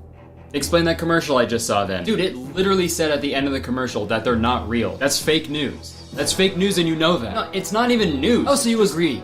It's not news. It's bullshit. It's blasphemy. Hey, not what I was saying, obviously. It's not news at all. It's a PSA. Yeah, exactly. And what does PSA stand for? Pretty small animal. Obviously, that's not what it stands for. Have you ever even seen a house hippo in real life? They're not real. Oh, really? They're not real. Then what do you call that? Oh! Holy shit, dude, is that a hippo? Yeah, it's a hippo. In my house. Therefore, a house hippo. Okay, man, I don't know where you got that hippo, but it's running away. What? Yeah, that house hippo ad was like a huge whoosh for me. Don't get me wrong, great idea for a commercial. It's very smart, but like, don't be smart when you're trying to gear a commercial towards children. They're fucking stupid. Kids are so dumb. Or at least I was. I was so dumb. Prime example, I used to watch Free Willy like every day on VHS, and for those of you who've seen Free Willy on VHS, before the movie starts, there's like a recording of a live performance of Will You Be There by Michael Jackson, and it's awesome, fucking great song. And I remember one day I was watching it with my sister, and the performance started. And I remember I turned to my sister and I asked, hey, do you think Michael Jackson ever gets tired singing that song for us every day? Idiot. Dumb fucking kid. I straight up thought Michael Jackson was a little man in my TV doing like a private show for us every day. Like one day I just put in the VHS tape and then it would go to an empty stage and some guy would be like, yeah, band didn't show up today. I think we're just gonna play the movie, Kurtis. Fucking dumbass, dude. You think I would understand like irony and nuance in a PSA? No chance. So now that we've covered the ones that didn't work well because I'm not staying fit, and also deep down I think I do still believe in house hippos. You know, maybe the real house hippos were the friends we made along the way. I think now it's time we talk about some PSAs that did work really well.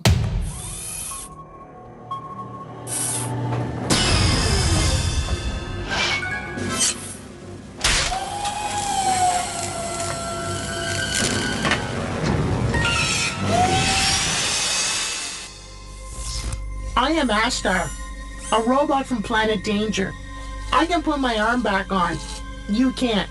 So play safe. First off, it's weird watching this now because like I remember when I first saw it, I was like, well, this is real life. These graphics are incredible.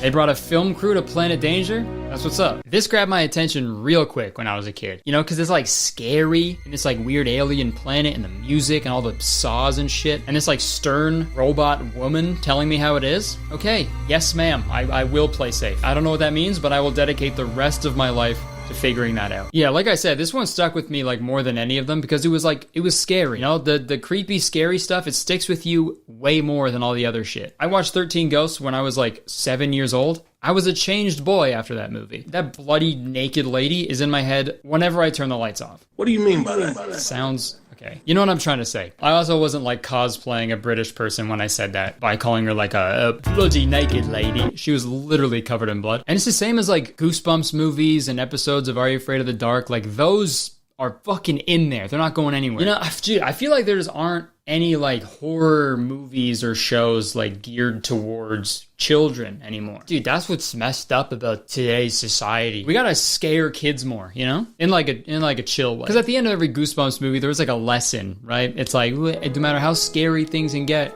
if you have your friends and anything then it's all good. So, you know, next time you're walking down the street, you know, you see a kid, you know, you're about to walk past a kid, hit him with the quick, or maybe not. That won't really like teach them anything. That'll just like ruin their lives. But maybe you could be like, media literacy. Or maybe you could be like, play safe, I'm gonna rip your arm off. And yeah, their parents might yell at you, but in the grand scheme of things, that's not my problem. How about we watch another scary one? Ever wonder what a bag of crack looks like? In the last 2 years, over 5,000 people in Canada and the US have died from using crack or cocaine. Do yourself a favor. Think about it. Damn. Right to the point, dude. I mean, when you're a kid and you see that, you don't even know what crack is at that point, but you're like, hey, yeah, for sure. I'm not doing that. Hey. I put that as a placeholder in my editing software so I could make a green screen sketch about it later. But you know what? I think we're good. I think we can go our whole lives without seeing a guy's butt that doesn't have a crack. Like, that'd be weird. Why would I ever show you that? No one needs to see that. It's weird. I would never show you that. And I think this is a big moment for me. I think, you know, I finally realized that not every joke and premise needs a green screen sketch to go along with it, even though this is technically a green screen sketch because I'm using my green screen. So don't worry, for the rest of the video, there aren't going to be any green screen sketches. This works, okay? This is what we gotta do. I also think like the tonal shift from like watching a fun, happy cartoon to this is very effective. You're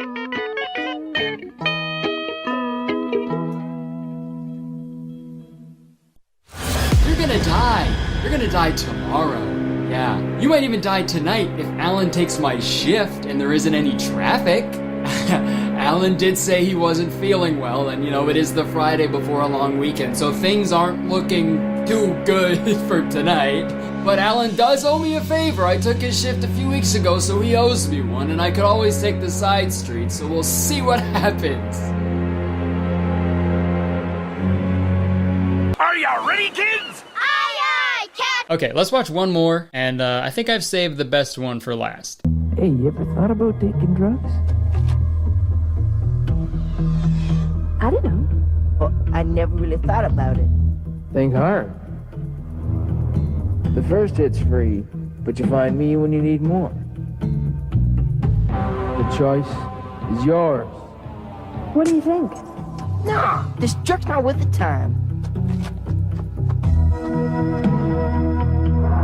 A message from Concerned Children's Advertisers. Holy shit, dude. Okay, point proven. Got it. Always ask to see a guy's eyeballs before you buy drugs off him. That was the message. If they got normalized, they're a normal guy. Also, I would never buy drugs, but I would especially never buy drugs from a guy with such terrible organization and inventory management skills, you know? Like, take a little bit of pride in what you do. Just a handful of, like, loose drugs and needles. Like, come on, man. Could you imagine if, like, that's how pharmacists did it, too?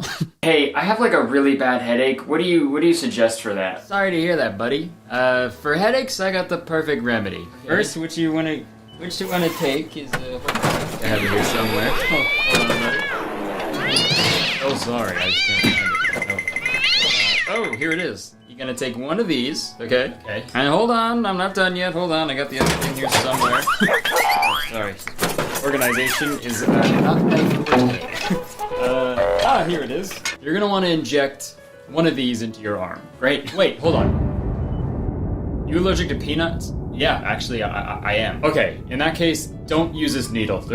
It's just peanut butter in here. Okay, why do you even have that? It's my lunch, dude, relax. I ran out of Tupperware and the only thing I had laying around was this old syringe. Forget it. Just take 9 of these pills like I said before and you're 9 You said I only had to take 1. But yeah, that's before I knew you hated the taste of peanut butter. That's not what allergies are. I like the taste of peanut butter, I'm just allergic to it. Yeah, whatever, man. You know who does like peanut butter? Who?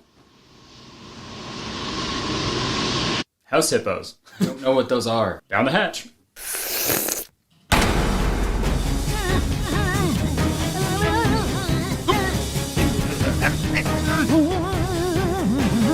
What's that?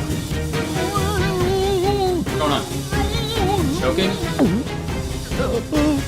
Say something. You okay? No, I'm not okay. I'm allergic to peanut. Okay, all in all, I think these PSAs worked well for the time. You know, these aired before YouTube and TikTok existed, so like the only content you really had to be mindful of was like television. And as time went on, I think the need for these types of PSAs increased, but what also increased was the amount of content that young people are consuming. So it's sort of a losing battle for these concerned children's advertisers. Every time I say that, I think of like little kids in suits in like an ad agency just fucking stressed. So concerned. But seriously, there's no way you can make a PSA for every single issue a child is going to face nowadays, and especially get them to see it. So I think the responsibility lies on all of us. We have to be better role models for young people. So if you have a kid in your life that looks up to you and trusts you, you scare the shit out of them. Instill terror into their dumb little heads, because that's the only way it's going to get in there. Put your baby in front of the screen. Do it. Yeah, play safe. Okay, you're welcome. Now let's hear a word from today's sponsor. All right, thank you so much for watching. If you enjoyed the video, please press that like button, because believe it or not, 1 like equals 1 helpless child that I will rescue from the swing set. So you better press the fucking button. Leave a comment, let me know what you thought of the video. Let me know if you're Canadian, if you remember these or any other ones. And also let me know if you want a video about the Fushigi ball, even though I'm gonna make a video about the Fushigi ball. You can press the subscribe button, because as soon as you do, you become a valued citizen of Kurtistown. And if you didn't know, Kurtistown is the best place to live in the world, and I'm the mayor, so you have to be nice to me. It's the law. Also, check the description for the other shit I do, my Twitter, Instagram, podcast. Folks, look at me, I'm back home. I'm back home, finally. I am back home from tour. I have a couple weeks off until my shows on the West Coast at the end of October and beginning of November. Going to those cities, some tickets are still available. Come see me. Feels really good to be home. But I'm gonna be honest, I am really gonna miss waking up in the middle of the night in a cold sweat because I'm scared that the new bus I'm on is also gonna catch fire. Yeah, my old tour bus caught fire, if you didn't know that. I'm never gonna stop talking about that, okay? That will be, my tour bus caught fire will be my last words in this life. But since I'm home now, I actually had some time to sit down and script a longer video. Little disclaimer, this video might be a little different from my usual videos. You know, my videos where I'm watching a video and I'm like, huh? What the fuck? What the fuck is this? This shit is nuts. if I was this guy, I wouldn't be so fucking nuts. There's a specific topic that I've been wanting to talk about for a while, but I've just been like racking my brain on whether or not I have anything new or interesting to add to the overall discussion of this topic. But the more I think about it, the more I realize I've probably never had an original thought in my life. There's been like billions of people, and I'm also not that smart. Case in point, when I saw an old black and white movie for the first time in my life, I genuinely thought color just didn't exist back then. So I'm done. But I think I still need to talk about this because unlike the rest of the population, I have a very unique perspective, and I think I need to share my thoughts as a white male. So today I would like to talk about furries. And right off the bat, I want to say this video is not gonna be just me watching like a furry cringe compilation and being like, fuck these guys. I feel like there's enough of that on the internet already, and I don't need to add fuel to the fire. Like my tour. I've been wanting to write a video about furries for months now, and I was like, I don't know if I should or not. But then when I was just in Milwaukee, I was Milwaukeeing into the venue, and I saw across the street a big blue furry fox, a huge furry just walking down the street. And I was like, that's it, that's my sign. It's the first thing I did when I got back was script this video. And also I figured the best way to learn about furries is to write an entire video about them, because that's all I really know how to do. Honestly, that I can't do much. I don't even know how to do like a smooth transition in my editing software. So I want to start the video with a little anecdote about my introduction to furries, because I think it illustrates one of the main issues that the furry community has in today's society, because we do live in a society. So back when I was a kid, there was a channel called Spike TV, and this channel played the best shit imaginable for a young, impressionable 12-year-old. I guess young is a little redundant there. An old, impressionable 12-year-old. It was the channel that played Mansers. You know, they also had great shows like Deadliest Warrior, Bar Rescue. They also had a show called 1000 Ways to Die. If you've never seen that show, it's pretty easy to imagine what it's about. It's a collection of shorts depicting different ways that a person could die. Some of them were inspired by real events, but most of them were just 100% made up. Like this one. You. And look, that's obvious to a 28-year-old, but to a 12-year-old, oh my god. I believed everything I fucking saw on television, because I was 12. I was an old 12-year-old. I believed fucking everything, okay? To me, the show Ripley's Believe It or Not, why'd they call it that? Should have just called it Ripley's Believe It, because I did. Also, yeah, why did they call that show Ripley's Believe It or Not when they showed like real, actual footage of like people doing like sort of impressive things, right? I looked up that show on YouTube, and there's a segment where a young kid could just name any car that he saw. I have salesmen that don't even know as much as he knows about cars. Here's a diagram and I'll... Like someone would ever watch this segment and be like, nah man, I don't buy it, I don't believe it. This kid is not who he says he is, okay? I hope he can recognize a cop car. Yeah, because he's going to jail for treason. Sorry. Back to 1000 Ways to Die. In season 1, episode 3 of 1000 Ways to Die, one of the ways to die featured a man taking a handful of mushrooms and then stumbling upon a furry orgy in the middle of the desert. And this aired in like 2008. So a lot of people like didn't know what furries were at that point. They weren't really mainstream. So they had to explain it to everybody. And here's how they did it. What's a furry?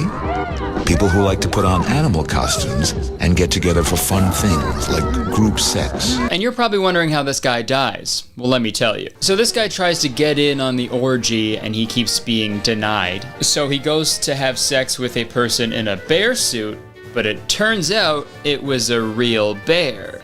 And he gets mauled to death. Yeah. And this is a bear ripping out your throat after you tried to have sex with it. So this was mine and a lot of other people's first introduction to furries. And for the next 10 years of my life, my understanding or lack thereof of the furry fandom did not change, because this was Spike TV, right? They wouldn't lie to me. They wouldn't blow smoke up my ass. They blow fire out of it. But what is a furry really? A furry can be many things. They could be an artist, a writer, a fursuit creator, a gamer, a performer. But to boil it all down, a furry is someone who has created an anthropomorphized animal character for themselves, or a fursona, as they call it. And maybe they draw this fursona doing various activities. You know, maybe they write stories about this fursona. But obviously the thing that everybody thinks of when they hear the word furry are the people who build or hire someone to build themselves a whole like fursuit of their fursona. And why do they do this? Why would you pretend to be an animal? Being a human is so fucking sick, right? I love having opposable thumbs and using them to pay my fucking taxes every year and mowing my lawn and going to Walmart. I love it, dude. Honestly, I get it. Being a human sucks balls like 90% of the time. Dude, every single day, I look at my dog, like whenever he's napping or something, and I'm like, dude, the things I would do to be my dog for a day, just a day. No responsibilities, I can run around and shit and piss on my neighbors' yards, and I get served 2 square meals a day and a bunch of little treats? Sign me up. I'll get my butt sniffed. I do not give a shit. And obviously there's varying degrees of like fursuits and fursonas. Maybe someone just got fucking ears on, or maybe someone has just a tail. But yo, the high quality fursuits, holy shit. It is not cheap, man. I did a little bit of Googling, and like a high quality like full fursuit costs like thousands of dollars. This person, Lemon Brat, makes really high quality fursuits, and they start at $5 grand. That's fucking crazy, dude. Furries are not what the media portrays them as, dude. They're not these like weird like social outcast people or whatever. They're fucking ballers, man. Like you gotta be rich as fuck to be a furry, man. Could you imagine like, you know, you're walking down the street and like someone in a sick fucking like sports car, like a Jaguar, you know, pulls up beside you, and then they step out and it's an actual Jaguar? Wouldn't be far off, man. Next time you see a nice car, that person is a furry. But again, why would they do this, right? Why dress up in a big fursuit? But the more I think about it, it would probably be a lot of fun, right? Think of any mascot ever. That's a furry. Sorry to break it to you. Every mascot is a furry, okay? If you like sports, you like furries. You just do. And mascots have so much fun. You ever seen them? They're always having the most fun. They can run around and dance and, you know, and cause mischief and mayhem. And no one cares. No one calls them weird because that's their job. But no, when I do it at the fucking Toronto Raptors games at the fucking Scotiabank Arena, they chase me down the court with the Benny Hill music playing. I'm running away from them and they always catch me and they grab me by my shirt and my pants and they toss me out of the venue and fucking dust off their hands cartoon style. It's embarrassing. So I get the appeal, I really do. But Ripley's Believe It or Not, furries actually predate mascots. They also regularly date them as well. But no, when I was researching the origins of the furry community, I stumbled upon a video from Frederick Knudsen. Sorry if I'm pronouncing that wrong, but it was called Furries Down the Rabbit Hole. And that's the name of the series that they do on their channel. But hey man, maybe change it this one time. For this topic, maybe we could have picked a different name. I don't think we should be going down any rabbit's hole. But this video did a good job of diving into the origins of the furry fandom. In the video, they claim that it started in the underground comics movement in the 70s, and the Wikipedia for furry fandom corroborates that as well. Is that the right word? It is. It also states that some members of the furry fandom attribute the origins to Kimba the White Lion. But honestly, dude, I mean, I have no knowledge of this at all, but I think it goes back even further. Listen, okay? Viking warriors used to wear the skin of bears in battle. You're gonna look at this photo and tell me this guy isn't a furry? Vikings were furries, change my mind. Sure, somewhere in Scandinavia, there was an Uwu clan that nuzzled their enemies to death. Look it up. But as time went on, and as the internet grew in popularity and accessibility, more and more people were learning about this furry fandom. And it got to the point where people were actually hosting the very first furry convention in 1989. And that's the beauty of the internet, man. Bringing like-minded people together who never even knew other people like them existed in the first place. Like, it almost makes you think, what would the world be like if the internet started sooner? Like, could you imagine if there was the internet back in like the 1500s? I think the Mona Lisa would look a little different. And of course, it was not hard to find a Mona Lisa as a furry. All I had to do was Google it. I got hundreds of results.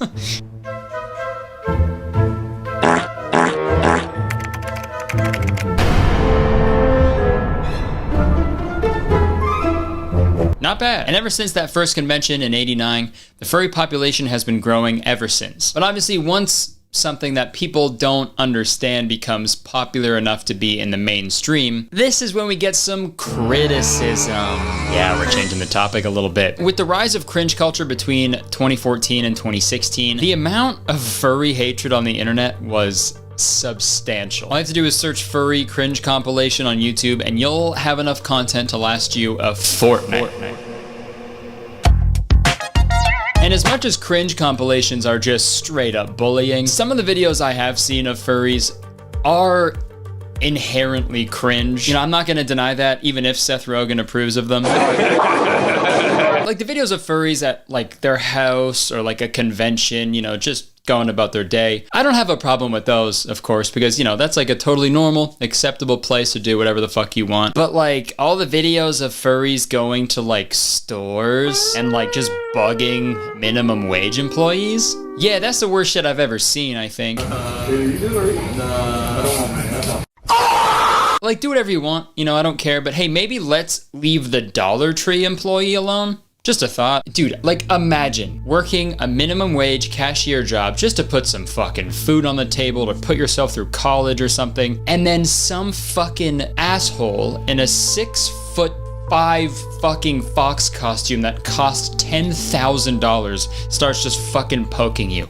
Oh my god, that Dollar Tree would be the start of a forest fire because I'd fucking burn it to the ground. Again, if it was like an actual fox doing that, adorable. But there's a person in there. There aren't just like 8 foxes stacked on top of each other in a fursuit, you know? There's a person in there and they know better. What does the fox say? Sorry, I hope. I hope it says sorry. But regardless, I feel like the majority of furry hatred is directed towards their very existence. You know, not at the things they do or who they are as individuals or the beliefs that they have. So many people boil down just the existence of them as cringe, which begs the real question I wanted to answer in this video. Are furries cringe? To answer that question, we need to know what cringe is. Webster's dictionary defines cringe as...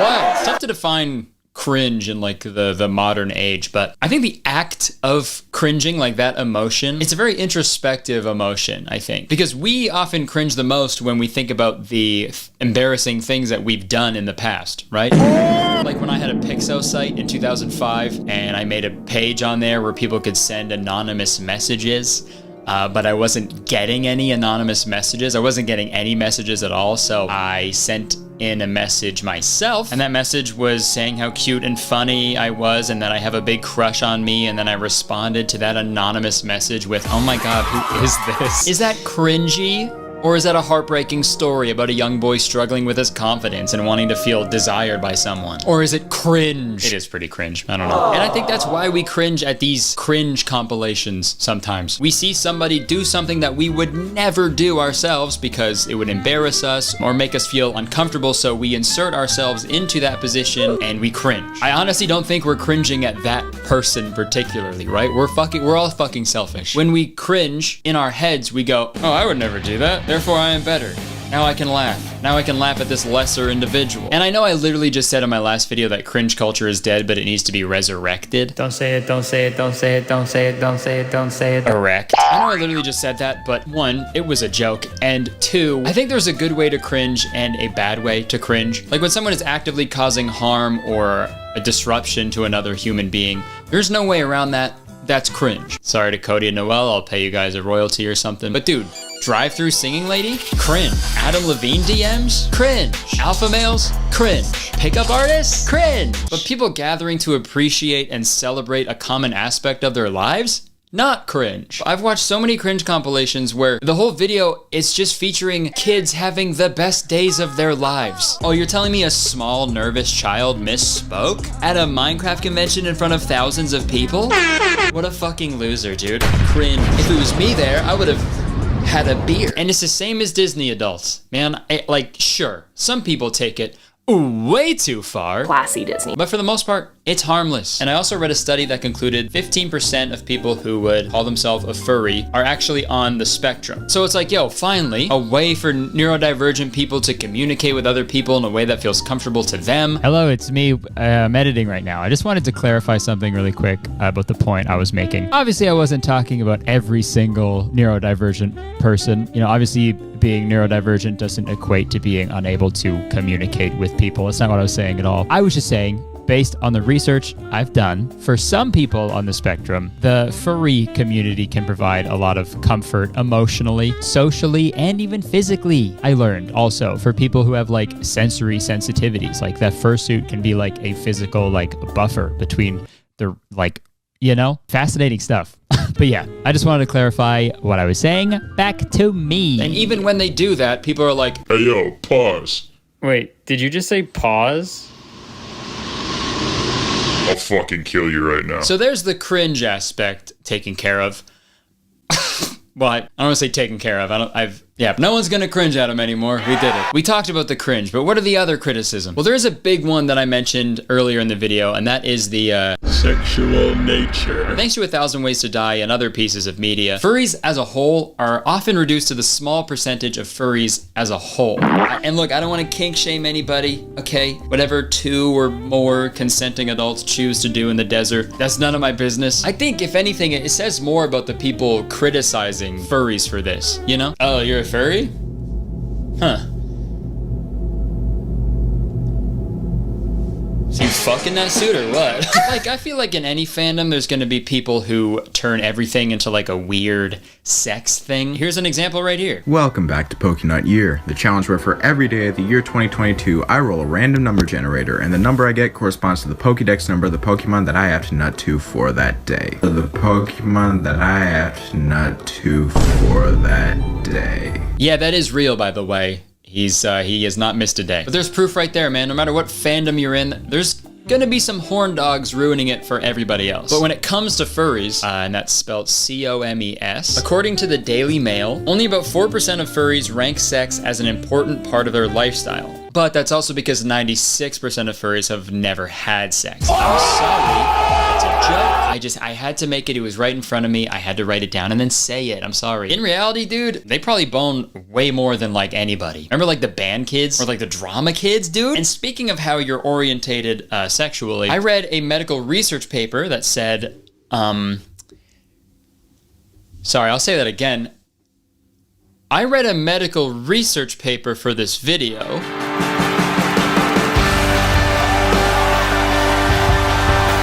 Thank you. And that paper stated that 84% of male furries identified as part of a non-heterosexual group. And the surveyed group also stated that, furthermore, male furries tended to be sexually aroused by fantasizing about being the same kinds of anthropomorphic animals to whom they were sexually attracted, with respect to gender and species. And this is just me theorizing because I have literally no experience with this or understanding of it whatsoever. But like, the world we live in is so fucking awful and mean and discriminatory towards LGBTQ plus people. So being able to just don like a fursuit, a fursona where your gender doesn't fucking matter to anybody and no one is like criticizing you or asking you about it all the time, like that must feel incredible. But one critique that people still have towards furries is that it's weird to be attracted to an anthropomorphic animal character. And I see that critique, but I also raise you this.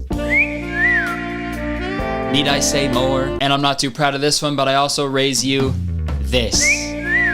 Okay? Dude, when I first saw Kovu in Lion King 2, Simba's Pride, I lost my mind, man. I wanted to be him so bad. I'm not lion, okay? But I wish I was. I wish I was that specific lion. And Disney be like, I am going to create a lion that is so cool. I don't know, man. I've just done so much research and I've watched a bunch of videos about furries the past week because I just wanted to learn. And honestly, I wish I did it sooner. Because if I made a video about furries like 5 years ago, it probably would have just been me watching some fucking furry cringe compilation and being like, these guys are weird. You know, it would just be me making fun of them probably. And I did that. That's a thing I did. I literally did that. I actually wasn't that harsh in that video, but still, I could have just, I could have just done the research and made this video 5 years ago, So you know what? Today, what is it right now? September 26th, I am declaring Kurtis Town as a furry-friendly zone. Okay? It's official. We support you. Okay? I did, however, get tagged in a TikTok from someone saying that they were going to come to my show in their fursuit. Hey, don't do that. Do not do that. They will not let you into the venue. And even if they did let you into the venue, it'd be distracting as hell. But no, dude, I think we need to be more accepting, right? Furries are people like you and me. We watch movies, they watch movies. We go to sleep, they go to sleep. We eat french fries, they eat french fries. The only difference is they order theirs animal style. And that's fine. Because there's more furries than you think, okay? There's millions of them. Even some of your favorite celebrities are furries. Literally anybody who's been on The Masked Singer, furries. Dude, Ninja is a furry. And that actually makes a lot of sense, you know? Animals don't wear bras, and Ninja's favorite thing is the absence of bras. And hey, whether you're a furry or not, you gotta eat. So let's hear a word from today's sponsor, HelloFresh. That's right, this video is sponsored by HelloFresh. Alright, hope you guys enjoyed this video. I know it's a little different from what I usually do, but you know, I kind of like just picking a topic and talking about it. So let me know what you thought of this video. Like it if you enjoyed it, so maybe I'll do more of this. Leave a comment. You know, let me know what you thought. Let me know if you learned something. If you're a furry, let me know what you thought. You know, it's some good discussion here. I also gotta say, I will be taking my first break. My first real break / vacation. There will be no videos on this channel in the month of October or on my podcast channel. I'm taking a break, okay? I've been doing this fucking like nonstop for 4 years, pretty much. It's been a long time since I've been like an actual vacation. So I'm gonna take one. I'll probably still be posting on like Instagram and Twitter. So if you wanna keep track of what I'm up to, probably make TikToks too, but on here, I'm taking a break from YouTube for like a month, all right? But yeah, you can keep up with me. All my socials are down there in the description. Come to my shows. The last shows I got of the year coming up on the West Coast. And we added some late shows, so come and support the fellas. Yeah, thank you so much for the support. Thank you for watching. I hope you enjoyed the video. I would stick around, but unfortunately I have to go. There's a certain TikToker that I need to report 1,000,000 times. Goodbye. Hey guys, before the video starts, I want to let you know there's a super epic Cyber Monday sale going on. Huge sales on my merch right now until December 1st, okay? Get after it, get the sales on, get it. Enjoy the video. Oh, Canada, our home and native land. All right, folks. It's that time of year again. New season of weather is premiering. The winter months are upon us. Okay, the winter is among us, you could say. Among us! It's true, man. It's gonna be winter pretty soon. And some of you are lucky enough to live in parts of the world that don't turn into a slushy, snowy, freezing hellscape for 6 months out of the year. But for us losers up in the northern hemisphere, about to get real shitty. Especially up here in the Great White North, which I feel like we should stop calling it that. Putting the word great in front of white, if it's not a shark, let's not do that, okay? As most of you know, I am Canadian. I feel like I mentioned that a lot, but still, I get like 10 messages a day from people being like, wait, how did I not know you were Canadian? I don't know, dude. I don't know. You're an idiot. Is that the answer you're looking for? You're dumb. I was born in Canada. I live in Canada currently, and I'm probably gonna live here for the rest of my life, man. I love it. I mean, it's fine. But you know what? I often forget how different Canadian culture is from our neighbors down south. This thing? Yeah, that's not a beanie. That's a toque, brother. That is a toque. This letter? You call that Z? That's the letter Z up here, dude. And this shit? Up here, we call that a basic human right. Huh? What? And I know it's tough to compare the entire country of Canada because just the population of the state of California is bigger than the population of all of Canada. So Canadians, we're in a pretty weird spot, especially with media. I've made several videos about Canadian television over the years. I'm also currently wearing a fucking YTV shirt, which is youth television in Canada. It's where they play all the cartoons and stuff. I just think it's so fascinating. I love sharing pieces of like old Canadian media with my audience because a lot of you guys have never even heard of these fucking shows before. Because Canada's weird, man. Canadian shows are so weird. Up in Canada, we get like all the best stuff from America, right? We get like the cream of the crop that you guys let us have as a treat. But the rest of the time, we have to like fill in the blanks with our own shit. Because, Canada fact, incoming, there are laws in Canada that require radio stations and television programs to make sure a certain percentage of whatever content they're broadcasting is Canadian content, or CanCon is what we call it in the business. Or the biz is what we call it in the biz. That also explains why there are some bands and artists up in Canada that are like household names, but if you go anywhere in America, they don't know what the fuck you're talking about. Let me tell you, dude, if I were to go down to a house party in the United States of America and I plug my phone into the speaker and I put on a Faber Drive song, I'm getting fucking kicked out. But in true Canadian fashion, literally, we're gonna be talking about another Canadian television show this week. And this show was called Canada's Worst Driver. It aired from 2005 to 2018. It was a reality show hosted by a man named Andrew Younghusband. And I'm not fucking joking, that is his name, Andrew Younghusband. God, you know that last name was just made up on the spot like hundreds of years ago. You know what I mean? There's a bunch of last names like that. What's another one? Shoemaker. The last name Shoemaker? Are you kidding me? Hey, what's your last name? I need it for this government document. I don't have one. Come on, man. You need a last name. What do you do for a job? I make shoes. Perfect. Shoemaker is your family's last name forever. Aw, shoot. Andrew Younghusband. Are you fucking kidding? I cannot get over that, dude. Do you think when he proposed, he was like, do you want to be my young wife? Because I hope he didn't. But anyways, the premise of Canada's Worst Driver is they get a group of like 8 people together who've all been like submitted by family or friends. And these 8 people are fucking terrible at driving. And as the season goes on, like the best person of each episode like graduates from the driving school until they're left with Canada's Worst Driver, hence the name. Man, speaking of drivers, does anybody want to listen to some Faber Drive? Hey, who is this guy? Come on. Dude, what the fuck is that? Canadian or something? I haven't heard of that thing. This guy, we're a good Canadian band. And believe it or not, I actually have a personal connection to this show. It's true. My driving teacher, when I was 16, was actually a judge on this show for a season. So, yeah, no big deal. And don't ask me his name, because I forget. Because it was like 10 fucking years ago, and I hardly paid attention in driving school, okay? Didn't have to. Red means stop, green means go. I think I fucking get it, okay? But anyways, I thought we'd watch an episode today, because the whole idea of the show is pretty fucking crazy, and you'll see going forward that this should not have been allowed to be on television at all. So the first episode starts with some brief interviews with the bad drivers, where they go into detail about how dangerous they are to be out on the road. And this takes place right before the host makes these terrible drivers drive 45 minutes on the highway from Niagara Falls to the driving school, which they actually call rehab on the show. To get there, to the rehab center, you're gonna have to drive yourselves, folks. Which seems a little insensitive to people who are in actual rehab. It's not like these drivers are fucking addicted to driving poorly. All right, this is an intervention, okay? You need to stop. Oh my God, all I ever hear is stop, stop this, stop here, stop that. You sound like a fucking stop sign right now, dude. How do you sound like a stop sign? They're stop signs. They don't do anything. They don't make noises. Yeah, you tell that to all the stop signs I've hit. They make noises, buddy. All right, so let's meet the drivers. First up, we got Tyler. Admits to being a habitual hit and run artist. 20 hit and runs in the last year. Yeah. How does that happen? Like,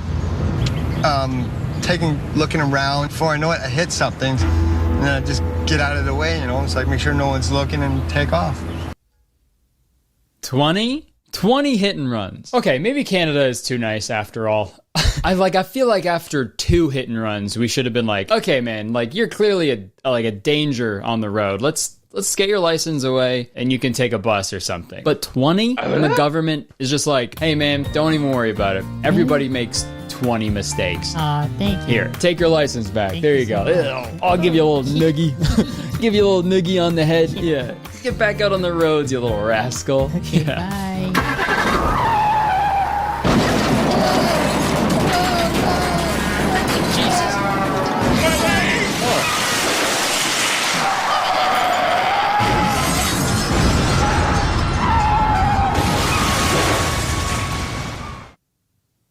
That was awesome. Tyler's wife, Jana, says he has a habit that's worse than hitting and running. Yeah, it's drinking and driving. Yeah. For real? Yeah. You drink and drive? Sometimes I have to have a few beers just to relax and so I can drive, yes. Bro, okay. Canada, we got to get our act together, man. We got to figure it out. This guy's had 20 hit and runs and he drives drunk and he's still allowed to just keep driving? What the fuck? I mean, I understand having like a few beers to like gain courage to like maybe talk to someone that you're trying to court. This is totally different, I think. Unless he's trying to fuck his car, Manser style. Park your car in the garage and then screw it! In that case, Love is love, man. You have to have a few beers in order to calm your nerves enough to drive. Sometimes, yes. Be safe, Tyler. Yes, sir. Thanks. Dude, Andrew Younghusband, don't let him leave. What are you doing letting this guy drive? Dude, I didn't edit that at all either. Like, that was the progression. Oh, you need beers to drive? All right, have a good drive. That's a perfect example of like what I'm trying to say here. They say how dangerous all these people are when they're inside a vehicle, and then they send them off in a vehicle. Like, the producers of the show have fucking zero concern for people's safety, as long as it's good television, right? What other shows? What's next? What's the fucking show they're gonna make after this? From the producers of Canada's Worst Driver comes Canada's Stabbiest Little Fella, where we drop 8 serial killers in a remote location with 100 innocent and very slow victims, and we see who can be the stabbiest little fella. Hosted by Megan Trainor. Okay, anyways, they go through the rest of the drivers now. There's one girl named Daniela who has panic attacks while driving. I don't want to be here. Just drive. And this is funny, right, audience? Let's exploit this person's mental health issues associated with vehicles on national television. That's hilarious. This lady's scared of going 100 kilometers an hour in a steel box full of flammable materials, while also being surrounded by other steel boxes that are going 100 kilometers an hour that are full of flammable materials. What a pussy. Straight up, Daniela's reaction to driving should be everybody's reaction to driving. It's fucking terrifying, okay? We've been desensitized. We have. Driving is not normal, okay? Humans, we're not supposed to go that fast. And you know what? Maybe that's what this show is really trying to say. Maybe the show is just a big commentary on modern civilization. The show is simply saying driving isn't for everybody, so it shouldn't be for everybody. People shouldn't be forced to drive cars just to live comfortably. Maybe we should be investing more money into safer, better, more accessible public transportation systems. And we really should be paying more attention to city planning and infrastructure that favors the civilian rather than the vehicle. Correct? Is that what the show is saying, dude? This show's a bunch of fucking socialist propaganda? Huh? Probably not. Is that what socialism is even? I don't think it is. Socialism is when no car. Sorry, back to the show. So they show the rest of the drivers, and they're all just absolute fucking menaces on the road. Menaces? Menaces? Menaci? I don't... Correct me if I'm wrong. But also don't, because I'll feel stupid. Okay, then we meet this psychic girl named Diana, who can't drive because she's too busy looking at tarot cards. I guess you could say her driving is terrible. Yeah, Diana, I bet you didn't see that fucking epic burn coming. Yeah, must have missed that one in your fucking tarot cards. Didn't read your palm well enough. Suck my crystal balls. Also, this psychic girl reminds me of my high school English teacher, because one time, she bragged to the class that she reads while driving. And not like, you know, reading street signs or like speed limit signs. No. She read books, straight up. She was like boasting about the fact that she reads books while driving. And hey, not a very good example that you're setting for all your impressionable teenage students, Mrs. I should bleep that, huh? I fucking totally forgot about that. Dude, that is so insane, Mrs. Reading books is smart people shit. Okay? Reckless driving is dumb people shit. You can't have smart people and dumb people shit going on at the same time, all right? That's like if a surgeon was like performing surgery and halfway through he just started like kicking a hacky sack around, right? Can't do that. Hey guys, check this out. Whoa.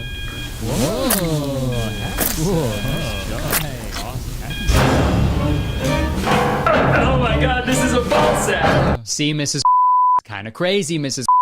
Okay, let's meet the rest of these drivers. There's a guy named Cody who loves doing donuts, obviously because his name is Cody and he looks like that. Then there's Lou, who also cries whenever she drives a car, which is just hilarious. Then there's Amrinder, who loves speeding. I love speeding. And then we get to possibly the worst person, not the worst driver, I think the worst person I've ever seen in my life. And their name is Crystal. Crystal terrified the crew who shot her bio last week so much, no one will ride with her.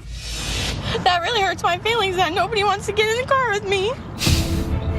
Hey man, I'm not gonna lie. This is me when I rip insane amounts of ass in the front seat so none of my friends want to get in the car with me. That really hurts my feelings that nobody wants to get in the car with me.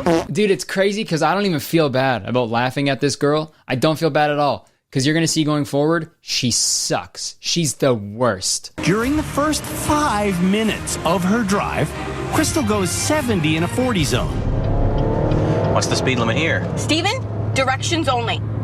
She drives on a sidewalk. It's okay, I'll get off the sidewalk. She sends numerous text messages. Oh, how embarrassing. She bursts into tears. I'm not the worst driver. Yeah, no, I think you are, actually. I think you are the worst driver, Crystal. Bro, like, if you're gonna act like a maniac behind the wheel, like, at least own it. Don't fucking do a bunch of crazy shit and then cry about it. What the fuck? Why are you crying? You were just on a sidewalk.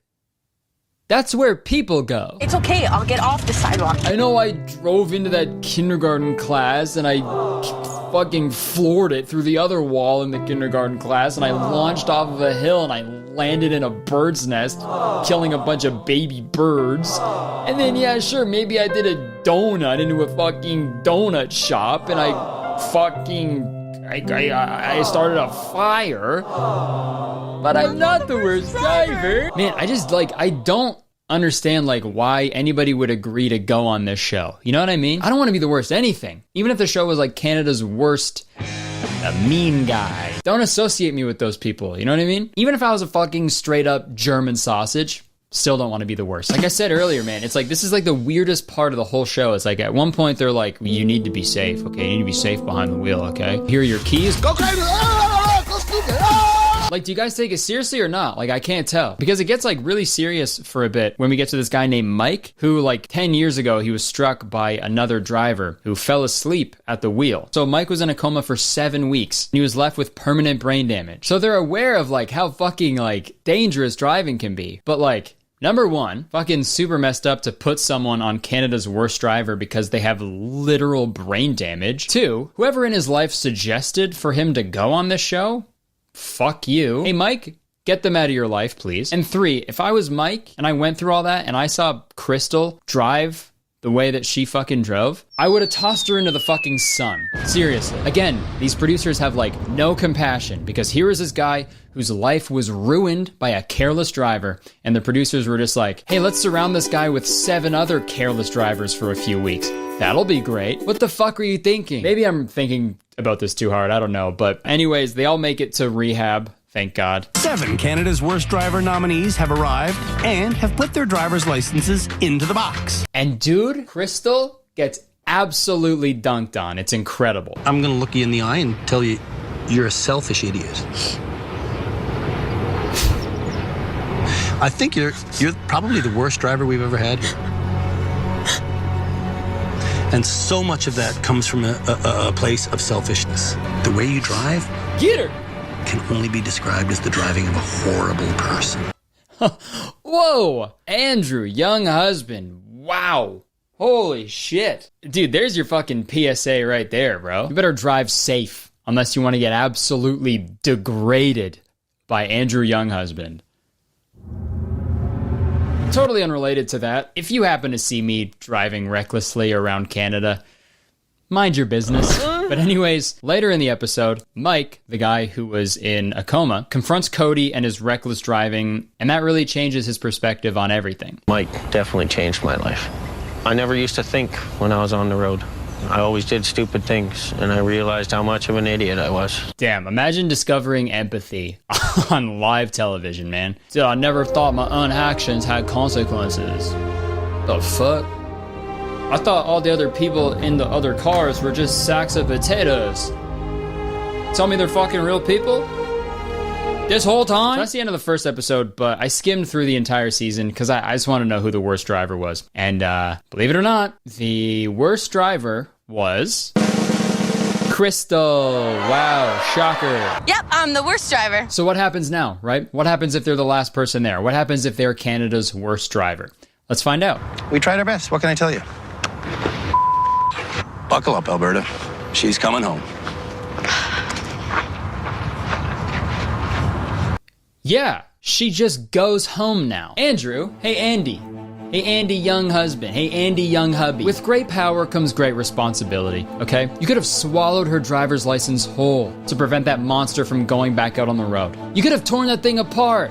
but you just let her go. I missed the part where that's my problem. I mean, she's going back to Alberta, so I think it's fine. There's only like 10 people who live there anyway. Yeah, sorry, Alberta. You thought you were safe here? You thought you were safe in a Kurtis Conner video? No, still getting made fun of. You can't escape it, Alberta. Moral of the video, I think we can all try our best, you know, to drive a little better, pay a little more attention, because it can be dangerous if you don't do that, obviously. But all in all, that show is a Canadian treasure. And speaking of Canadian treasure, let's hear a word from today's sponsor, Inkbox. Okay, thank you so much for watching the video. Hope you enjoyed it. If you did, please press the like button, because believe it or not, 1 like equals 1 red light that I will stop at. So you fucking better press the like button. Leave a comment. Let me know if you remember the show. Let me know if you what you thought of the video. And let me know if you want more Canadian TV reviews. Press the subscribe button if you want, because I make a video all the time, and as soon as you press the subscribe button, you become a valued citizen of Kurtistown. If you didn't know, Kurtistown is the best place to live in the world, and I'm the mayor, so you have to be nice to me. It's the law. Yeah, you can check the description for other things I do, you know, my podcast, merch, all that fun stuff is down there. All right, that's it. I would stick around, but I unfortunately have to go. I have to go do donuts in my driveway, so. Attention Kurtistown citizens! I'm doing the biggest show I've ever done in Chicago on September 16th at the Chicago Theater. Whoa, and tickets are going fast, okay? So grab some before they're gone. It's gonna be so much fun. I'm really excited. Also, some shows on the West Coast sold out, so we added some late shows to San Diego, LA, San Francisco, and Seattle. So yeah, click the link in the description to get tickets, or just go to kurtisconner.com, and I hope to see you there. My tour bus burnt down, if you didn't know. My tour bus caught fire and burnt down. I lost all my stuff. But hey, the shows are still happening, so I hope to see you there. Enjoy the video. All right, folks. I'm on my phone a lot. It's something that I've been consciously trying to cut back on, but it's hard, especially since I'm on tour right now. I'm in Omaha, Nebraska. What the fuck else am I gonna do? All I've been doing these past few weeks has just been fucking scrolling TikTok and watching videos that are 100% taking years off of my life. I've actually prepared one for you today. We'll put it on screen. What's up, yogis? So me and Brian Crew just taught a really juicy anus workshop today. And look, as much as I would like to say, reject modernity, embrace tradition, fuck that, okay? You want me to go live on a farm? Poop out of my window, wipe my butt with a piece of corn? I'm good. But at the same time, fuck, that would be nice. You know, sometimes I really do miss the days before social media. And I know a lot of you Gen Zers watching are like, hold on, did he just say before social media? Huh? What the heck is this guy talking about? Shut up. I'm almost 30. So although I spent a lot of my childhood on the computer, I didn't really have a social media profile in my own name until I was maybe 10 or 11 years old. And that was of course on MySpace. And I say a social media profile in my own name because I use a lot of sites that could have been classified as early social media. I played a lot of Habbo Hotel. I also frequented a lot of forums that I'm too embarrassed to divulge the details of, so I won't. But being a millennial, shut up!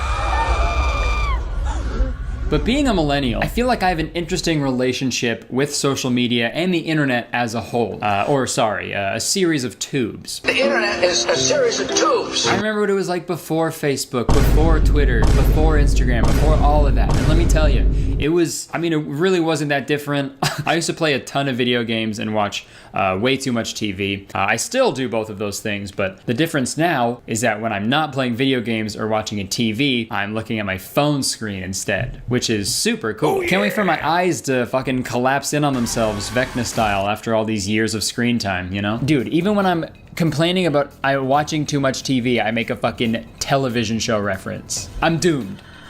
Like Doom, the video game. And movie. They also made a movie. They made a Doom movie starring Dwayne "The Rock" Johnson. I feel like we don't talk about that enough. They did that, and I loved it. But I'm also in a very interesting spot because being online is my job. I have to know all the trends. I gotta keep a finger on the pulse of whatever the fuck James Charles is doing these days or whatever.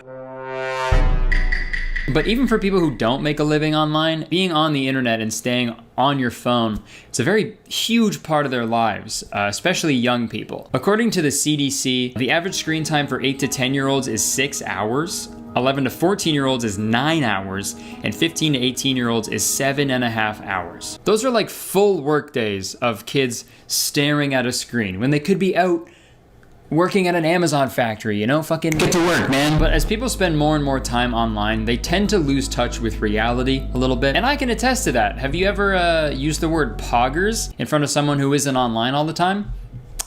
It's a fucking nightmare, I'll tell you that. And there's a certain term that's been used in the past few years to describe people whose perception of reality has been warped by excessive internet usage, and that term is chronically online. Really quick, I want to say that the usage of the word chronically, it's a bit gnarly, I think, seeing as, you know, someone can just stop being online whenever they want, but people with like chronic illness can't really log off from the constant pain and suffering that they're feeling. So going forward, how about we call it extremely online? Just like Shanspeare did in their video called We're Chained to Our Phones and It's Scarier Than We Think. If you want like a well-researched and informative and intelligent video about this topic, you are in the wrong place. Sorry to break it to you, but you're in the silly zone right now. It's about to get so goofy down here. In my video, we're gonna take a look at some posts from people who probably have the worst opinions ever. Opinions that could only exist if you spend way too much time on the internet. And I figured for this video, we'd split it into 2 parts. Each part focusing, the only thing that should be focusing is that camera,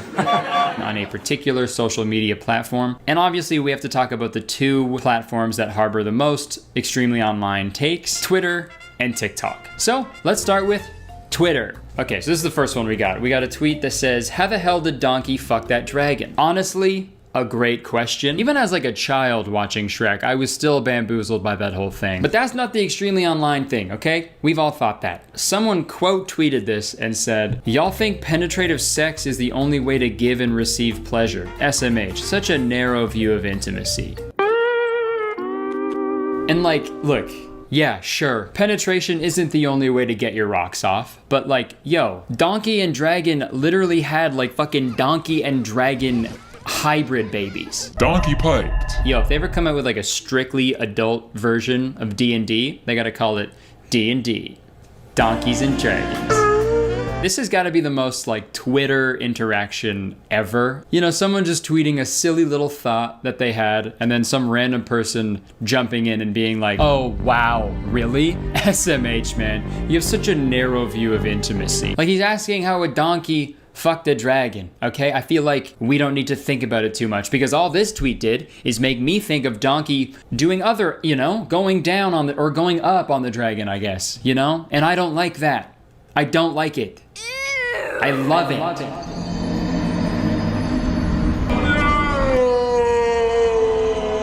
Gracie, didn't you say you were logging off? Please, I know you're in a bad headspace right now. Can you kill yourself, please? I can't handle this right now. Shoddy, that's over the line. And I'm being serious. Sorry for calling you shoddy. I say it when I'm nervous.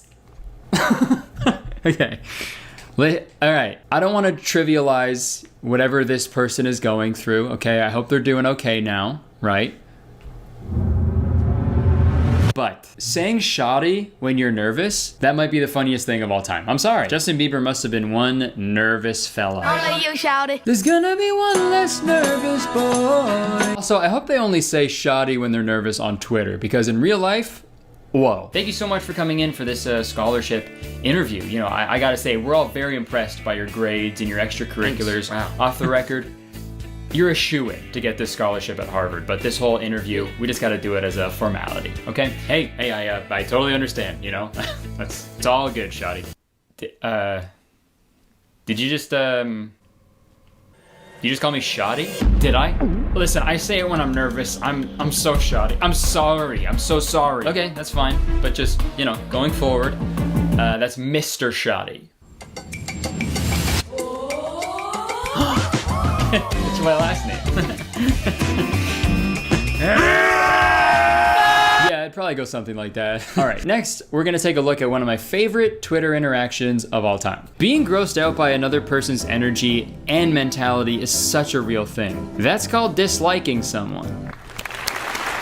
They nailed it. They fucking nailed it, man. And it's so true, man. I feel like, Twitter sucks, man. There'll be a tweet that's like, yo, if I FaceTime you at 3 a.m., that means I fuck with you. And it'll have like 1 billion likes. Who's liking this shit? Dude, I feel like people are just doing way too much to explain the most simple things and also using like incredibly serious terms at the drop of a hat. You know, I don't think the McDonald's drive-thru guy fucking gaslit you. I think maybe he's bad at his job. Or maybe you ordered wrong. You sound crazy right now. You know what I mean though? Like maybe chill a little bit. Here's another example. You can come if you want.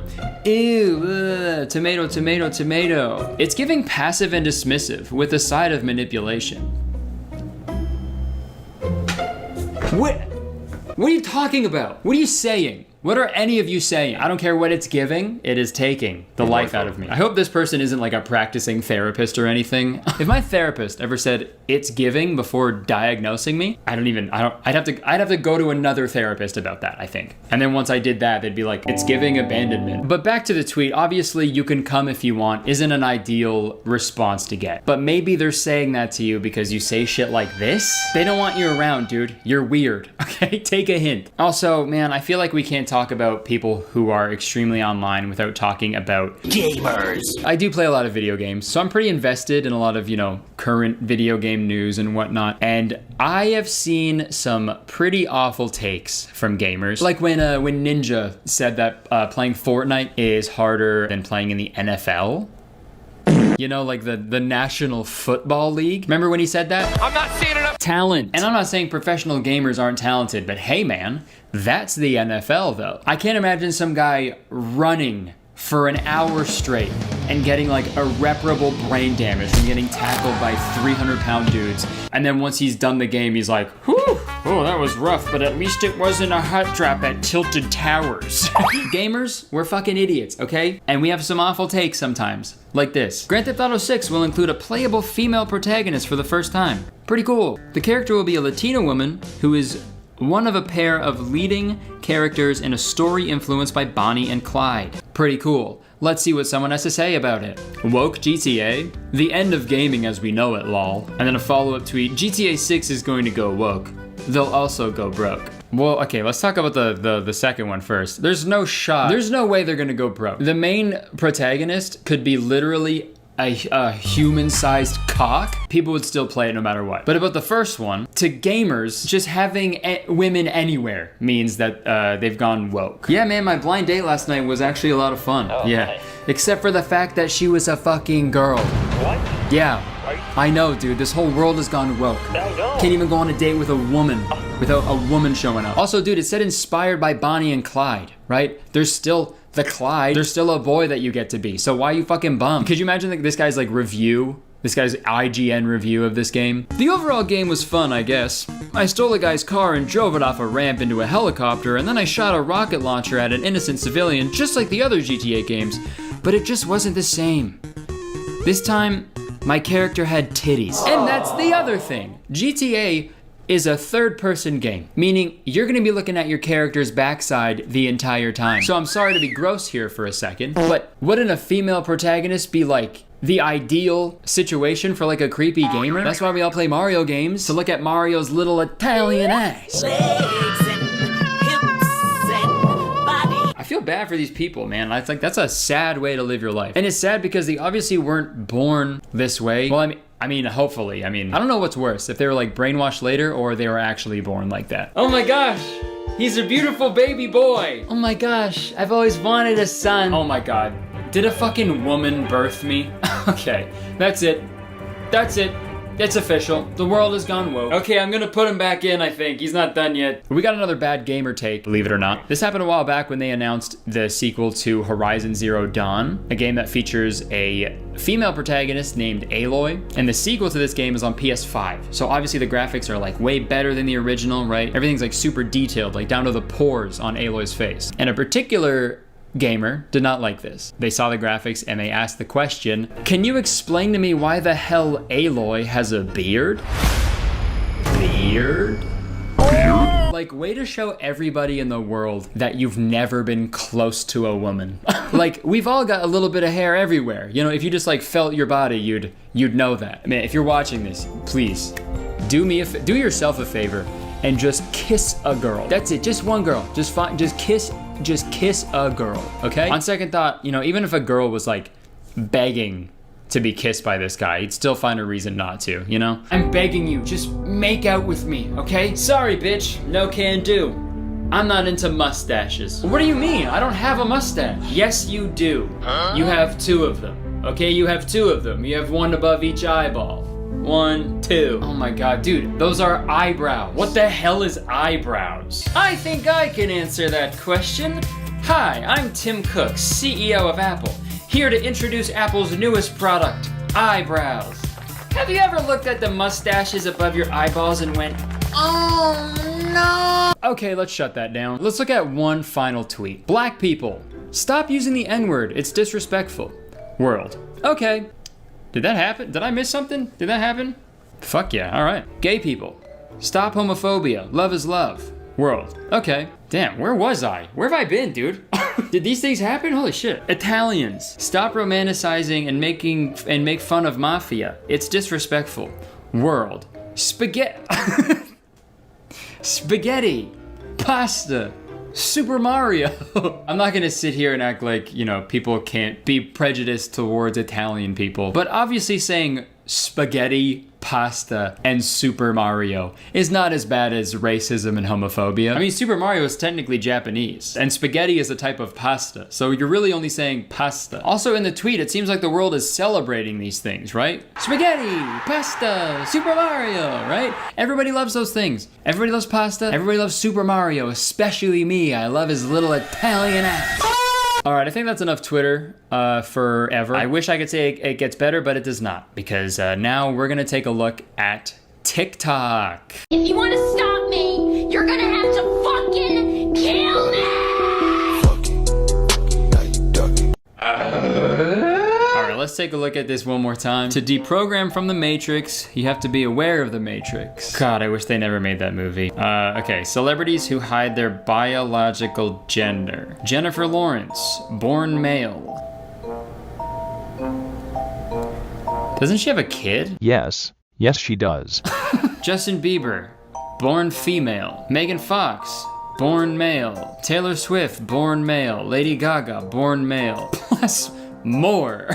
Okay, where are your sources? Okay, you can't just put random names and just say a bunch of shit and put and more. Trust me, I just can't tell you because I'm lying. I also don't know if this counts as someone being extremely online or just extremely stupid. I can't tell. And also, I just want to clarify, if this was true, if a celebrity is hiding their biological gender, I don't even know what that means. Are they talking about like their sex? Like what they were assigned at birth? Regardless, their gender, none of our business. All we have to do is use the pronouns that they want us to use.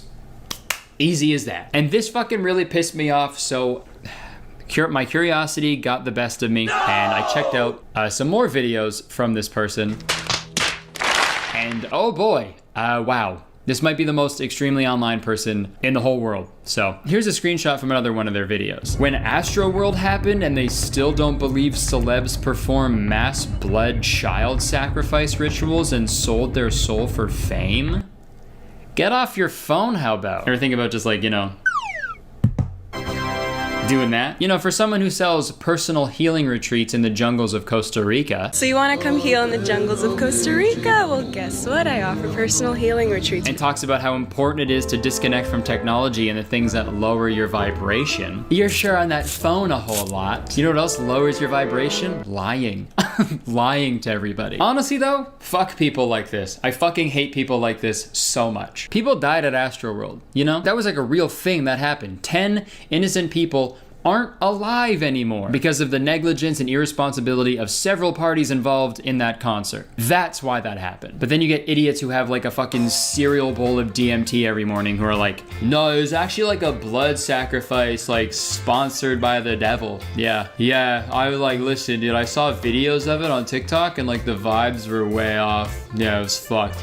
Hey, anybody have like water? I'm freaking out. But luckily the bad opinions ended there and the rest of her videos were very informative and really interesting, and I'm lying to you, I'm lying. Let's watch another video. I need to feel something. Harry, can you tell me something that'll piss me off? Boba Fett's better than Mondo. Yep, that'll do it. Most people think we're living on a spinning ball in space and believe NASA.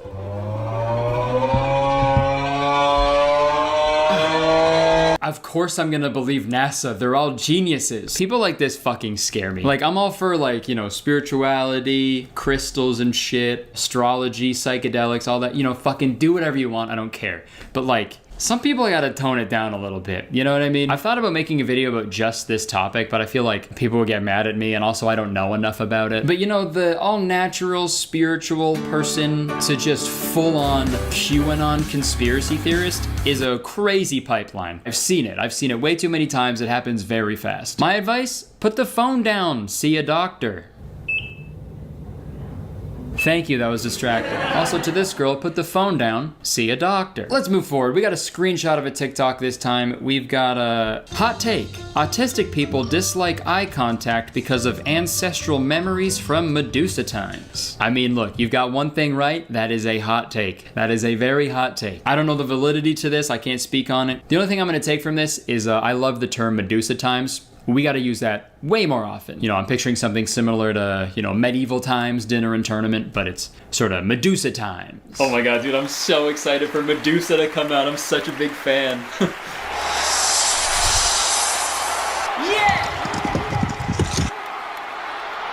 Okay, coming up next, we got a TikTok interaction that really encapsulates everything about the experience of being on TikTok. So there's a video with the text, "Mop with me. I haven't mopped the floor in 5 days. I've been so busy." And then somebody commented, "Don't make people feel bad for not mopping. There's more to life." Like, literally the most harmless little TikTok video. And then someone was like, "Hey, stop making people feel bad." I've seen TikToks like that too, of people being like, "Today we're gonna make a fucking sandwich," and people being like, "I fucking hate sandwiches, delete it." But you know what? It's got me thinking. If you're ever at work, you know, and your boss gets mad at you because you don't want to mop the floor, just hit him with that line. "Stop making me feel bad for not mopping. Okay, there's more to life."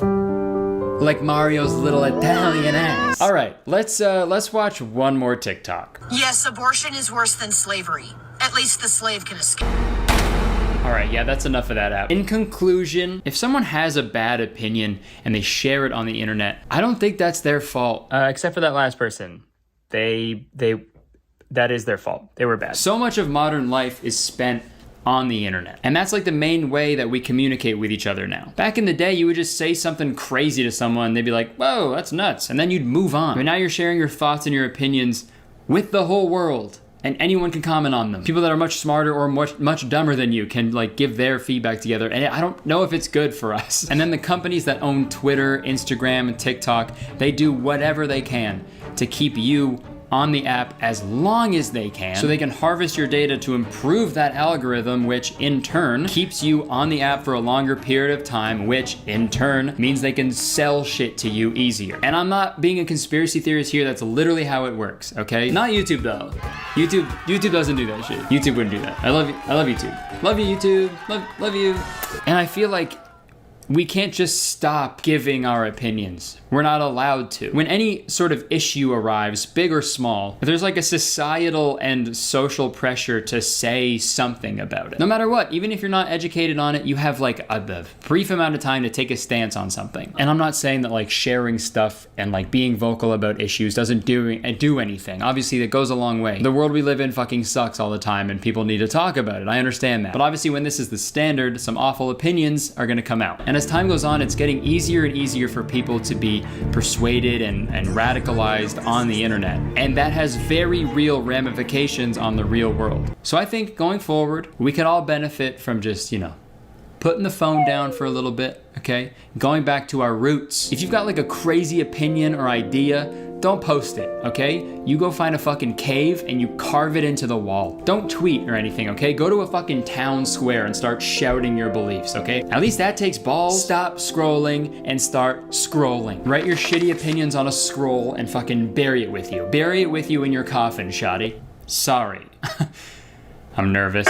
Okay, let's hear a word from today's sponsor. All right, thank you so much for watching the video. Hope you enjoyed it. If you did, please press the like button, because believe it or not, one like equals one Mario Butt Cheek. And you can leave a comment if you want. Let me know if you want maybe a part 2 to this video. Let me know if you've ever seen any other extremely online takes. And let me know what you think about this whole topic. It's very interesting. You can also press the subscribe button because I make a video all the time. And as soon as you press the subscribe button, you become a valued citizen of Kurtistown. If you didn't know, Kurtistown is the best place to live in the world. And I'm the mayor. So you have to be nice to me, it's the law. I'm on tour right now, come see me on tour, please. I got merch and stuff, and Instagram, Twitter, all that bullshit. All right, thank you so much. I would stick around, but I have to go, unfortunately. I got a reservation at Medusa Times. Folks, I've been wanting to make this video for a very long time now, because this is serious. Oh, what? What? Is it because he died? Oh, spoilers! What the fuck? The movie's so old. A tree died for that joke. Having an audience on the internet is pretty cool. Okay, I'll admit it. You know, there's a lot of perks to being a YouTube celeb. One, for example, I don't have to show my ID anymore when I order a drink at a bar. I just have to cry and force them to look me up on famous birthdays. And if they don't agree to that, all I have to say is, fine, this place is a shithole anyway. And I leave with my tail between my legs. What else is a cool thing about being a YouTuber? Oh, every time I see my extended family, no matter how many times I explain it to them, they still ask me, so do you make money from YouTube? And my personal favorite part, people I didn't even talk to in high school will reach out to me now, asking me to be on their super cool new digital marketing podcast. So I think I hit the big time. I don't mean to sound ungrateful. I love what I do. Seriously, this is like literally my dream job. But if you've seen any of my videos, you know I love to complain. Complain. I thought seamen were underwater. And since I have an audience on the internet, there are these websites out there who will create these like low effort biographies about me. So if someone's Googling me for whatever reason, they'll click on that page and they'll make a couple cents from an ad that gets placed on the page. You know, perfect business model, I get it. Quantity over quality, you know, that can be a good thing sometimes, right? I'd rather have a bunch of like okay teeth than one really, really good tooth in my mouth, right? But the thing about these biographies is that they're almost always incorrect. So I thought it'd be fun to go through some of these biographies and correct some of the lies that are being spread about me. Really quick, I want to shout out my friend Drew, who made a video about this topic a while ago, which was very funny, so you should go watch that as well. Well, he made a video about like his biography. He didn't make a video about mine. That'd be crazy. All right, let's get into it. I'm gonna search Kurtis Conner height and I'll see what comes up. Okay, Kurtis Conner height. Shut the hell up, bitch. Go kill yourself. Go sit in the middle. Dude, I gotta set the record straight right now. When you're a guy under 6 feet, that's gonna stink. PU, that's too many feet. When you're a guy under 6 foot, every inch counts. So I'm gonna set the record straight. I am 5'9", all right? Actually, I'm almost 5'10". Well, actually saying I'm almost 5'10" implies that I'm like still growing. Like, I'm almost there. You give me, hey, by the end of this video, I will be 5'10". Just you wait. Blogograph, I can't tell if you're spreading lies or you're spreading my cheeks, cause you're fucking me on this one. All right, so it's settled. I'm 5'9", and I'm not insecure. Let's keep going. If we scroll down a bit, it says real name, Kurtis Conner. Nickname, Kurtis. Hi, I'm Kurtis, but my friends call me Kurtis, because that's my fucking name. That cracks me up every time I read it. So nicknames are just first names. Got it. Yo, what if your name is Nick, though? If your name is Nick, you can't have a nickname because your name is already a nickname. Oh my god. More so on my body image, though. There's a lot of websites who are talking about like how much I weigh and shit. A lot of them are fucking like pretty close, which is weird. But I don't want to pay attention to that shit because like, what is weight? Sure, I'm 135 on Earth. If I'm on the moon, I weigh fucking 20 pounds. So what does it matter? So next time anyone's getting on your case about your weight, just say that shit. She's like, well, it's only on Earth. On the moon, I'm malnourished, bro. Okay, let's keep reading. Scroll a little further down. For some reason, they think my father, mother, and brother that I don't have are all named Will Update. Idiots! Then they have a section about my favorite things and like and dislike. Okay, favorite actor, Tom Cruise. Not true. It's Brendan Fraser. Favorite actress, Sophia Boutella. I don't know who that is. My favorite actress is Rachel Weisz, because she's opposite of Brendan Fraser in The Mummy. Favorite color, red. Not true. I like green. Favorite movie, The Mummy. Okay. I'll agree with that. Favorite food, Canadian food. I'm guessing they put that there because I guess I've never stated publicly what my favorite food is. And I never will. update. I never will update you on what my favorite food is. I'm taking that to the grave, all right? Literally. When they bury me in my coffin, I'm gonna have a big bowl of cacio e pepe. Oh, dang it! Now you know my secret. Fuck. The only thing the website really knew about me is that I'm a Canadian YouTuber. So when they had to put my favorite food, they were probably just like, I mean, I can't put YouTuber food, so Canadian food? I don't know. Because Canadian food, like, isn't really a thing, you know? Like, poutine is like the only Canadian food that really exists. So why not just put that if you're gonna put Canadian food? Or if you don't know my favorite food, just don't put it on the website, right? Just guess. But on second thought, I do have a Canadian mouth. So any food I put in my Canadian mouth is inadvertently Canadian food. So I guess they're right. One on the board for them. Okay, I was scrolling through other websites and like, I don't know what it is, but a lot of them are like kind of mean. Like, look at this thing that someone wrote about me. Sadly, Connor has a lot of mental health problems. This is also the reason why he has time management issues. There have been times where the YouTuber has missed many important things due to procrastination.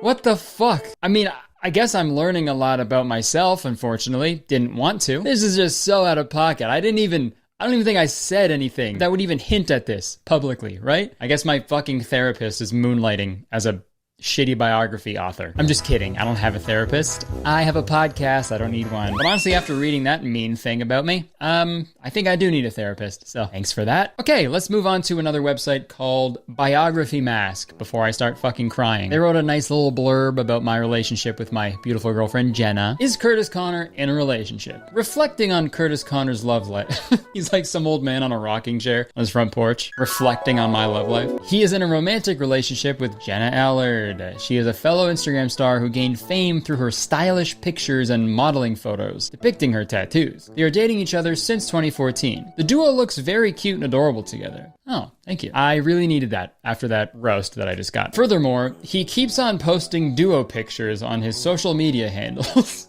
And I really like how they phrase that. It seems like the author of the article was like pissed off that I'm doing it. Oh my god, he keeps on posting duo pictures on his social media handles. What a loser. He'll never get a girlfriend at this rate. Okay, and then underneath it, it says, moreover, there is no sign of breakup anytime soon.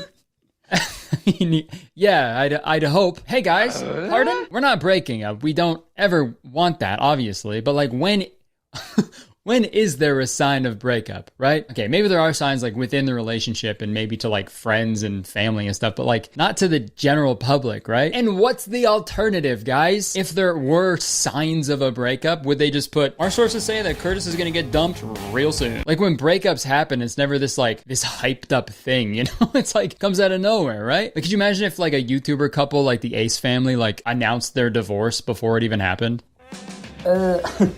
Just kidding. What up? It's Austin. Got a huge video dropping next week. Just want to let you know. It's going to change the Ace family forever. I don't want to spoil it, but it rhymes with remorse. As in, I showed no remorse when I handed my wife the divorce papers this morning. Sorry, I'm a little excited. Sorry I spoiled the surprise. She's been working on this for a while, and I'm just so excited for you guys. Can you stop crying? Oh my god, I'm filming, obviously. Shut up. That's not my wife, by the way. That's my mistress. She's cutting onions. See ya. Okay, moving on from my relationship, let's get down to brass tacks, okay? Cash money, cheddar, pecorino romano, a little bit of parmesan, mixed with some pasta water to make a creamy cheese sauce, and then you mix that with some freshly toasted ground black pepper and maybe mixed with a fresh pasta as well, and I eat it because it's my favorite Canadian food. There are a lot of websites that will speculate on how much money I make, and it's always very funny because they're just fucking way off every time. And I feel like this is common for most YouTubers because these websites will just base their estimations off of like an average CPM, but those rates are always changing and fluctuating. No one cares. Dude, shut up. There's no way you can really get an accurate number. Like, dude, I remember when I like only had an audience on Vine like back in like 2015, and if you looked up my net worth, it would say like 300 grand or something, and that was just, oh my god, not true at all. And I feel like at that time the general public like also thought that as well, because I was still working at Starbucks when I was like a Viner, so it was always funny when people would come in and recognize me and they'd be like, hey, I follow you on Vine, what are you doing back there? Well, I'm working because of the apron. I'm at work. But you're on Vine. You know what else I'm on? Bad terms with my landlord. So that's why I'm here. Jeez. Sorry, man. What the fuck? Hey, you made my coffee wrong. Oh! Although that's what it felt like every single day, I was never shot at my job. Unless we're talking about espresso. Up top. Put hand here. Too slow. Fuck you. No, I think it's easy for these websites to just assume that like any person with an audience on the internet is just automatically making $1 million. Like for example, my friend Dean, he's got a YouTube channel, he's got a podcast. Let's look up his net worth. Dean Hebscher net worth between $1 million and $5 million. Wow. With that kind of money, you can live a pretty lavish life, right? Let's go check on Dean to see how he's living it up, huh?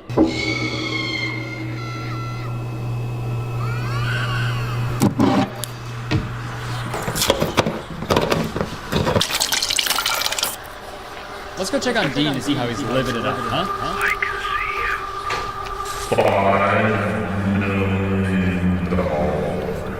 With that kind of money, you can live a pretty lavish life, right? Right? $5 million. Happy Halloween. Right?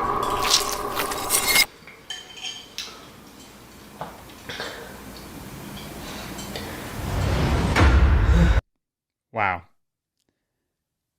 Pretty humble guy. Okay, on to the next website. TV show stars wrote a biography about me, which is pretty confusing because I am neither a TV show or a star. When they talked about my income, they say I make $35,000 to $45,000 a year just from Instagram, which is not true. It'd be really nice, but it's incorrect. And they put a photo from my Instagram of me posing in front of a Toyota Corolla that I captioned "me and my Rolls Royce" as a joke. Obviously, but I guess they thought I was being serious because the next line in their article is, since the young star is rolling with cash, he owns a Rolls Royce, just one roll, he owns a Rolls Royce worth $500,000 to go in style. Yep. Oh, you know how Rolls Royces have the fucking Toyota logo on the rims? Yeah, that's kind of their trademark. You can always tell if it's a Rolls Royce if it's a Toyota. Holy shit, dude, this photo is so funny to me. Kurtis Conner with his Rolls Royce. You know what? I want to help this website out. They're trying their best, and I respect that. So I want to give them some more photos that they can put on their website.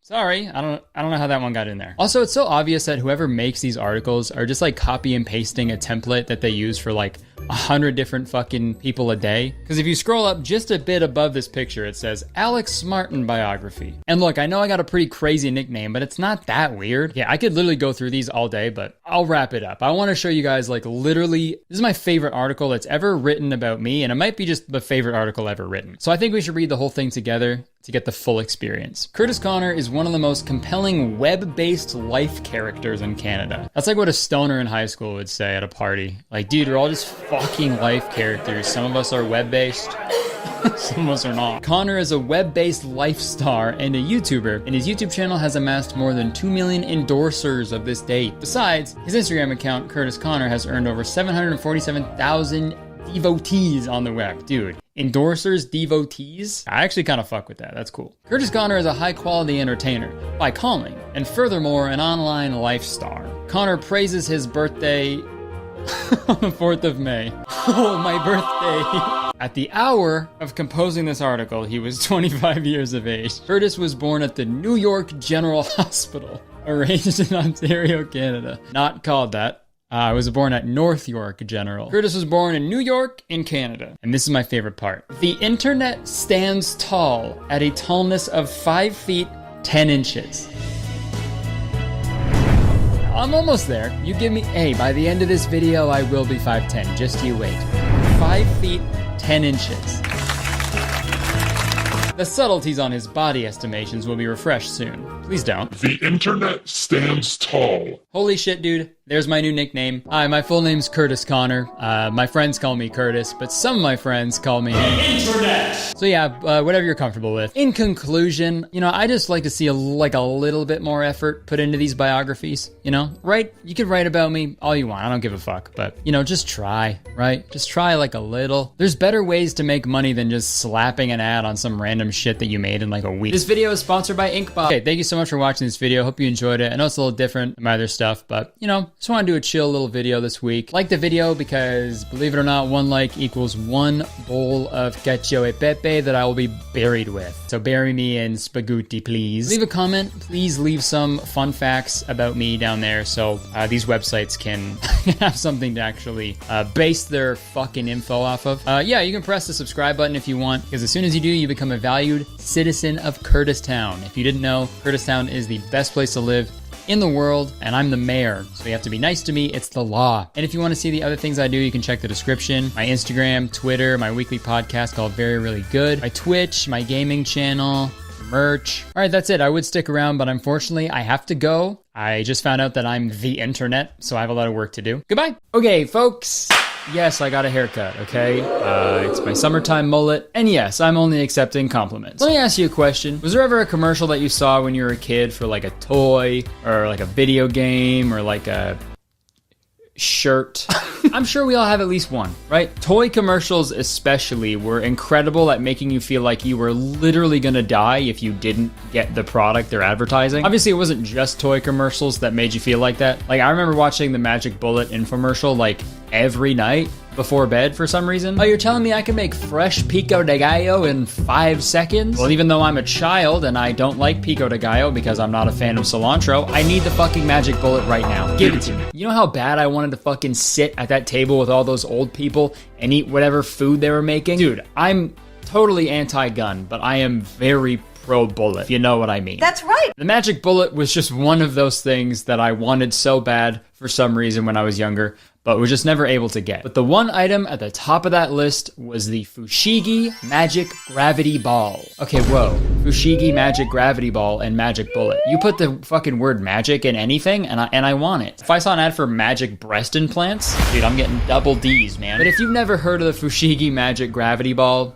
buckle up. Let me just read here. The Fushigi Magic Gravity Ball came out in 2010. Wait, really? Okay, I thought it came out like way earlier than that. Okay, that's embarrassing as fuck because in 2010 I was 16. I was 16 years old. So while other kids were like, I really want my own car for my birthday, I was like, I would really like one of those magic balls, please. Yeah, I guess I'm not like other guys. This is throwing me for a loop. Okay, I could have sworn I saw this commercial when I was like 8 years old. Okay, fuck. Well, I mentioned Fushigi in my last video, but for whatever reason, I wanted this thing so bad. What is the Fushigi Ball, Kurtis? What does it do? What's it for? Why did you want it so bad? And the Fushigi Ball was basically like a bastardized version of contact juggling. If you don't know, contact juggling is a form of juggling 1 or 2 objects without releasing them into the air. And in this article from 2010 titled Fushigi Ball Poised to be Bigger Than Snuggy's Xbox, which is a wildly bold claim. I don't know who the fuck thought it would ever be more popular than Xbox. Could you imagine instead of people streaming video games on Twitch, it's just people fucking playing with an orb? Having a late night sesh with the boys, you got your headset on, right? And you're just fucking... But this article states that the guy who made Fushigi, he saw a video of contact juggling on the internet and saw an untapped market. So they made their own version of it and tweaked it a bit and rebranded it as the Fushigi Magic Gravity Ball. And then they made a commercial. Fushigi! They just went all in on the marketing. They went crazy. And I think the best way to learn about the Fushigi is to watch the full commercial. So let's watch it. You're about to be mesmerized. It's here. It's wild. It's sweeping the nation. It's Fushigi! That gets your attention, man. Also, I gotta say, there's nothing more intimidating than having a group of people behind you just fucking rubbing an orb. That is so scary. It literally looks like they're all about to cast a spell on you. We gotta put those guys in more commercials, right? Because I don't care what you're trying to sell me. If you got a group of guys behind you just fucking holding up a silver floating orb, I don't want to find out what happens if I say no to you. But a lot of the commercial is random people giving like testimonials to the camera about what they think about Fushigi. Like this scene girl. Fushigi, like I don't know what it is, but it's the coolest thing ever and I can do it. And then this guy's groundbreaking observation. It floats. It floats. Hey, good job, guys. Way to interview the most confused guy ever. It floats? Hey, check out this ball. You sort of just move it around in your hands and it looks cool. It floats? No, it doesn't float, really. It floats. Okay, and interlaced with these testimonials, there's like sick, cool footage of a bunch of awesome guys doing super cool tricks, while the host, Tim Goey, explains why Fushigi is so cool. We're gonna show you how to unlock the secrets of Fushigi, the magic gravity ball. No strings, no tricks. Magic? Maybe. An illusion? You decide. And just fucking obviously the guy who's awesome at Fushigi has a ponytail. This is such a ponytail thing to have. I feel like the more you play with the Fushigi, your hair just automatically morphs into a ponytail. And then they show a bunch of cool tricks that you can do with the Fushigi. Maneuvers like the prayer cross, the enigma, levitation, and so many more. Also, this is a fun fact. I don't know if you know this, but this is actually how doctors check for lumps in testicles. And it feels awesome. It's like a secret menu thing, though. You gotta like go to the doctor and be like, yo, give me that Fushigi shit. And he's like, I bet. Also, an interesting thing that happens in this commercial, while all the like cool tricks are happening, there's like a paragraph that pops up in like super tiny font. It's on screen for like 3 seconds, but let's go ahead and read it, okay? Experienced Fushigi performers. Proficiency in the art of contact juggling, or Fushigi, takes practice. Please refer to tutorial DVD for full instruction on how to create the illusion of gravity defiance and floating levitation prior to use. You must be 18 years of age to order. Please read all disclaimers carefully before attempting any Fushigi maneuvers, as failure to follow storage and usage instructions may lead to property damage and bodily injury. Jesus Christ. How the fuck would it lead to property damage and bodily injury? They're balls. Like, what's the worst that could happen if you don't store and use your Fushigi properly? Look, I'm sick and tired of these bitches thinking So they the funny. ones. Coming. Yeah, 1 second, man. Hold on.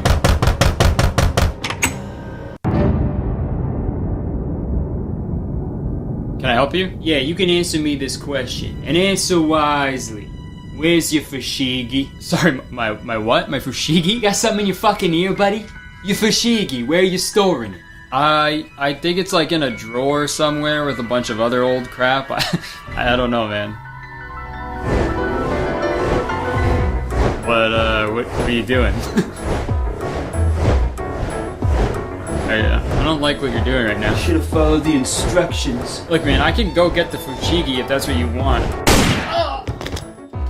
Ah, that's hot. Why did I do that? Okay, and one more thing about this commercial. I know companies exaggerate in their advertisements to, entice the consumer. You want to say just whatever you can to get people to buy your product. That's what advertising is, but like, man, some of the claims in this advertisement are a little nonsensical. Everyone loves Fushigi, and you don't have to be a magician. It's relaxing, even therapeutic. Therapeutic. Okay. Cancel your therapy appointments, everybody. You don't need it. You're wasting your time, okay? Why don't you just move that ball around in your hand and wave goodbye to your anxiety and depression? Quit bawling in therapy and start bawling. So that was the commercial that had me by the throat when I was fucking 16, I guess. It's so embarrassing. But I wanted one so bad, dude. I just thought they were so cool and interesting and magic. You know what? I just turned 28, and the older I get, the more comfort I seem to get from the things that brought me joy when I was younger. A lot of the music I listen to is just the music I liked when I was in high school. The only clothes I buy are like vintage t-shirts from like the early 2000s. And I fucking spend way too much money on Pokemon and Digimon cards, okay? It's all about healing your inner child. I hate that term because that makes it seem like there's like a little boy literally inside of me like piloting my every move, Which is crazy. Obviously that wouldn't happen, sorry.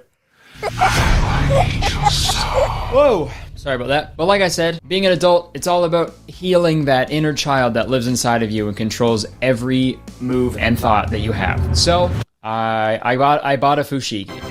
I bought a Fushigi magic gravity ball. So in this video, we'll see if it really is as easy as they made it look in the commercial to become a Fushigi, what do the disclaimers say? An experienced Fushigi performer. I haven't actually opened this yet, so let's go do that and get some first impressions. Fushigi! All right, hello, I'm in my kitchen now. We got the fushigi right here. I got the secondary camera right there so we can get the close up. Yeah, man, I'm fucking, this is years in the making. I'm excited to see what we got in here. Okay. Thank you for purchasing the Fushigi Magic Gravity Ball. Attention, Fushigi is an amazing skill toy. However, Fushigi will not float on its own. Then what am I doing this for?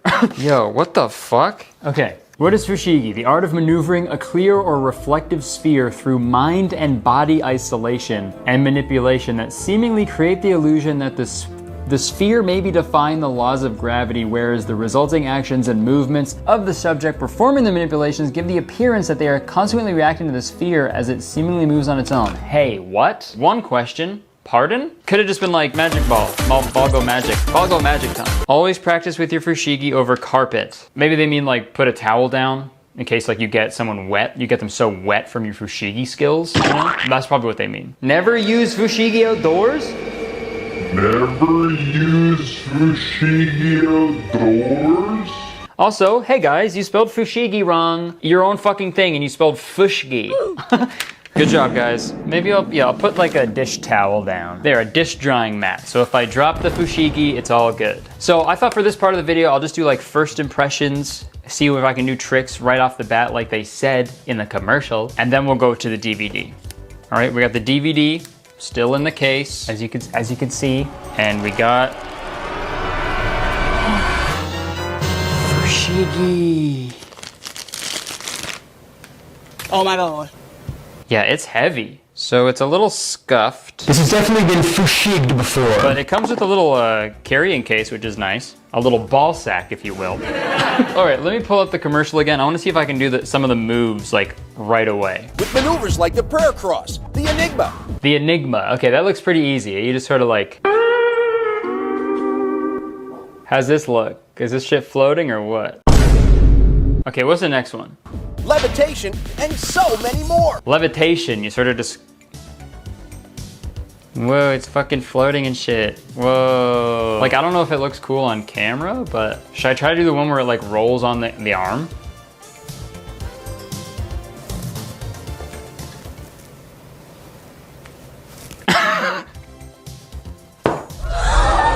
So, yeah, okay. How the fuck did I do that? This guy's got 4 balls at once? Too many balls. So. Bam. Oh my god, bro. Obviously I'm a novice, so I don't know how to do it right off the bat. How about we take a look at the DVD and see if we can find out any secrets to the fushigi. Let's go. For the next few days, I watched the ponytail man from the commercial walk me through how to become a fushigi pro. The first thing I learned is that the ponytail man is named the Amazing Kenny. I'm the Amazing Kenny. I don't think that's the name that was given to him at birth, but that's really funny, so I'm gonna pretend that it is. Immediately born and they knew he was gonna be a fushigi pro. Kenny went through the basics of fushigi and taught me some pretty simple tricks right off the bat. Unfortunately, the last half of the DVD focus on tricks that require 2 or more fushigi balls. Obviously, I just have 1, you know? If I wanted to play with 2 balls, I just hop in the shower. But it's good marketing, man.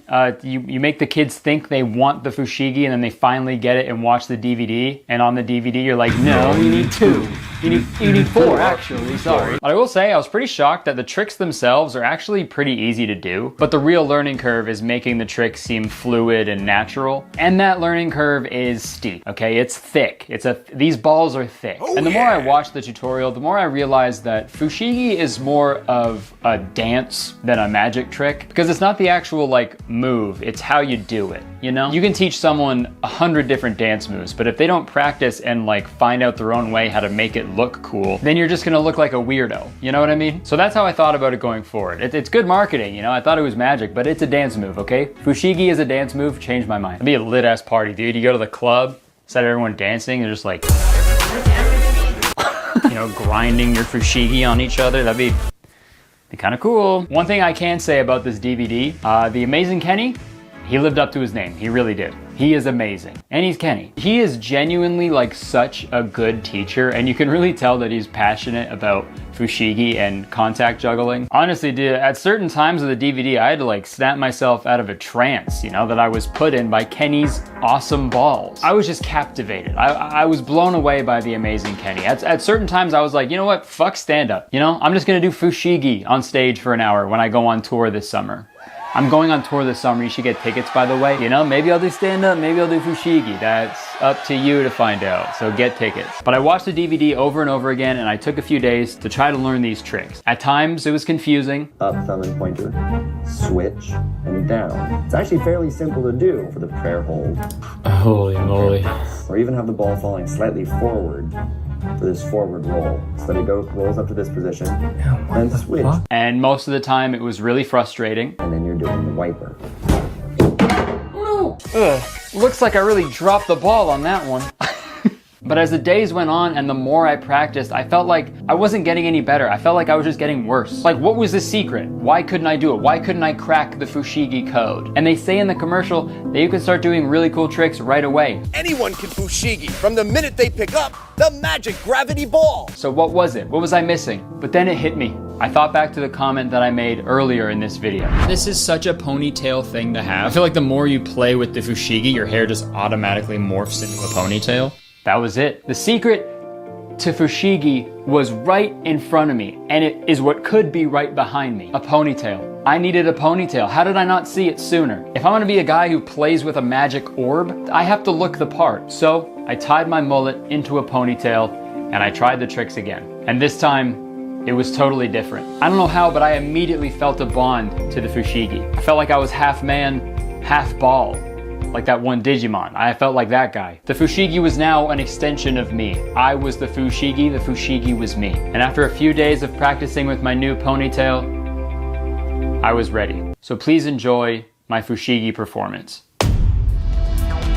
I hope you put a towel down before you watch that, because I'm sure you threw up. Yeah, maybe fushigi isn't my true calling. Yeah, sure, maybe if I had a few months and nothing else to do, I'm sure I could get pretty good at it, but I think I know when something isn't for me. And I'm sure you're all wondering, was it therapeutic? And now that I think about it, no. Not even remotely, not even close. I think I need therapy now because I'm fucking so angry that I can't do the tricks that they told me I'd be able to do right off the bat. I don't know, man. I guess they're right. Never meet your heroes, especially if your hero is a silver ball encased in acrylic. I don't know, man. I just feel foolish. You know, all those years I had an idea of what fushigi was in my head, and now I know it's just a lie. Fushigi, more like faux shigi. Not real. I mean, it is, but you know what I mean. They said you could do the tricks easily. You can't. And you know, I'm almost fucking 30, okay? I have patience. If I would have got this 12 years ago, when I was 16, I would have thrown it in the trash like 5 minutes after I got it. Realistically, I probably would have turned it into a fucking bong somehow. But if I could just go back in time and tell 16-year-old Kurtis that it's not worth his time to fixate on buying one of the Silver Surfer's testicles, I honestly don't think I would. I'd probably just kick his ass for being such a loser, you know what I mean? I'm feeling really emotional right now. I think I just need a minute and a bit to just collect my thoughts. So how about we hear a word from today's sponsor? Thank you for watching. I hope you enjoyed this video. In conclusion, the fushigi is a capitalist's wet dream. Taking something that already exists, repackaging it as something new, and then lying to the general public so you can sell as many as you can and run it into the ground until the well runs dry. I mean, good for them. They probably made a bunch of money. They were probably, balling after this. And as much as the fushigi was a letdown, I'm sure not all the products that I saw on television that I wanted as a kid were this bad. So leave a comment. Let me know if there's any commercial you remember of like a weird product or something that you really wanted, because maybe I'll make another video like this because this was a lot of fun. Even though it was really heartbreaking, I had a good time. Also, like the video if you enjoyed it, because believe it or not, 1 like equals 1 fushigi that I will throw into a volcano. Press the subscribe button if you want, because I make a video all the time, and as soon as you press the subscribe button, you become a valued citizen of Kurtis Town. If you didn't know, Kurtis Town is the best place to live in the world, and I'm the mayor, so you have to be nice to me. It's the law. And if you want to be nice to me, you can buy tickets to my tour, my stand-up comedy tour that starts next month. It's going to be a lot of fun. I'm going to a bunch of places all over the United States. Come support your boy, man. It'll be a lot of fun. And you can find my social media shit down there too. It's all good. All right. Thank you so much for watching. I appreciate you. I would stick around, but I have to go. I have to fist fight Tim. Folks, I'm back from tour, finally, all done. The shows were amazing. Honestly, thank you so much to everybody who came out to the shows this year. We got a bunch more coming next year. You know, hopefully this Omicron thing chills out. Omicron, or more like, oh my God. I'm scared. But no, thank you so much, everybody who came out. The shows were so much fun, had a great time. But let me tell you, living out of a suitcase, no fun. Okay, I forget which pile of underwear was clean and which one was dirty. Might as well throw them all in the trash just to be safe. Oh cool, my shampoo exploded. Living out of a piece of luggage for a while, man, it's stressful, man. I've been freaking out, dude. I've been having a full-on episode. I've been having a full episode about this baggage. So I went to YouTube and I searched baggage, full episode. And you're not gonna believe what I found. There's a whole freaking dating show about baggage.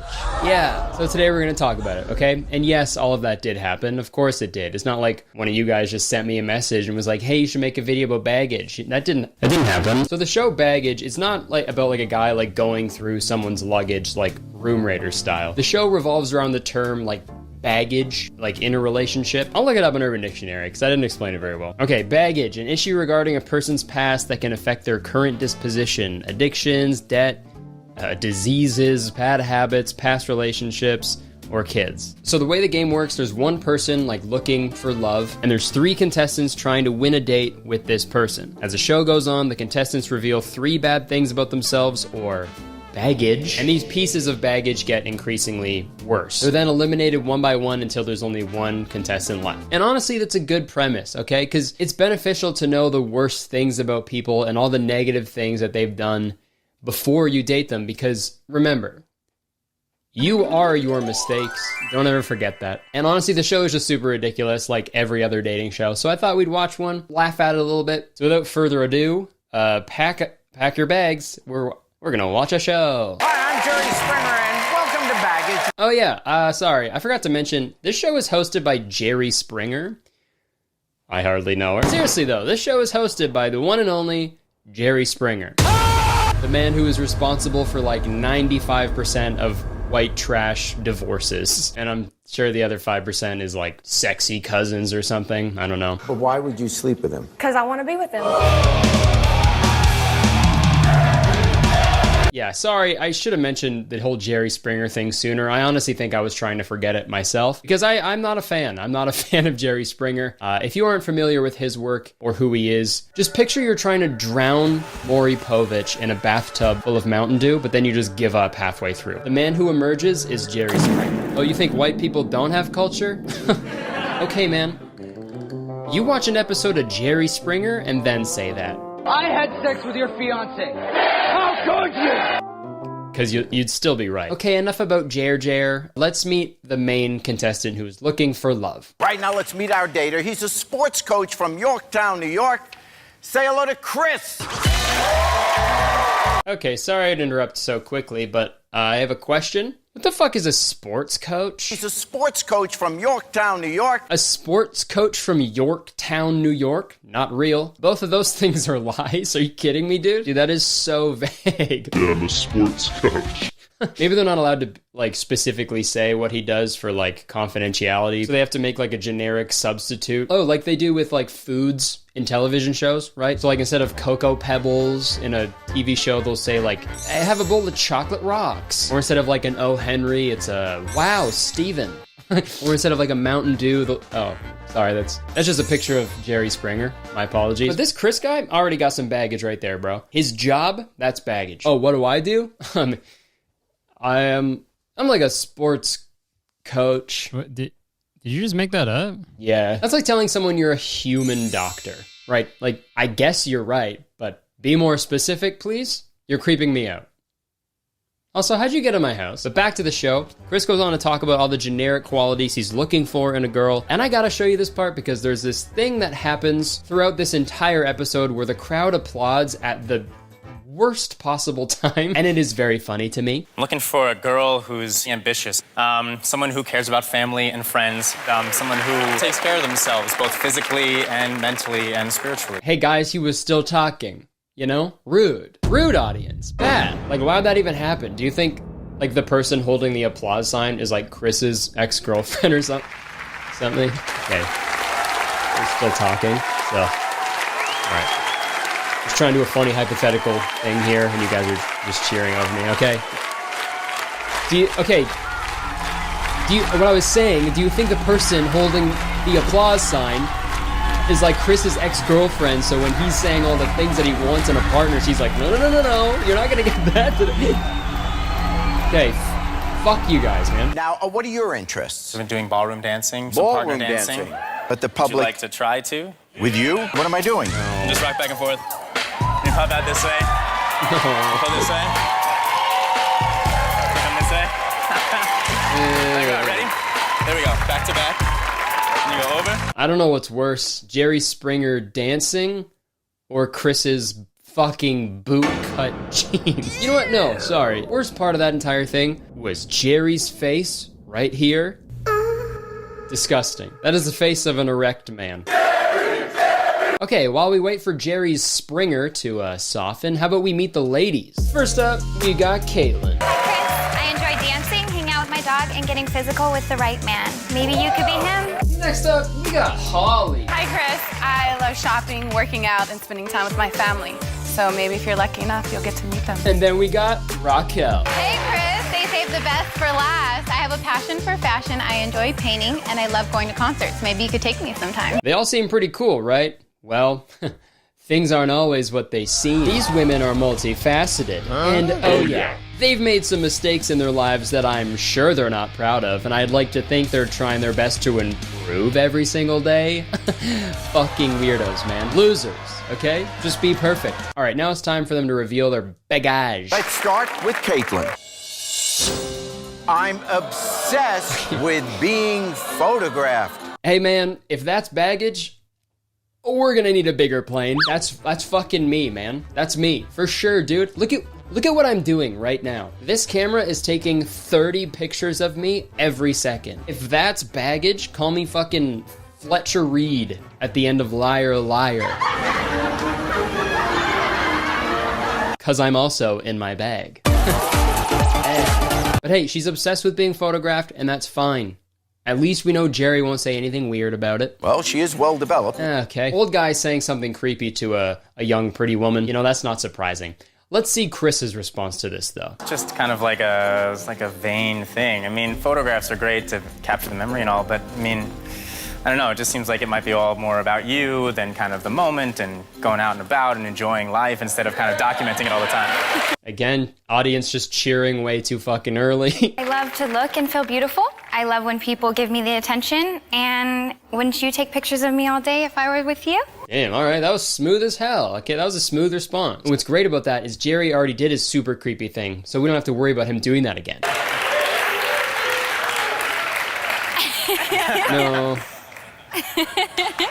No, Jerry. Jerry. Okay, so Holly's baggage is that she watches reality TV while having sex. And honestly, it's not that crazy. I'm sure people have porked each other to like way weirder things. Also, I feel like this show just like made these girls think of a weird thing that they've done once and then just say that that's the thing that they always do. You know what I mean? Because there's no way that whenever this girl's about to like get it on, she's just like, hold on, let me dim the lights a little bit. Yeah, maybe put on some background noise, you know, set the mood a little bit.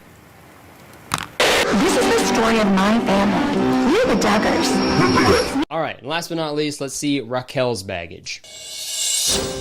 I wear my panties 2 days in a row.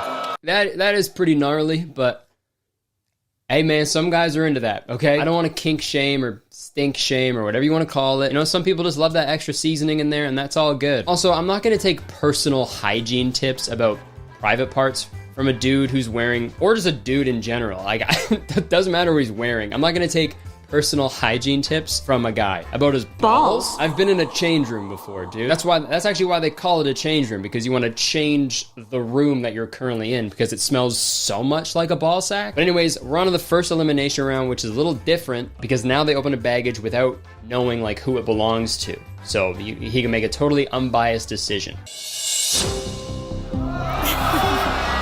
I I collect men's used underwear. And that piece of baggage is weird, obviously, but I want to talk about something else for a second. This has nothing to do with that piece of information, but I did a little research, and this show was distributed by NBC, which is the same network that also aired a little show called Deal or No Deal. Oh my God. Another suitcase-based game show. And I'm sure it never happened, okay? These were probably filmed on different lots at different times. But could you imagine how funny it would be if they like accidentally mixed up the suitcase props for an episode? And hey, you don't have to imagine it because I'm gonna show you. Here you go. Okay, Howie, let's do case 13. All right, Layla, you gotta go. Open the case. There you go. Yes, one more. Super gross. Why is that there? Hello. Hey, Howie, buddy, can you get me that girl's number? Yeah, the one who just opened that case. I'm a big fan of extra seasoning, if you know what I mean. Okay. See? Hilarious. Let's see the next pieces of baggage. One is I communicate telepathically with my dog, and the other one is I scan men's testicles in prison all day. So let's go through these. The first one, that's not that crazy. I feel like I do that all the time with my dog. Check it out. I'll go get him right now. Okay. Kiwi, what's on your mind, huh? November 13th, 2021. The end of days has been foretold in all human scum. He's just joking around. And also about that next piece of baggage, the scanning men's testicles. Chris does not like that. I don't want a girl who's touching other guys' stuff all day long. I want her only touching mine, you know? And like, I thought it was pretty obvious that like, that's like her job. She's obviously like a prison nurse or a prison doctor or something like that. You know what I mean? It's not like she's like breaking into prisons across America and just fucking scanning balls. Scanning balls. Like some little scoundrel like running from prison to prison. Like that's obviously not what's happening, but Chris is like jealous already. I want her only touching mine, you know? Like how insecure do you have to be to like worry about that? Hey man, you're wearing boot-cut jeans, you know? It's a job that someone's got to do, but I'd be concerned about her safety. You should be worried about your safety, Chris. I'm gonna kick your ass. I hate your pants. No. Wait. But anyways, Chris has to send one of these girls home, so let's see who he picks. Chris, which one is your deal breaker? I scan men's testicles in prison all day. Caitlin, if you want to explain. That's not the only thing I scan. I scan hearts, livers, veins, and arteries. I'm sorry, Caitlin, but it is time to pack up and go. I guess your testicles aren't ones that I'll be looking at anytime soon. Gross. We'll skip over the next part because all they really do is like dance for a second, and I still don't know why they do that. Now it's time for the girls to reveal their biggest piece of baggage, okay? So let's see what they are. I dumped my fiance with a text message. Whoa. I moved out to LA and he was still in Dallas, and I just didn't have the heart to do it over the phone, so I sent it in a text. I just didn't have the heart to do it over the phone, so I did it over the phone in like a different way. Terrible, but Chris, if things work out with us, I would do it in person with you. Dude, if you pick me, I'll dump you in person right fucking now, dude. Have you seen your jeans? They're cut for a boot. Okay, now let's see Raquel's biggest piece of baggage. I'm addicted to online shopping and I'm $50,000 in debt. Hey man, aren't we all? An addiction of one thing can lead to addiction of other things, so it's just a concern. Okay, fucking super weird time to cheer again. An addiction of one thing can lead to addiction of other things, so it's just a concern. I'm fucking convinced that these audience members they're all wearing noise-canceling headphones and they don't actually fucking know what's going on stage. Yeah, addiction of one thing can lead to an addiction of another thing, and it's like, you all right, brother? Good stuff out there. All right, super inappropriate, man. I'm talking about addiction. It's like a really serious thing. Yeah. All right. Good job. Hey, what are all these suitcases for? Where are we going? Okay, so now Chris has to choose between Holly, the girl who watches reality TV during sex, collects men's underwear, and dumped her fiance over text message, and Raquel, the girl who wears her panties 2 days in a row, communicates telepathically with her dog, and is $50K in debt. So let's see who he picks. It's time to send one of these ladies packing. Holly, you have too much baggage. But way to go! Raquel and Chris. All right, so we picked Raquel, but it's not over yet, okay? There's one more thing that has to be done. Chris has to reveal his biggest piece of baggage, and then it's up to Raquel if they're gonna, like, pursue each other. I dumped an X in the middle of sex.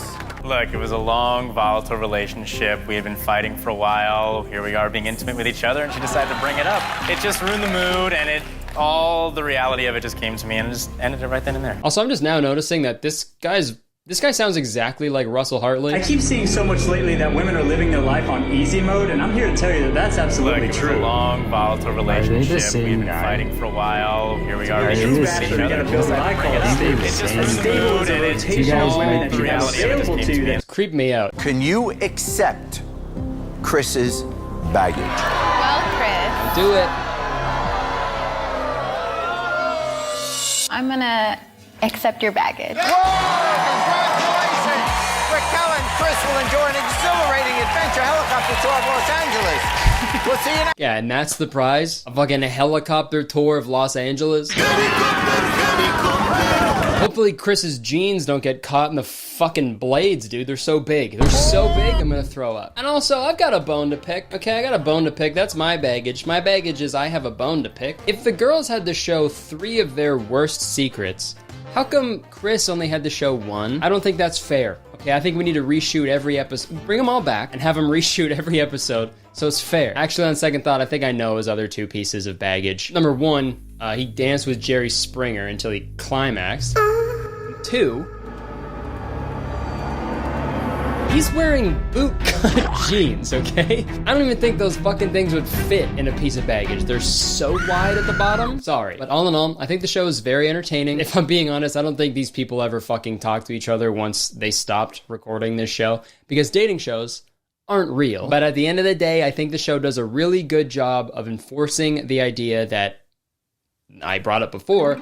You are your mistakes. If you've done something in the past that you aren't proud of, or you do something currently that you just can't stop, that you're ashamed of, good. Okay? Good. You should feel bad about it, and you should let it just sit inside of you and eat you from the inside out until you are just a shell of a human being. Okay? Oh, yeah! Good stuff, man. Can I take these off? All right, that was fun. Now let's hear a word from today's sponsor. Okay, thank you so much for watching this video. Hope you enjoyed it. If you did, please press the like button, because 1 like equals 1 day that I will go without changing my underwear. So smack the button. You can leave a comment. Let me know what you thought. Let me know if there's other dating shows or just weird shows or weird game shows from the early 2000s or 90s that you want me to talk about, because they're always very fun. And you can press the subscribe button, because as soon as you do, you become a valued citizen of Kurtistown. Okay, if you didn't know, Kurtistown is the best place to live in the world. And I'm the mayor of Kurtistown, so you have to be nice to me. It's the law. You can check the description for the things I do. My Instagram, Twitter, weekly podcast called Very Really Good. On my Twitch, my merch, all that crap. All right, that's it. I would stick around, but I have to go. I have to sew every pair of bootcut jeans into just regular cut jeans. So, hey guys, I got some shows coming up. All new material. I'm going to Phoenix, Arizona, Louisville, Kentucky, and Appleton, Wisconsin. It's going to be so much fun, and tickets are available right now. So click the link in the description. All right, thanks. Enjoy the video. folks, I don't know if this is universal. Thank you, that was my impression of a guy at Disneyland. Okay, sorry. I don't know if this is universal, but I feel like every group of siblings at some point in their lives wanted to start a band together. Right? Wasn't just me and my sisters, because it's been done successfully many times before. You've got great all-siblings bands like Hanson, the Jonas Brothers, Jackson 5, and then you also have bad ones like AJR, But it makes sense, right? As a kid, you already spend so much time with your siblings and you understand each other really well, so who better to start a band with if you all like music? And it's not like the band can break up. You guys fucking live in the same house, right? The Jonas Brothers tried it. It didn't work. This is a vivid memory for me for some reason, but there was one weekend where me, my sister, and my half-sister were all visiting our dad. Yeah, that's right. Bro was dealing with 2 divorces. We were all up there visiting our shared father, and for some reason, we decided to start a pop group called KC3. All our initials were KC, and there were 3 of us, if you couldn't pick up on that. Also, pop groups having numbers in the name was like really big in the 90s. We never actually wrote any songs or anything, probably because most pop songs are about being in love, and Our dad was experiencing 2 divorces, so tough to find inspo, I guess. But it's a dream many siblings have, I'm sure. Start a group or a band, you know, become rich and famous, and slowly start hating each other until the most talented one goes solo, or all end up broke because our parents pissed away all our money. It's a dream. And dude, when I was a kid, there was only like one way to become famous. But in the modern age with YouTube and TikTok, there's a plethora of different ways to gain a fan base. So how are modern, aspiring sibling stars adapting? Well, to answer that question, we need to travel to Australia to learn about a group of brothers called the Aussie Bro Squad. So right off the bat, their name is missing a number or 2, but that's neither here nor there. The Aussie Bro Squad is a group of 4 brothers from Australia, and I found out about them through this TikTok. So I was really confused by that video at first, so I searched up hashtag Aussie Bro Squad on TikTok, and I fell down quite the rabbit hole, or fucking kangaroo hole or whatever. Quite the kangaroo hole of Australian TikTokers talking about the Aussie Bro Squad. I can only assume TikTok is showing me Australian TikToks because I look like every single fucking Australian dude ever. And the Aussie Bro Squad is tough to describe, so I feel like we should just watch a short clip from one of their live streams. Hey Daniel! Abby's in Germany! Whoa! Hi, Abby! Oh. That's so exciting! Dom sent you guys some little TikTok logos, and Sienna sent you a bunch of little logos too. Thanks, Dom and Sienna. Thank you so much. Thank you so much. That's so sweet. Cooper sent you guys some stars. Thanks, Cooper. Yeah, seems harmless enough, right? Well, I'm not so sure, and we'll get into the nitty-gritty in a second. I'll hit the nitty-gritty in a second. I'm gonna be 30 this year. And before we get into the bulk of this video, I just want to say, like, no hate towards these guys at all. They all seem very nice. I'm just making a silly YouTube video, so don't go to their page and spread any negative bullshit. That's not what this is about. Got it? Good. Okay, so the Aussie Bro Squad will go live on TikTok and they'll perform a bunch of like choreographed dances to short clips of songs while their mother, that's who you heard in that video, she'll film them and read off the comments in the live stream. Alice said, yeah, you ate. Thank you, Alice. Not all the comments, obviously. Their mom does a pretty good job of filtering the comments live because they frequently get comments like, this is so cringe. Do they have friends? Do they get bullied? Do they suffer bullying? Which is a fucking gnarly way to phrase that question, dude. I suffer from chronic bullying. But hey man, good on the mom for filtering out those comments because if she read all of them, holy shit, that would take the wind out of someone's sails real quick. Oh wow, Gooch84 says I've been sober for 10 years. Well, seeing your dancing is making me want to start drinking again. I didn't tell you to stop. Oh, Gooch84 says just downed a bottle of vodka. Cheers, that's terrific, mate. I think I should stop dancing. Oh, got another comment. He says, just found my car keys. Good luck, everybody else. Ah, cheers, terrific, mate. That's awesome. Mom, are you even listening to what you're reading? Ah! He says sorry. In the grand scheme of the things happening on TikTok Live, I feel like this is pretty harmless because TikTok live streams in general are literal fucking brain rot. There's like a billion fucking logos and emojis and numbers dancing around. There's a fucking lion farting out a galaxy or some shit. I swear to God, every time I see a TikTok live stream, I feel like Steve Rogers at the end of Captain America when he wakes up in the future and he goes into Times Square and it's bright and loud and confusing. I'm fucking scared. The Aussie Bro Squad is relatively tame in terms of, you know, weird TikTok live streams, but I don't know, something about it, it just rubs me the wrong way. Probably because they're Australian and everything over there is like the wrong way. It's just opposite, I guess. And I'm not the only one, okay? There's so many Australian TikTokers making videos about these bros. Or, sorry, brawers. If you didn't think the Aussie Bro Squad could get any better, think again. Because they're fucking synchronized swimmers now. The Aussie Bro Squad documentary is going to come out and you're going to go, I remember where I was. These Aussie Bro Squads just come across my fucking For You page and I've just found out tonight. Aussie Bro Squad, this morning when I woke up, they were live dancing. Tonight, I'm going to bed. They're still live dancing. I just don't know what to say. What the fuck is going on? Just the other day, I was keeping an eye on their account, just see if I could catch a live stream while it was happening. And I did not have to wait long. They went live at 8 p.m. Eastern, and they danced for a little bit, and then they ended the live stream. We are Aussie Bro Squad! So I was like, okay, cool. They're already out and about. They decided to do a quick live stream, and that's it. Totally normal. And then 10 minutes later, they went live again. This time it was just the mom like reading out all the comments while they just like walked around the streets of Australia. Hi, Mum, said Cass. I'm more of a fan of Mum. Oh, Cass, you're such a sweetheart. And when I was watching this, I assumed this one had to be the last live stream of the day. But then the mom said this. We are going to jump back in our car now and we may head over to the water or we may just go home and set up for the food live because I'm getting hungry. Go home and set up for the food live. I beg your pardon, the food live? These kids can't even enjoy a meal with their mom fucking live streaming the whole thing, dude. I already think it's super weird when parents film their kids for content in any sense, so I'm a little biased, but personally, in my opinion, this seems like a fucking nightmare, dude. Like, this isn't normal or healthy. And again, this is nothing against the Aussie Bro Squad, okay? They're not really doing anything wrong here. I feel like the mom should know better. She should know better not to fucking live stream every minute of her children's lives to strangers on the internet. The mom also frequently posts like where they're gonna be and when, so potential fans can come and like meet them and be in the live stream. Where in Tassie are we? We're actually in New South Wales at the moment. We're not in Tassie yet. We're not far from that funky palm tree that's up in the air. It's crazy that she doesn't see how that is also super dangerous as well. Gonna be in fucking Brisbane with my 4 little boys.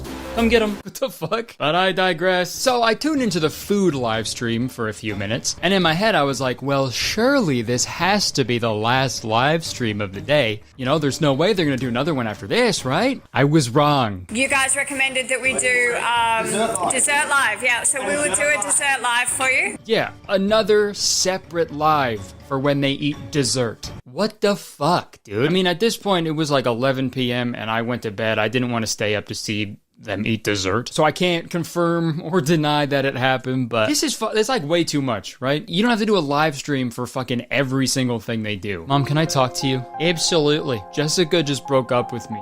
She was my soulmate. Mom, what am I gonna do now? We had a whole life planned together. She said she fell in love with someone else. I've just never been so sad. I feel helpless. How am I supposed to go on without Jessica? What do I do, Mom? Hello, everybody. Thanks for watching. Mom, are you serious? Are you live streaming right now? Oh, Jessica's in the chat. She says, this is cringe, lol. Glad I dumped him. Oh, thank you so much, Jessica. Oh, she just donated a hot dog. Give her a dance. And look, there's nothing wrong with letting your teenage children have fun and make some content together online. But if that's what they want to do, fucking let them do it on their own. Having the mom there the whole time adds like a really, really weird dynamic to the whole thing. You're 4 brothers from Australia. We set up, we go live, we perform in all different areas. It kind of makes it seem like she's forcing them to go live all day long, especially when you factor in that none of these brothers have a personal social media of their own. Like, the only videos that they make is filmed, edited, and posted by their mother. I don't know, man, it's just really weird. They're getting like donations and stuff too from people, so I hope at the very least, like whatever revenue that generates is getting like placed in like a college fund for these kids or something. That'd be nice. And also, like, how long can this really last? What if the Aussie Bro Squad actually got like super famous, like fucking like celebrity status? You know, they're performing at the VMAs or something, and while they're doing their friggin' awesome dance moves on stage, the mom is like also up there with them fucking holding a phone and yelling shit at them the whole time. I'm just saying, man, nobody's favorite boy band member is ever the mom. They're called the Jonas Brothers, not Jonas Brothers and also Denise. And also, dude, I just watched a live stream last night of the Aussie Bro Squad. They were dancing outside, and like, the thing is, even if you liked the Aussie Bro Squad, if you're a genuine fan, you don't even get to fully enjoy them because the mom fucking talks the whole time. Here on TikTok, the massive volume of people who have said, please come to Wollongong over and over on all the reels over and over again. One of these days, I want one of the brothers just to fucking snap and be like, shut the fuck up, that's enough, we're trying to dance here. There's also another live stream I caught of just the 2 twins dancing, and I was really confused to where the other brothers were, but then I found out that it was just them because the other 2 brothers were, you know, young, so they're still in school. Even though you've graduated, we'll just drop you off anyway, okay? Yeah, these dudes are like 18, so I guess that's a no on the college fund. They can't even fucking go to college if they wanted to. They're doomed to a life of dancing on TikTok. And you know, not to sound like a boomer, but like, shouldn't these kids have jobs? It's been a while since I've been 18, 18 years old, but I feel like this is the last thing I would want to do if I was 18. Sorry, I'd love to hang out, but I can't. My mom's filming me and my brothers dancing for a live stream. Okay, well, what about when you're done? Done. What is that word? What does that mean? Oh, like when you're done, like when you're finished dancing with your brothers. When I'm finished, I'm probably gonna eat some food, and my mom's gonna film that. And then I usually get pretty tired, so I'm gonna go to bed, and my mom's probably gonna film that too. Hey man, is everything okay? Do you want me to like send a police officer? Oh, cool, what's a police officer? Is that a new TikTok gift? And amidst my research, and by research I mean typing Aussie Bro Squad into Google, I found a post in the r/Aussie TikTok snark subreddit about the Aussie Bro Squad, and I thought we'd do a quick little browse through it to see what people are saying about these dudes. Aussie Bro Squad, right, let's talk. Who the hell are they?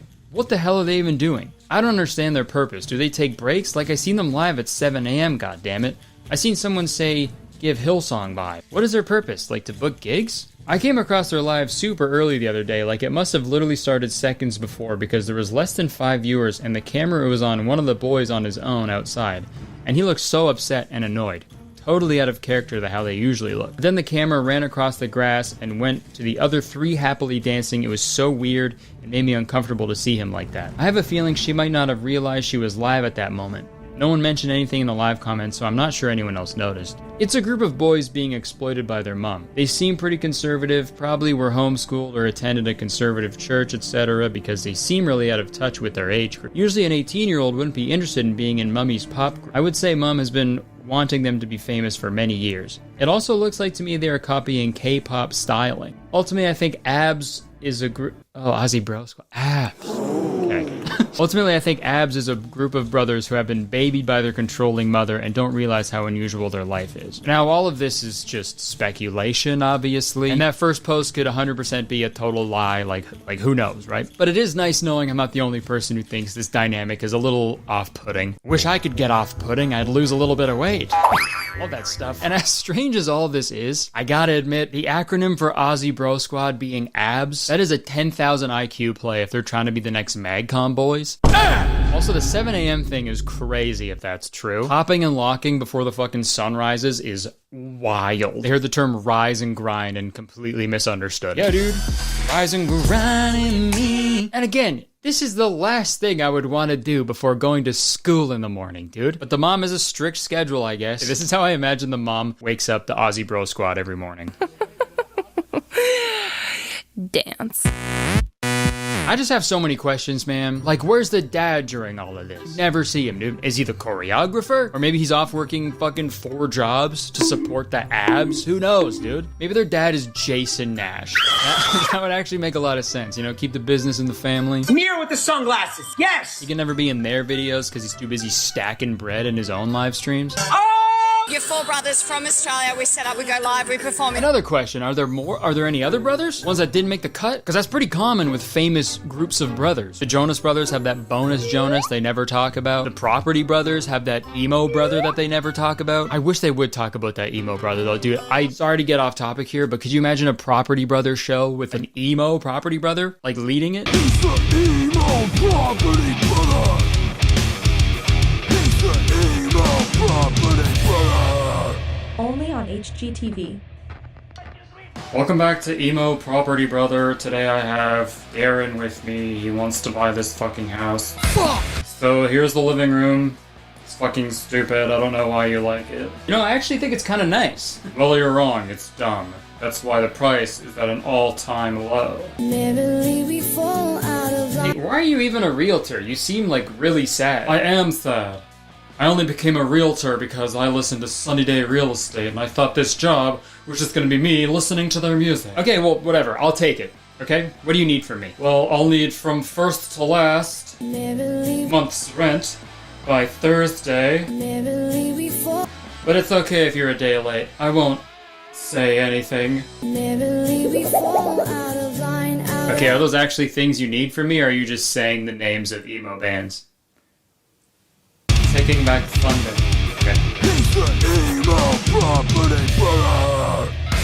I'm worried about the Aussie Bro Squad though, guys. I really am. And as an honorary Australian man, I have a mullet and a mustache, and I drank beer out of a shoe when I was there. Okay, I think I can vouch for that. As an honorary Australian, I feel like I need to step in and save these boys. I need to rescue the Aussie Bro Squad, okay? I think I need to infiltrate the Aussie Bro Squad and rescue them from within. The Aussie Bro Squad isn't just gonna take some random guy into their group of brothers, right? I have to prove myself. I need to show them that I have what it takes to be a member of the group. I'm gonna do a TikTok live stream in the same style as theirs to show them I've got what it takes to be a member of ABS, the fifth ab. Almost a six-pack, dude. Okay, bye. I'm gonna go do the live stream. Chris just joined. Chris. Hi, Chris. Hi, Monkey Bucket. All right. Do another spin, Kurt. Nice. One more spin. Yeah. Guys, throw some likes in the chat for when Kurt spins. Yeah, give him a smile, Kurt. Give a little heart, maybe. Jump up and down. Yeah. Oh, lots of likes in the chat. Yeah. Guys, stay tuned for later. We're going to have Kurtis eating his weight in cereal on the cereal live later tonight. When is that? When is that? Oh, we're doing it later, babe. Don't worry, we're gonna do it like around like 10, 11 at night. So you're just gonna have to wait till then and... 8 in the morning. It's fine. No, it's okay, guys. Kurtis is alright. Do another spin. Do it. Mom. What? We have to go to the bathroom. You're gonna have to wait. Enough. Keep dancing. You're gonna have to wait till later when we go to the bathroom live tonight. Kurtis going to the bathroom after cereal time. At 11. At 11. Better be a pee. It's a shit. No. It's a poo. You're gonna have to wait till next week, Kurt. That's when the poo live is happening. Kurtis is going poo next week. You're gonna have to hold it. Next, do your little poo dance. You're excited to poo next week, Kurt. Wow, some thumbs up in the chat, some roses for the poo dance. Say, I love you, mummy. I love you, mummy. Yeah. Thank you so much. Signing off. I'm Kurtis, and this has been the Kurtis Bro Squad. Bye, guys. Smile, Kurtis. Bigger. Smile bigger. Smile bigger. In conclusion, I don't want to sit here and just, speculate on the inner workings of a family on the other side of the world. That's not what this video is. But I think this is like the opposite way you should be parenting your children. And again, they are in Australia and everything's fucking backwards there. So maybe that's the way that everybody does it. I don't know. In all seriousness, from what I've seen and what thousands of others have seen, from the outside, it seems like another classic case of a parent controlling and overworking their children for likes and attention and money from strangers on the internet. Final thoughts, free my boys, all right? Free abs. Free abs. I'm gonna go in public and hold a sign that says free abs, dude. Confuse the hell out of everybody. Okay, well, in the words of the Aussie Bro Squad's mother, it's time to make some money. Let's cut to a commercial. All right, thank you so much for watching. I hope you enjoyed it. If you did, please press a like button, because believe it or not, 1 like equals 1 Aussie bro I will rescue. Leave a comment, let me know if you want more quick little videos like this. I'm in the middle of making a longer, more complex video, so this was fun to sort of just goof around a little. And also, press the subscribe button right now. Do it. As soon as you do, you become a valued citizen of Kurtis Town. If you didn't know, Kurtis Town is the best place to live in the world, and I'm the mayor, so you have to be nice to me. It's the law. You can check the description for the other stuff I do, my podcast, Instagram. I got shows coming up in Phoenix, Louisville, and Appleton. So I'll see you there. It's gonna be a lot of fun. All right, that's the video. I would stick around. I'm sorry, but I unfortunately have to go. My mom is gonna film me taking a shit. See ya. My debut stand-up special, Keep Busy, premieres tonight on my website at 8 p.m. Eastern Time. So I don't care what you're doing tonight, cancel it, grab a group of your friends, and watch the special together. It's going to be so great. I'll be there too during the premiere. I'll be in the chat talking to everybody and watching it along with you because it's really funny. But if you're busy tonight, that's okay. You can still buy and stream the special until November 24th. For those of you who don't know, I've been actually doing stand-up comedy for longer than I've been making YouTube videos. I'm really proud of the special. I'm incredibly happy with how it turned out. We worked really hard on it, and it was really expensive, so it would mean a lot if you guys checked it out. There's also some really cool exclusive merch pieces like a signed poster and a super cool graphic tee, all designed by Kel Lauren, that you can only get your hands on if you buy the special. So click the link in the description, and I'll see you guys tonight, November 10th at 8 p.m. Eastern. If you watch the special or not, thank you so much for the support, and enjoy this video. See ya. Hey, Harry Potter and the Philosopher's Stone was released June 26, 1997. A book about an orphaned wizard boy destined for greatness, navigating his first year at the Hogwarts School of Witchcraft and Wizardry. Due to the immediate success of this book, author J.K. Rowling began writing more and more installations into the Harry Potter series, ultimately writing 7 novels. Along the way, immensely successful movie adaptations were created that absolutely catapulted the popularity of the Harry Potter franchise to levels never seen before. They made Harry Potter games. The first 3 were fucking awesome. The rest were literal dog shit. They made Harry Potter clothing, toys, pancake mix. They even made Harry Potter cologne that I wish they handed out for free at the midnight book releases. P.U. I'm just kidding. But not really. I saw the first Harry Potter film in theaters when I was 7 years old, and I immediately fell in love with it. I remember it was November when it came out, and it hadn't snowed yet that year, and it wasn't supposed to snow for like another week. But when me and my family walked out of the movie theater,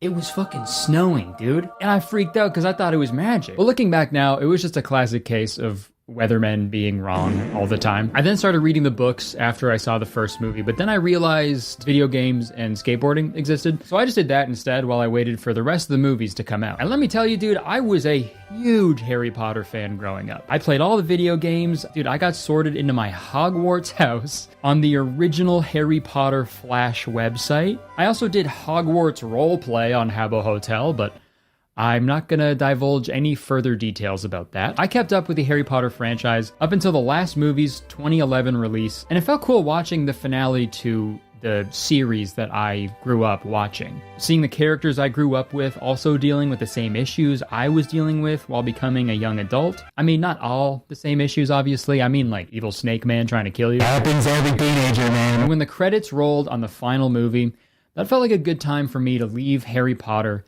in the past. But for other people, the love for Harry Potter persisted. The Hogwarts Express kept on chugging. Although the book series and main movie franchise came to an end, Harry Potter fans, also known as Potterheads, had no shortage in ways to keep the fandom alive. And look, there's nothing wrong with being a fan of a particular piece of media, but as I mentioned in my deep dive into Disney Adults video that I made a couple of years ago, some people take things a little too far, and that's what we're going to talk about today on this deep dive into Potterheads. So with this video, I categorized everything by making my very own Potterhead iceberg. Icebergs are a way to categorize the tame, surface level stuff and gradually work your way deeper down the iceberg until you reach the super messed up stuff. And not to sound like the Titanic here, but before we get into the iceberg, I feel like I do need to address the transphobic elephant in the room, J.K. Rowling. I feel like I can't talk about Harry Potter without mentioning the many controversies surrounding the series author, J.K. Rowling. One of the tame criticisms of J.K. Rowling is how she, retroactively adds shit to the Harry Potter series. Like a couple years ago when she was like, oh yeah, Dumbledore is gay, by the way. Did I not say that? Did I not tell you guys that? Yeah, the last lines of the final book were actually supposed to be, the scar had not pained Harry for 19 years. All was well. Dumbledore was gay. But I ran out of time. That's the publishing business, but that's definitely not her biggest criticism. J.K. Rowling is what many refer to as a TERF, and I don't mean a fake patch of grass. TERF, T-E-R-F. Trans-exclusionary radical feminist, a person whose views on gender identity are considered hostile to transgender people or who opposes social and political policies designed to be inclusive of transgender people. So someone who's like, I'm all for equality, yeah, except fucking trans people. J.K. Rowling has posted many transphobic things on Twitter. You know, for example, 5 reasons for being worried about the new trans activism, and also claiming that the existence of trans people erases the lived reality of women globally. She even recently claimed that she would, quote unquote, happily go to jail for using someone's incorrect pronouns. Okay? Then go. Go to jail. Mr. Electric, send her to Azkaban and have her bewitched immediately. Also, dude, what the fuck does that mean, dude? What do you mean, J.K. Rowling? What? When would that ever happen? What are you in for? DUI. Huh, classic. Driving under the influence. Nah, someone told me their pronouns and I DUI. Didn't understand it. Okay, fine, I grabbed a cop's gun. And all of those transphobic comments are pretty crazy things to say, especially when the main themes in your 7 children's novels were love, acceptance, and belonging. You know, I'd like to believe, since JK's full name is Just Kidding, I assume, that these are all just fucked up jokes, but unfortunately, they're not. She's being serious. And following these statements, a ton of cast members of the Harry Potter films spoke out against her hateful rhetoric and distanced themselves from the franchise. And since then, the topic of separating the art from the artist is always prevalent when anybody is discussing anything related to Harry Potter. And I'm not going to sit here and tell you, what content you should or shouldn't consume. Unless it's my comedy special that premieres tonight, you absolutely should consume that. But when it comes to consuming Harry Potter content that directly supports J.K. Rowling monetarily, I don't know, maybe just don't do that. Life's fine without Harry Potter, It's the fucking same. If you really want to watch children go to school that bad, I don't know, dude. That's a whole other problem you got to deal with. Like, being a die-hard Potterhead pre-transphobia was already, a side-eye. But now, dude, that's not a fucking side-eye. That is what's more than, a back eye. Fully all the way around. This is me back-eyeing you. Criminal offensive back eye. Okay, sorry, I just feel like I couldn't really make a Harry Potter video without talking about that off the top, so iceberg time. So this iceberg is 5 levels deep, and the Potterhead mania gets crazier the deeper we go. So the first level is casual Potterhead, watches the movies once a year, knows their Hogwarts house and their Patronus, possibly read the books once. And I feel like this is the majority of the Potterhead fandom. People who know everything about Harry Potter and how they would fit into the Harry Potter universe, but they don't really make it a part of their personality that much. I'd probably say this is the level I operated in when I was a kid. Dude, I remember getting sorted into Hufflepuff when I was a kid and having a literal existential crisis because I wanted to get sorted into Ravenclaw. Thinking back, I think I fucking cried, which is so embarrassing. For those of you who don't know, there are 4 houses in Hogwarts where the students are sorted into, and each house is associated with certain traits. But to boil it down as simple as I can, Gryffindor is good guys, Slytherin's bad guys, Ravenclaw is smart people, Hufflepuff is everybody else. And it's fucked because Gryffindor and Slytherin are opposite, right? Good guys, bad guys. So therefore, the other houses should be opposites of each other as well. And if Ravenclaw is smart, then Hufflepuff is... I guess that would mean they're...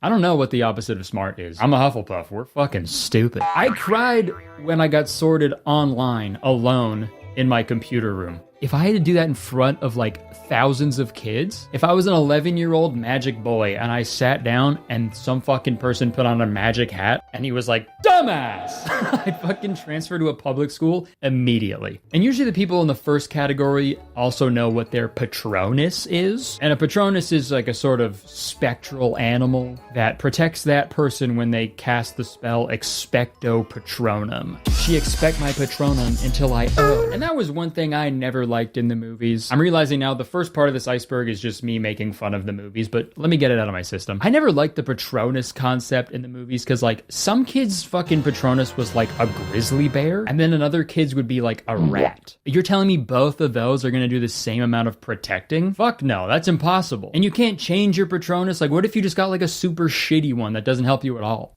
Oh my god, a Dementor! That's okay, I know the perfect spell. Expecto Patronum!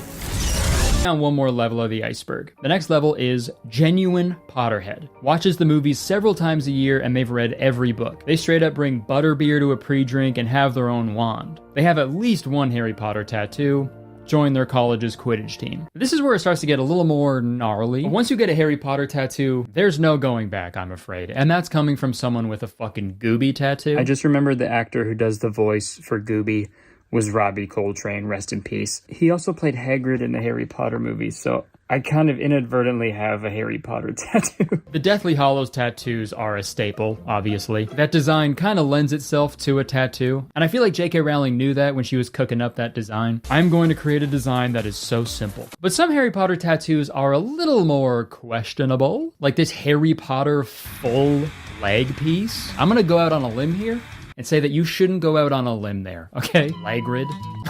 I also found a Harry Potter forehead tattoo of the number 7 with Harry Potter's face in the number. Absolutely fucking unhinged tattoo to get. It's called a forehead, not a 7 head. Must be a Hufflepuff. I assume she got the number 7 because that's how many books there are, but like, dude, could you imagine if J.K. Rowling surprise dropped an 8th book? This person would be fucked. But I think the most questionable Harry Potter tattoo to get is the Dark Mark tattoo. For those of you who don't know, there's a group of evil wizards who follow Lord Voldemort, and they're called Death Eaters. Their goal is to create a wizarding, pure-blood ethno-state and kill anybody who isn't a pure-blood. These Death Eaters all have a dark mark burned into their forearms to show their allegiance to this genocide. And people in real life get this dark mark tattooed. What the fuck? And look, you can say it's just fiction all you want, but the message is still the same. It's a genocide. It represents a genocide. If someone has a fucking swastika tattoo, they're not going to be like, oh, I just like the movie Inglourious Bastard. Obviously, I'm not saying anybody with a dark mark tattoo is a Nazi, but like, out of all the things from Harry Potter to get tattooed, that's the thing you got? I'm giving you another back eye. But the last line of this level that I want to talk about is the college Quidditch team, because I had no idea that this was a real thing. In the Harry Potter series, there's a popular sport called Quidditch where everybody flies around on broomsticks and the chasers try to throw the quaffle through the hoops, and the keeper tries to block the quaffle from going in the hoops, and the whole time there's these beaters that try to bat away the bludgers that are flying around trying to hit everybody, and there's also these 2 seekers who try to fly around and catch a little magic ball called the golden snitch, because if they catch it, they win the game. If anybody said what I just said pre-Harry Potter, they'd be put in a fucking straitjacket, dude. Yeah, so there's a quaffle, bludgers, chasers, beaters, but believe it or not,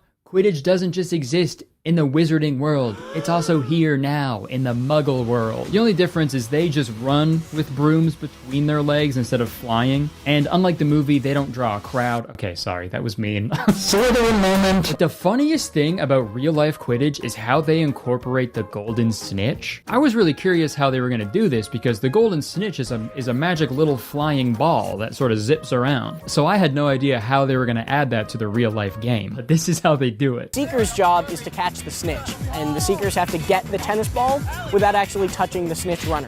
The Seekers have to go look for me out on campus. Dude, some poor bastard dresses up in all gold, and the Seekers have to just hunt him down and find him somewhere on the campus and grab a tennis ball out of the weird sock that's hanging from his groin, and that's how they win the game. What the fuck? That might be the funniest thing I've ever seen. Just 2 dudes holding a broomstick between their legs running around a college campus like, where is it? Where the fuck is that son of a snitch? Like, do you try out to become a snitch? Like, how can't be the thing that you want it to be, right? Or maybe it is, I don't know. Like, I wonder who like the best snitch ever was. You know, that is a sports docu-series that I would watch front to back. Welcome back to Snitch, a golden story, where we learn about the trials and tribulations of Tyler, the best snitch the world of real-life Quidditch has ever seen. Tyler was the best snitch I've ever seen. Nobody could ever find him. I've been a seeker on my college's Quidditch team for 10 years. You've been in college for 10 years? Yeah. In the 4 years that Tyler played, he was never found. Nobody could ever find him on campus, not once. It's crazy, but sometimes I think he actually might be magic. Every sport has their greats. Michael Jordan, Tiger Woods, Mike Tyson, but I think another name needs to be added to that list. Tyler. And in a Snitch, a Golden Story exclusive, we've secured the very first on-camera interview with the Golden Snitch himself, Tyler. How are you able to elude every Quidditch player for all those years? Oh, dude, it was so easy. All I had to do was go to the one place a Harry Potter fan will never go. A girl's bedroom. Okay, sorry, we'll move down to the 3rd level of the iceberg now. This is where things really start to kick up a notch. Harry Potter exists in every aspect of their life. They have Harry Potter themed weddings, Harry Potter collections, clothing, and even name their children after Harry Potter characters. Weirdly obsessed with the actors in the movies, they go to the Wizarding World theme park any chance they get. This level of fandom, it's kind of like the Bully Maguire montage in Sam Raimi's Spider-Man 3, where Peter has like fully accepted the symbiote into his life and he's letting it like dictate how he behaves. And dude, I don't know what it is about millennials in fandoms, but you don't have to make your wedding based off of the thing you like. You could just have a wedding. wedding. Or 2. I had 2 of them. Dude, and none of them were Harry Potter. And I know it's their wedding day. They can do whatever they want. I know that. Like, who am I to judge, right? But also, at the same time, let me be a hater for a second. Dude, straight up, if I got an invitation to a serious Harry Potter wedding, I am acting a fool. I'm showing up dressed as Moaning Myrtle, and during the whole ceremony, I'm gonna be in the back row like, don't invite me to a Harry Potter wedding, or else I might cast my Patronus at the reception. Also, the part where they have Harry Potter collections, I'm not saying that's bad. I've got a crazy, stupid collection of a bunch of nerdy-ass bullshit, so I can't make fun of anybody in that sense. But naming your child after a Harry Potter character? That I can make fun of. Dude, there are countless articles online giving examples of, like, Harry Potter names for babies. What are we doing? If you're naming your baby Lucius, or Severus, or Bunty? That is child abuse. And I am so serious. You are ruining that baby's life before it even takes its first breath, dude. Not even the actors in the movies would do that. And they were in the movies. Speaking of the actors, this is a good time to talk about the other line in this level. Weirdly obsessed with the actors in the movies. Like how a Harry Potter fan legally changed his name to Lucius Malfoy and sent a letter to the actor Tom Felton, who plays Draco Malfoy, the son of Lucius Malfoy. And this Harry Potter fan who changed his name to Lucius wanted Tom to change his name to Draco Malfoy legally, so this new guy named Lucius Malfoy could legally adopt Tom Felton. That's so fucking weird. And also, I don't think it works like that. If some kid also has the last name Connor, can I just adopt him legally? Is that true? If it is, I am going to adopt every single Connor until I have acquired them all. It will be the biggest con of all time. And finally, I will be the true Connor. But the last line I put on this level of the iceberg is, they go to the Wizarding World theme park all the time. And the Wizarding World of Harry Potter at Universal Studios is actually what inspired me to make this video. Disney adults and Harry Potter adults, they're cut from the same cloth. They all take stuff just a little bit too far when it comes to the theme parks. And I've been to the Wizarding World before. I went in 2012 and I had a great time. But let me tell you, there is nowhere on earth less magical than Orlando, Florida. No matter how many British people in cloaks they put in that park, nothing will take my mind off of the fact that I have an ungodly amount of sweat in my ass crack and balls. In my balls. Fucking miserable, man. I was so hot, I was sweaty, I was thirsty. Actually, that reminds me, speaking of being thirsty, this video is sponsored by Era. Here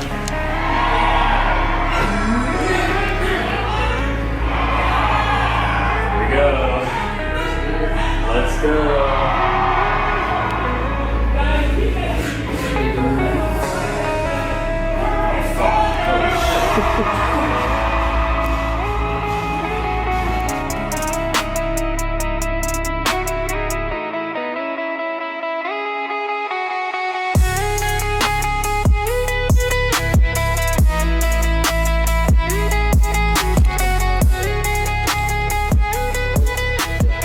Where? So...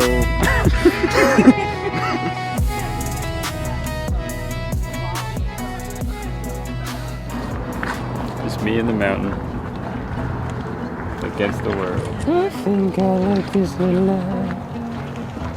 I think I like this little life. This little life. I think I like when it rains. I think I like when it rains. We're busking right now. You think you're the shit? You're not even the fart. You think you're the shit, bitch. You're not even the fart. Quit playing with him, Brian. Quit horsing around, Brian. Brian, stop that.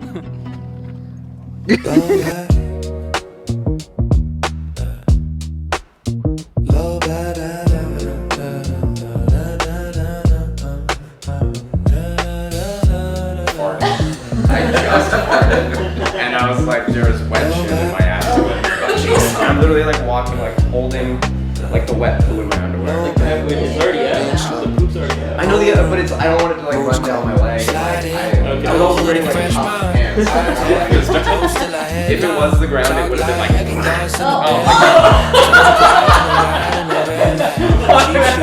Big dreams, I don't brag. I just drag this past in the duffel bag. Moving slow. Let the day fall back. I just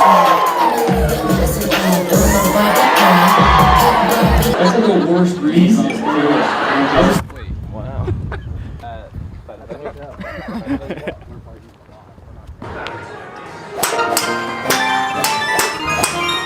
Nice shot.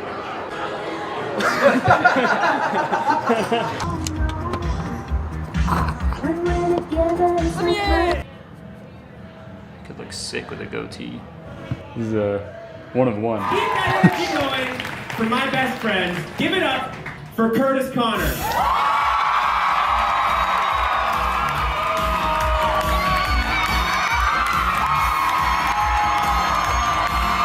What's your name, beautiful?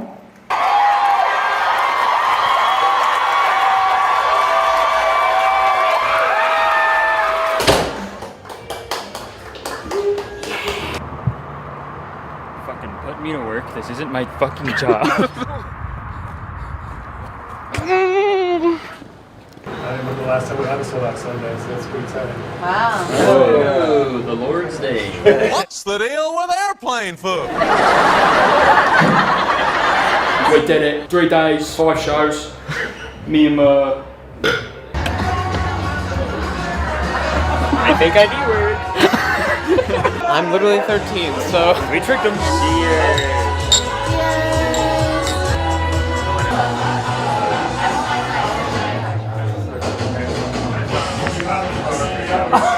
Oh my god.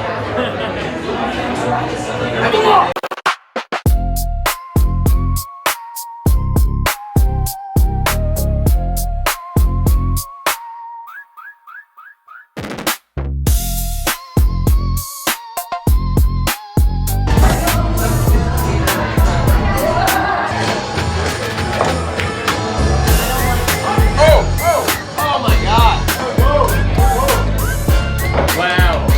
I was not trying to do that.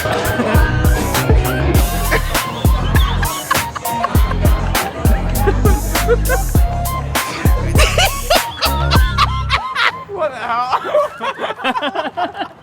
Fuck you. It's mine. Show that again. What? Open your mouth. Open your mouth. Just sitting around, Open your mouth. hanging out this afternoon.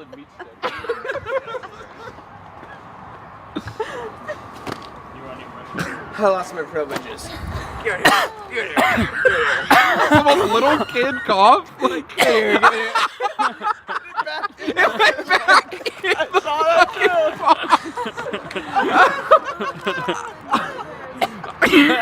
You guys, you're on 3? Yes, sir. We're on 4. We were talking about the Harry Potter theme park. The rides were fun, other than the fact that I got a nosebleed on the Hippogriff ride. But that's only because I was on Accutane at the time, so I'm not going to blame Harry Potter for that. The people in this level of the iceberg probably also go to King's Cross Station in London on September 1st, where a huge crowd forms at 9 in the morning, because that's when they announce the train leaving for Hogwarts in the station. The train doesn't actually leave, because it doesn't exist, because Hogwarts isn't a real place. But holy shit, dude, look at how many goddamn people are there in that station. Imagine like rushing to catch your train because you have a really important job interview coming up, and when you finally get to the station, there's like thousands of people there, and they're all just like, Locomoto Apiro. Or even worse, dude, what if you were like an actual wizard trying to get to Hogwarts, but there was all these fucking people in the way, so you missed the train, so you gotta go steal your buddy's dad's flying car, and then you end up crashing the whip into the Whomping Willow. Then what? Sorry, back to the Harry Potter theme park really quick. I think Universal Studios is much better than any Disney park because they got Simpsons Land and I like drinking Duff beer. But still, dude, there's people who've had like guerrilla-style weddings in the wizarding world of Harry Potter when they're not allowed to do that there. And there's also people who go to this park every single day. And you know, I start judging this shit like crazy, and then I see a video like this, where it's someone crying the entire time they're at Harry Potter World because they're so happy. And then I feel like an asshole. Maybe being a Potterhead isn't so bad. If a piece of media can bring someone this much happiness, then maybe there's nothing wrong with it at all. Maybe we just need to accept some people... Oh, wait. Sorry, I just remembered the last level of the iceberg. Disregard what I was just saying. Let's keep going. The second last level we have is they genuinely believe Harry Potter is real. They write their own Harry Potter fan fictions. They call people muggles, unironically. Well into their 30s, but still waiting on a Hogwarts acceptance letter in the mail. Actually enjoys the Fantastic Beasts films? Question mark, question mark, question mark? The last line is the most egregious of all because that movie sucked. I watched it on a plane. I've never wanted to skydive so bad in my life. And this level of the iceberg is the point of no return for Potterheads. This is when the delusion fully consumes them and they genuinely believe that they are legitimate wizards. Like this. Let's look at this one Facebook post from Potterheads for Life. Harry Potter International Day. In memory of all those who died during the Hogwarts battle. Today is May 2nd, the day of the Battle of Hogwarts. The day that Harry, Ron, and Hermione snuck back into Hogwarts and destroyed the Horcruxes. The day that Harry finally defeated Voldemort. The day we could see the real courage and sacrifice. We will never forget everyone who fought in the war and all those who died. Fred Weasley, Nymphadora Tonks, Remus Lupin, Colin Creevey, Severus Snape, and many more. Let's raise our wands for those who fought and died. Remember, May 2nd, 1998. And these next comments are great. This is a fictional event. Please read another book. And that's from Carl Boom Boom. Carl Boom Boom. No, it's not. Carl Boom. Where'd I get the fucking Boom Boom from? Straight up can't read. I'm a Hufflepuff, man. We're fucking dumb. And then in response to Carl Boom Boom, Nathan says, Carl, you do realize that the Ministry of Magic modified all of the Muggles' memories so they would not remember this historic event, right? You do realize you had your memory erased by the Ministry of Magic, but even though me telling you that they did that sort of negates any effect that they had. Right? I totally get, submersing yourself into a piece of media, as a form of escapism and stuff. But it's wild to genuinely believe that Hogwarts exists, dude. I talked about this in my Internet's Most Absurd Lies video, but someone posted a video saying that they actually received an acceptance letter from Hogwarts. And they were being 100% serious. There are people out there who genuinely think Harry Potter is real. And I don't think it's funny or cute. At a certain level, it's harmful, I think. And you'll agree after you read this. I found a Reddit post in r/Harry Potter that is super messed up. If it's real, I hope it's not. I hope I'm getting fucking pranked, but here it is. Since our daughter was 5 and my wife and I first started reading her the Harry Potter books, we have told her that she is a witch and that the wizarding world is real. She is almost 8, and as her questions have gotten deeper, we've kept building the illusion with more details about our family, genealogy, and its connection to book characters, stories about times we use magic, and the life and moral lessons we learned about it. She has processed many difficult subjects like racism, climate change, and even the coronavirus through this lens. Before other parents judge or lecture, we know it's gaslighting and that eventually she'll be disappointed and have trust issues with us when she learns the truth. We justify it that we are adding magic to her childhood and giving her motivation to reach her full magical potential, since she needs to study hard to be accepted to Hogwarts. We've asked serious questions of her teachers, and they think it's more awesome and creative than damaging. At the very worst case, my take is that it's analogous to children being raised to believe that traditional religious stories are true, and that when the truth hits, it will teach her to ask critical questions and not accept everything she hears or reads at face value. Just absolutely diabolical parenting. This is literally a villain origin story for this child. This is how Voldemorts are made.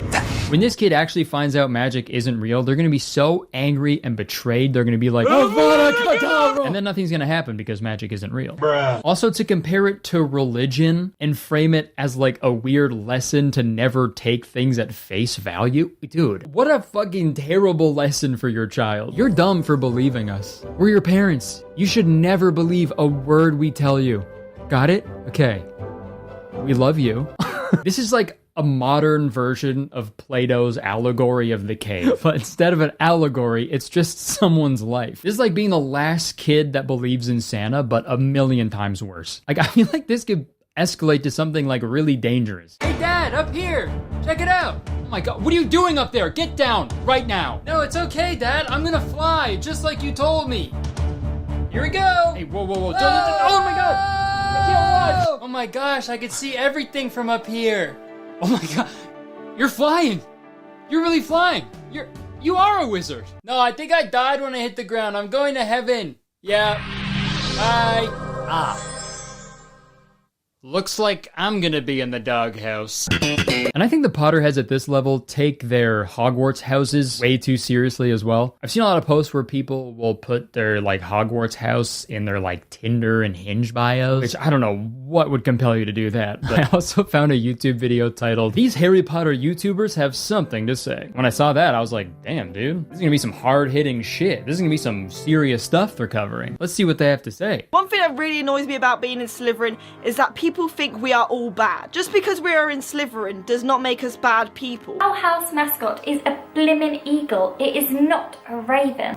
Be called a fake fan from being in Gryffindor because people always assume that you're in Gryffindor house because Harry, Ron and Hermione are in Gryffindor. I think other houses are favorited over Hufflepuff because if you're a Hufflepuff then you're weak or you can't do this or you can't do that. One thing that really annoys me is when I say I'm in the Slytherin house, people think it means I'm in the house of Voldemort. The stereotypical image of us is asking for more homework. Who even asks for more homework? Hufflepuffs are often the butt of jokes. I don't think anyone has heard more jokes about any other house at Hufflepuff. We are so misunderstood and it drives me insane. Dude, none of that is real. It's so fucking funny, dude, to make an emotional video where you all like defend yourselves from the people who criticize the arbitrary labels you've given to yourself. Guys, like if being in a Hogwarts house is this sad and confusing and misrepresentative of what you are, stop. Stop it. Stop labeling yourself as that, dude. Gryffindors aren't just brave and courageous. We're also cool and have a lot of money. The Potterheads at this level of the iceberg will do anything to insert themselves into the Harry Potter universe. And what's the best way to do that? Fan fiction. Oh, yeah. I want to start off by saying there's nothing wrong with writing fan fiction. There are a lot of great fan fictions that are comparable to the source material in terms of quality. Like for example, a fan fiction titled All the Young Dudes, fan fiction set in the Harry Potter universe that is over 500,000 words long, and it's also created an entire fan base of its own, centered around the older characters in the series' lives as young adults. With any fandom, there's good fan fiction and there's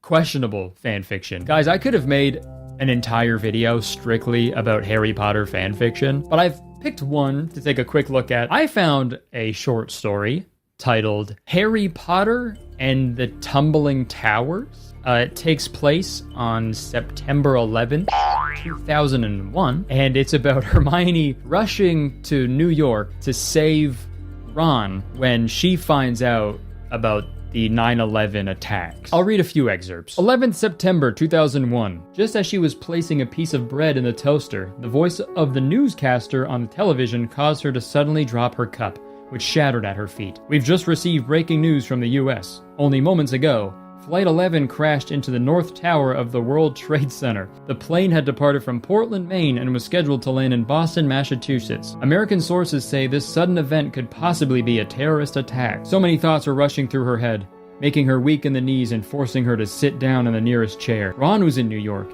He had told her that he would be underground most of the time, but not all the time. Why hadn't she asked for more information? What if Ron had been above ground when the plane hit? What if, for whatever reason, he had been in the North Tower when it had hit? Spoiler alert, they both escaped the collapse of the Twin Towers. But here's another little paragraph. 11 September 2001, 9:59 a.m. So why were you by the World Trade Center? Asked Hermione weakly, her anguish-filled eyes searching his. Well, we've planted some spies throughout the city above ground to see if they could find where the Death Eaters were. A few days ago, one of them came back and reported that he had spotted a few Death Eaters in an alleyway by the Twin Towers. When the first plane hit, I was already above ground. But shortly after the second plane hit, I saw you outside the South Tower. I had no idea why you would be here, or if it was even possible for you to be here, but I knew it was you, even from the back. Okay, dude, this rocks. Okay? I know they just announced that they're rebooting the Harry Potter series as a television show. Please include this. I need an entire movie about Harry, Ron, and Hermione tracking down the people responsible for the 9/11 attacks, dude. Dude, at one point in the movie, Harry is just like, Osama bin Laden! Holy shit. Think of all like the Fred and George twin jokes they could make in it too. Please, J.K. Rowling, please include that. We'll forgive you if you do that. We won't, but please do it anyway. Okay, holy shit. We've covered a lot of ground so far, and I appreciate you watching if you're still here. And now it's time to talk about the final level of the Potterhead iceberg. And I know what you're thinking. We just talked about a Harry Potter 9/11 fanfiction. Can it get any crazier than that? Yes. Yes, it can. In this final level, I put 3 words. Snape wives, shifting, Draco talk. These are 3 different sub-communities within the Harry Potter fandom that are truly bonkers to me, and I seriously cannot believe that they're real. First up, Snape wives. Strange Aeons made a really great in-depth video about this community, so if you want like a deep dive into that community specifically, go check out that video after this video. But here's a definition. The Snape wives, also known as Snapists, are a group of women in Harry Potter fandom who believe that they channel Severus Snape, allow his spirit to inhabit their bodies and speak to him, are engaged in romantic relationships with him, and see him as a vital spiritual guide for their daily lives. They practice Snapeism, a new religious movement centered on Snape. They believe Severus Snape is not simply a character in the Harry Potter books, but an omniscient and immortal deity, and in fact believe that the books were written because J.K. Rowling was channeling Snape.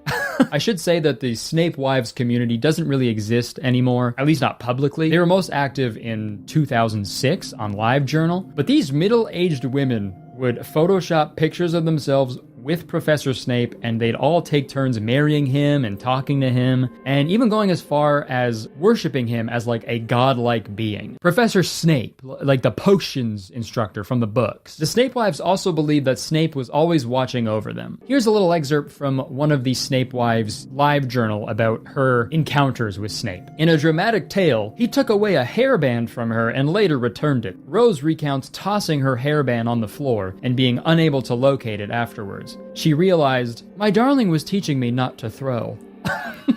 Thank you, darling. Yeah, you lost something and then you found it again. Must have been Snape. Dude, this is such an interesting way to go through life. When anything remotely strange happens to you, you just automatically assume it's the work of some otherworldly, all-powerful entity that has control over everything. Oh, wait. Sorry, a lot of people live their lives that way. But who knows, man? Miracles can occur. Maybe every good thing that has happened to us throughout all of history is because of Severus Snape from the Harry Potter franchise. Here's another example. Snape seems to be particularly useful during burglaries. One of Tanya's non-specified friends was aided by him in such an event. She was being robbed and Severus shoved her down and caused the lights to go out. She said she clearly heard his voice telling her to stay down. Unfortunately, Tanya was robbed at work when she failed to heed Snape's advice about not opening the door late at night. In a more fortunate scenario, Tanya was saved by Snape when she was home alone in the early hours of the morning. She heard him scream, "Girl, get up and get a knife now!" I love picturing Snape as like a slightly annoyed drag queen. "Girl, get up and get a knife now! And don't fuck it up." But Snape also apparently made his presence known in the physical world pretty frequently. Snape makes his presence in the physical world known in a variety of subtle ways, including through the weather. On January 9th, Tanya looked at her window after being commanded to by Snape. She saw an S shape in the form of fog on the glass. She later found out that Snape's birthday is on January 9th. Strange S-shapes continued to appear in unexpected places after this event. For example, in a vivid recount of March 15th, 2008, Tanya conveyed her excitement of a day spent with Snape's presence. She received a variety of signs from him, such as a string from her carpet forming the letter S. Conchita looked out of a bus window upon a nearly cloudless sky and saw an S formation there also. She kept looking at the cloud S until it vanished, making her miss her stop by some distance. Dude, if a bunch of S's means that Snape is around, these women would have freaked the fuck out if they saw my 3rd grade notebook. I drew that cool looking S a million times a day. Dude, imagine like a Snape wife going to the zoo and seeing like a snake enclosure. Oh, cool, a python. Oh my god, that's so many. As weird as it is to start a religion based off a fictional character, it's not the first time that it's been done, so, you know, I can't really make fun of it, I guess. And it seemed to bring these women a bunch of joy. So I'm officially converting, okay? I'm a Snape husband now. You hear that, Snape? I got a half-blood prince right here for you, bro. Okay, the next section of the final level is shifting. I'm not going to spend too much time on this because I already made a whole podcast episode about this, and I also talked about it in my Internet's Most Absurd Lies video. But TLDR, there are people out there who claim to have the ability to shift to a reality where Hogwarts is real and they live out their lives as a Hogwarts student, often spending months at a time in their alternate reality. If you're there for that long, I don't think it's shifting anymore, okay? Shift? More like caps lock? Because why would you shift for months when you could just press caps lock? And also they're capping. And the last part of the iceberg that we're going to talk about is a little community on TikTok called Draco Talk. And this community highlights the biggest issue I've seen with the fandom. Draco Talk is a community of people either cosplaying as Draco Malfoy or thirsting over the character of Draco Malfoy. You know, some are weird, some are cringe, but some are just terrible. Super funny thing to say when you dress up in a maid outfit. I'm gonna tell my dad. Also, here's this great video of what it's like to be in a 7-year relationship with Draco Malfoy. Yay. Seems like he doesn't like you that much. Ladies, don't settle, okay? Wait until you find a man who takes 5 years to hold your hand. And look, you can do whatever you want on TikTok. You can make whatever content that you want to make. But my issue is with the thirst trap edits. More specifically, my issue is with adults on TikTok thirsting over a character who's like at the oldest 17. Some of these videos, the character of Draco Malfoy is like 13 years old, dude. And there's people in their 20s making like romance edits of them. What the fuck? Don't do that, obviously, right? Azkaban. Go to Azkaban. And it's not just with Draco Malfoy either.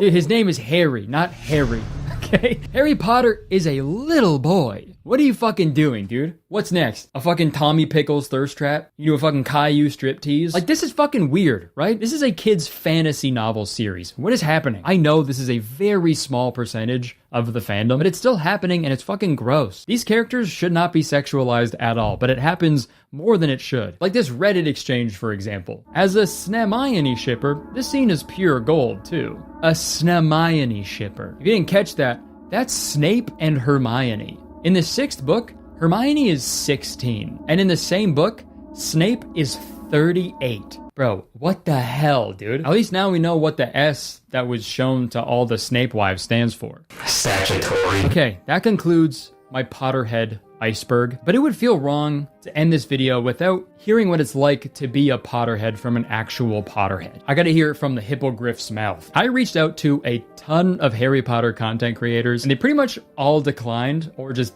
didn't respond, which is fine. You know, they're probably busy sweating their balls off in Orlando, Florida. But the more I thought about it, the more I figured the Potterhead I talked to should be a fan who is trying to make Harry Potter more inclusive and LGBTQ plus friendly. And in my research, I found a not-for-profit fan-made web series called The Rise of the Order that puts the LGBTQI plus community at the forefront. I reached out to their team and was connected with Ash, the actor playing young Remus Lupin in the film. So here's my interview with a Potterhead. Enjoy. Okay, welcome everybody to Hogwarts Radio. We're just waiting for our guest today in the studio, Ash, to appear in this magical picture frame. Also, one announcement I've been told to make to the owner of a brown Nimbus 2000. Your broom is currently being towed, and by towed I mean it's been turned into a toad. So I'm sorry about that. Oh, looks like our guest is here. Okay, wow, looks like our guest Ash is materializing right in front of us. Hello. You have to do that with your hands for the spell to work. It wouldn't work otherwise. Some say that wizards need wands. I just need jazz hands. Yeah, you have 10 little wands. I have 10 little wands. Thank you so much for coming on and talking to me. I've been yapping over here for a while about Potterheads without really getting a nice insider opinion, so I appreciate it. Do you want to just introduce yourself really quick? I'm Ash, and I play Remus Lupin in The Rise of the Order, which is a Marauders fan film. I don't know if you've talked on it already, but the Marauders is kind of like a little subsection of Potterheads, but it's kind of a bit separated as well. So it's more the generation before Harry Potter. Okay, great. We'll talk about that a little bit later. Ash, would you Would you describe yourself as a Potterhead? I think I used to definitely say Potterhead more. Now I just say I'm a Marauders fan. But gotcha. I definitely, I love the world of Harry Potter, so that's kind of fit the criteria. So what was it about, the Harry Potter franchise that originally, was appealing to you? I think, so obviously Harry Potter's been kind of something that was there since my childhood, and it was just this magical world. It was one of the first book series I read, and I fell in love, like most people do, with Harry Potter. It's just such a you can kind of see yourself there, you know. As I've grown older, the reason that I've stuck with this magical world is that I've found places in the fandom that I can see more representation that isn't just this little tight thing that you find in the actual books. So yeah, obviously what I wanted to touch on, it's pretty crazy because I feel like now it's like saying in the movies and books, it's like you can't say Voldemort, right? Like you can't say his name and shit, right? Yeah. But now I feel like it's gotten to you can't say J.K. Rowling anymore. Nobody wants to she has become... No one wants to speak the devil's name. She has become the villain. With all of her transphobic turf shit, it's it's gotten really, I feel like it's gotten really weird and difficult for Harry Potter fans. Do you think there is a way for people to be a Potterhead today while also disagreeing with what J.K. Rowling stands for? Yeah, I definitely think though. Sorry.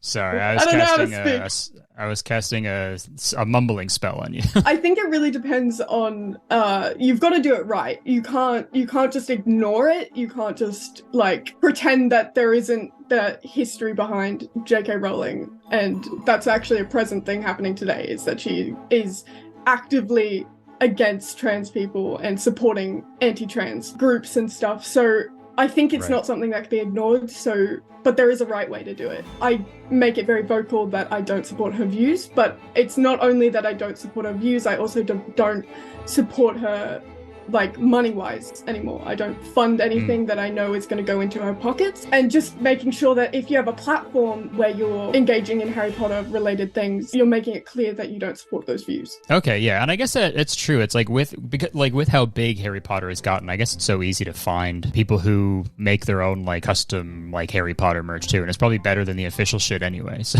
exactly, supporting small businesses that have their own merchandise that's not official is great, and that's what I personally do. I want to touch back on what you mentioned earlier. You're playing young Remus Lupin in a series called The Rise of the Order. Mm-hmm. We can talk about it for a little bit. What's the overall goal with that project? Yeah, so The Rise of the Order is the main goal is to kind of show this world of Harry Potter with representation that we didn't get to see as kids.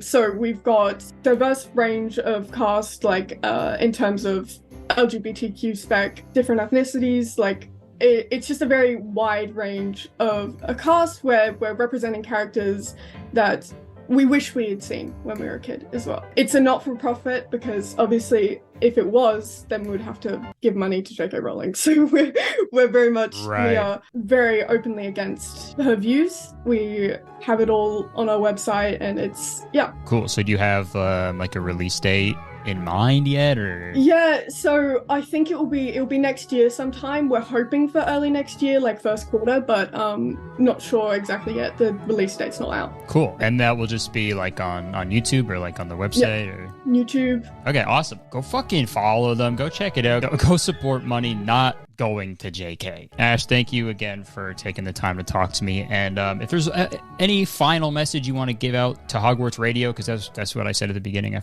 That's where we are. Just be yourself, and don't let people who have positions of power because of content that they've made, don't let them define you. Separate yourself from that and live your truth. Hell yeah. I know, that was deep.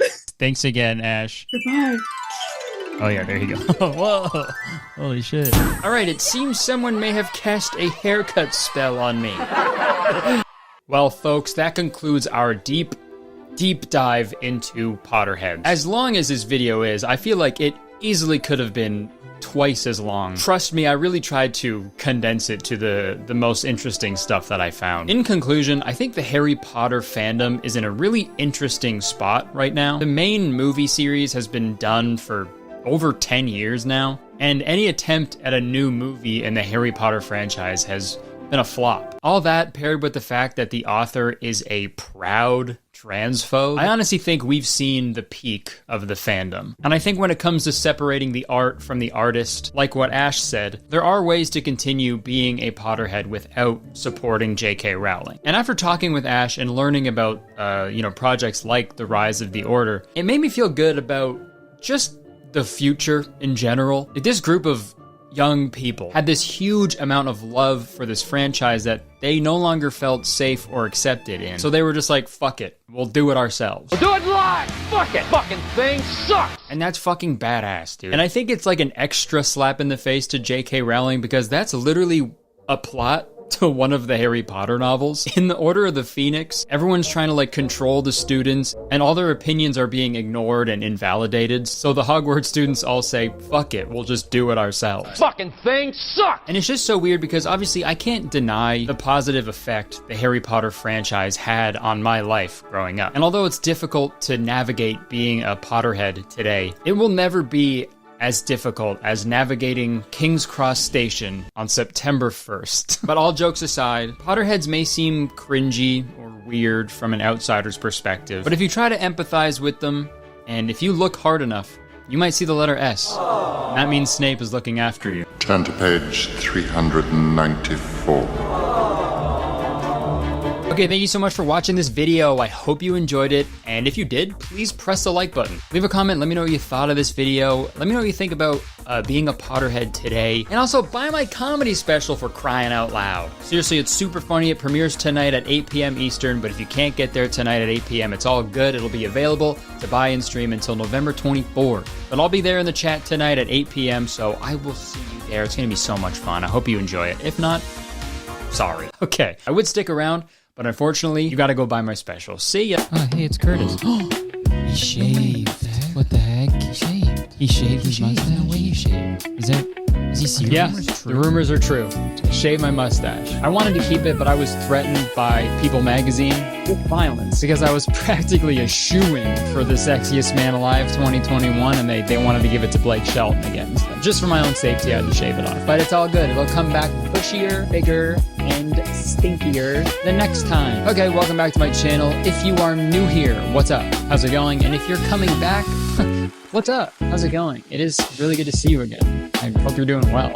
Okay, folks, I think it's safe to say that TikTok is pretty popular. And I feel like if you were to ask a boomer about TikTok, they'd probably be all like, it's bad, it's harming the young generation. You know, boomers, how they're always doing this. I wouldn't say that. I'm the youngest man alive. But no, I'll admit it, I used to think TikTok was all bad, but it's good sometimes. And some people might say it's shortening our attention span and making us dumber, but dude, I've learned so much from TikTok. You got people like Hank Green, known only for being a guest on the Very Really Good podcast and nothing else. He's on there talking about science, teaching us cool facts. You got doctors on there teaching us about medicine and health. And you've got the freaking Sway Boys on there teaching us how to be savage AF.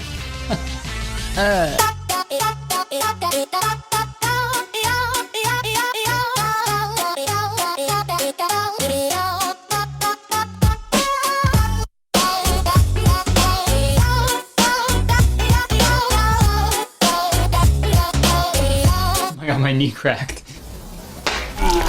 I'm not a sway boy, I'm a sway man. Yeah, move over, Dobrik brothers. There's a Dobrik brothers. Move over, Dobrik brothers. There's new grocery boys in town.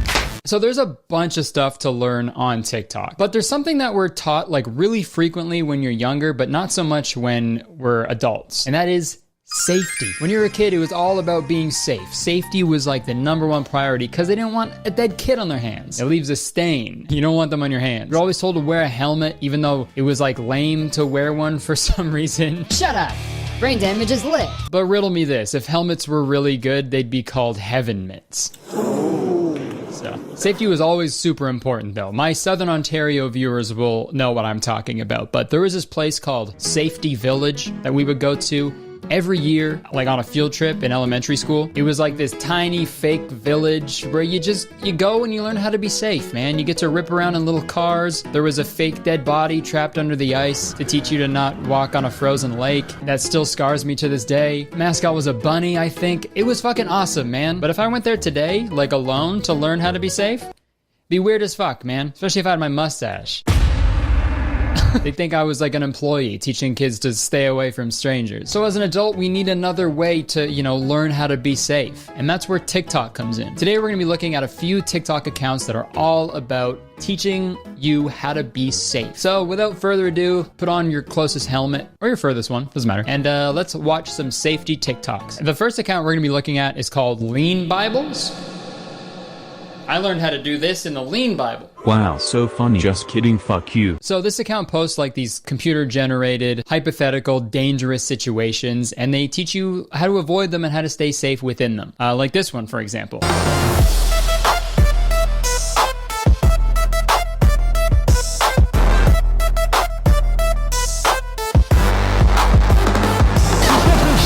I have a few questions, but the first one, what? So I'm assuming this woman was arrested for taunting these highway lions. I mean, I don't know why. I mean, the lion didn't even seem that bummed. It was kind of just like, huh? But then the police decide that a fair punishment for taunting these lions is to launch her out of a moving vehicle into that same lion pit. All cops are bozos, dude. That's a terrible punishment. That's like arresting someone for robbing a bank, and then to punish them, you launch them into a big pile of money. Yeah, that'll teach you, you greedy crook. Enjoy all that free cash. Wow, that was awesome. Hey, shut up back there!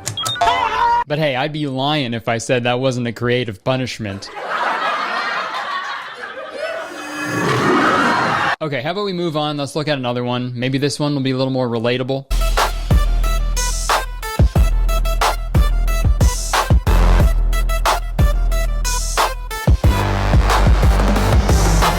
Jesus, guys. This is my favorite Nicki Minaj song. Bees in the trunk. Bees in the trunk. First off, let's get this out of the way. How dare you post this and not put be careful?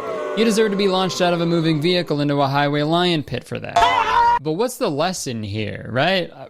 What are they trying to teach us? Don't open your trunk or else bees will swarm you and then men will swarm you and spray you with fire extinguishers? Yeah, that's the weirdest part.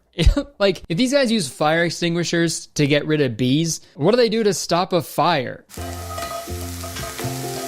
Oh, these are gonna be delicious. Oh my god. Fuck.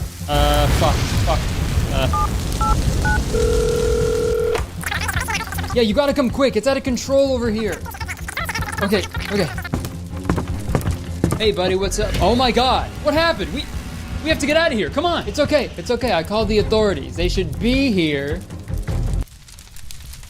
any moment. Why'd you put so much emphasis on the bee? Okay, how about we don't get hung up on my grammar? The house is covered in bees, if you couldn't tell. What? Somebody order a beekeeper? Where are those bees? Oh, thank God, the beekeeper's here. Right over here, sir. Wait, hold on. I thought you called 911. Oh, for a few bees? I don't want to waste their time. There could be a house on fire somewhere. What the fuck is wrong with you? Uh-oh. Oh no! Oh my god. Not the bees! Oh shit. Can you call your beekeeper? I can't lose him. We're in love. What? You two are dating? Yeah, we met on Bumble. Oh, boo. I could have made a Tinder joke at the end of that as well, and it still would have made sense. Okay, we still haven't learned anything about how to be safe, so let's watch another one. Be careful. Man swallows 87 nails, 7 push pins after a fight with girlfriend. Okay.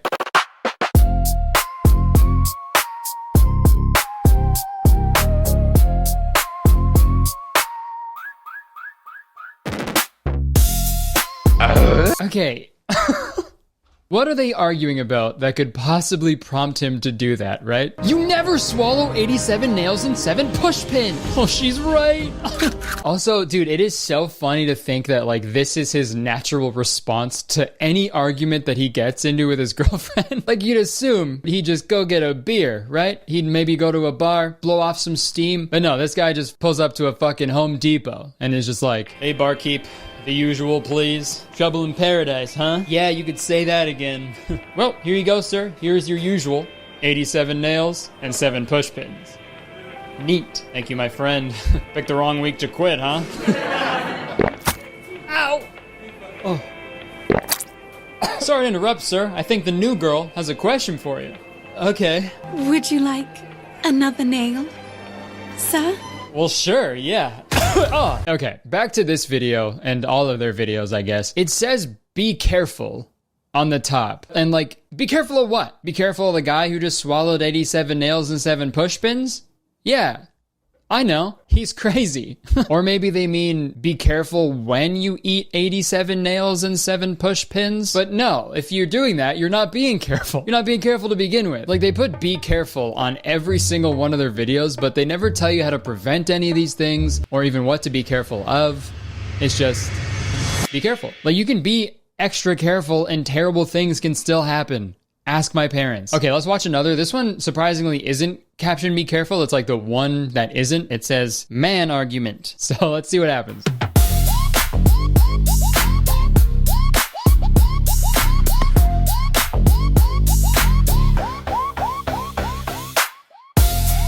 Oh my God. Dude, like I said, you can learn so much from TikTok. Here's what we learned so far. When you argue with your girlfriend, you swallow 87 nails and 7 push pins. When you man argument, you spawn 2 crossbows and go to jail. I think I'm finally starting to wrap my head around this whole safety thing. So what are you in for? Man argument, us too. It's so funny to think every man argument ends that way. Like, imagine you go watch like a debate and then whenever the moderator asks the question, both of the guys are just like, dude, I just don't understand, like, who's making them, who they're making them for, why they're making them. I'm just, all these videos confuse me so much. Like, it looks like footage from either the worst movie of all time or the best video game of all time. Whoever's in charge, props to them. Love lean Bibles. You know, Bibles have been pretty scrawny for the last couple thousand years, so I'm finding there's some lean ones. Does your Bible even fucking lift, bro? Lift spirits, maybe. That's about it. But surprisingly enough, this isn't the only account that posts videos like this. There is another one called Health Clinic, and they actually don't put be careful on every single one of their videos, which is nice, but okay, it is their profile picture, so no matter what, you're always reminded to be careful. So let's take a look at those.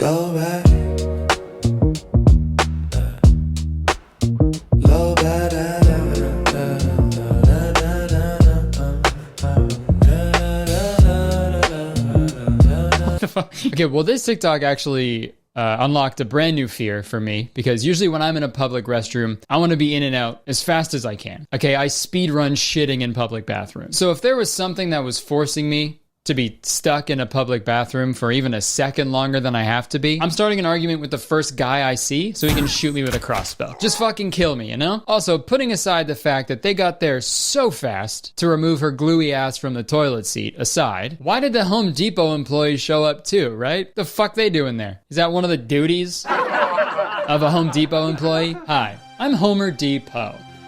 Welcome to your new job at Home Depot. We're happy to have you on board. Yeah, we like to joke around here a little bit. Now that you're part of the Home Depot family, it's important that you learn our core values. We like to boil it down to SGBD. S, sell tools. G, give men 87 nails and 7 push pins to ingest. B, be careful. And last but not least, D, drop whatever you're doing to see a girl's ass get ripped from a toilet seat. Just remember Home Depot's core values and you'll fit in better than 87 nails and 7 push pins fit into an angry man's stomach. I still don't even know if we've learned anything about safety yet, so bear with me, let's keep going. Okay, so we got...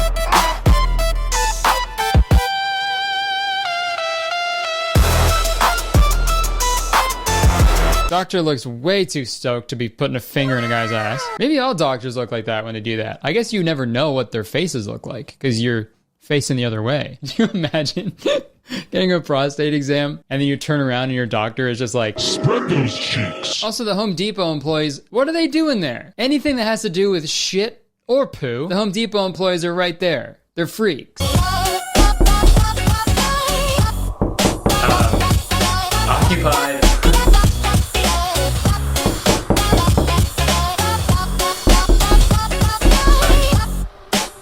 Someone's in here. All right.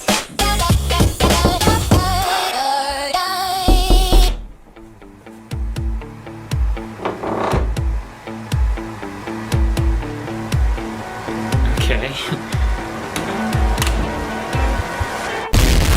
Yeah, be careful. So after watching a bunch of their TikToks, it turns out that they use that same Home Depot clip at the end of like every single one of their videos for some reason. I'm sure they just reused it once afterwards and everyone fucking lost their mind about it. So they're like, you know what? Fuck it. Let's just keep doing that. And it says in their bio that they're the creator of the Home Depot trend. You know the trend, right? You know the Home Depot trend? When the popular TikTokers will do their little dances and then they'll put in a CGI clip of Home Depot employees rushing into a bathroom stall. Okay, you know what? I'm getting fed up. We haven't really learned anything yet. How about we watch one more and see if we can finally learn some good safety tips. Oh my god, what an evil way to smoke weed. He just like screamed the smoke out of his mouth. Oh my god. That is the funniest thing I've ever seen in my life, I think. Okay, so the caption is, be careful, don't leaf. I think that means don't marijuana, don't smoke weed, I guess. So let's see what happens when you smoke weed.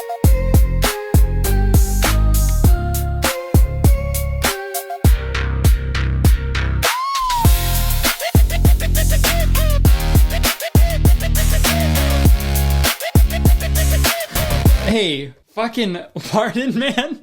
Whoa. Okay, that took a big took a big turn. I don't think weed made him do this. I think he's just unhinged. I think he's fucking crazy. If someone goes,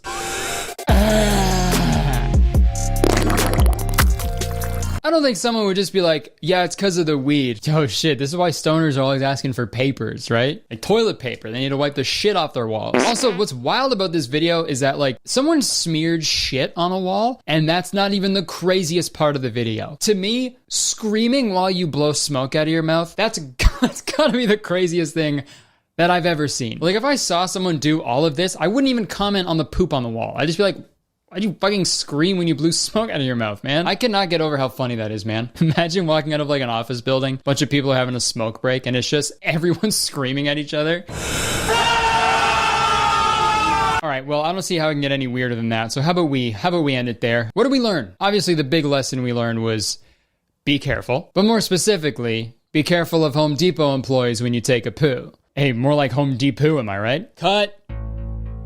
The fuck was that? What? I thought of a funny little joke. I thought I'd improvise. Is that not okay? Okay, well, we don't pay you to improvise. Okay, stay on script or you'll never work in Hollywood again. Do you think we're in Hollywood right now? Oh, yeah. Also, no, I'm not gonna stay on script, okay? Home Depot was funny. Sorry, it is pretty funny. See? Now that's a sound guy. Whoa, that's a great one, man. This guy's on a roll. Hey, don't encourage him. Sorry. But you have to stay on script, okay? No, I'm not going to stay on script, okay? This is. We have a writer's team. I'm Kurtis. This is my channel. I can make jokes if I want. I can improvise, okay? What are you doing? You're gonna let me do that. I'm not arguing with you anymore. This is enough. I've been dealing with you for fucking years, man. It's fucking annoying. You're gonna bitch about it. You're gonna bitch about it.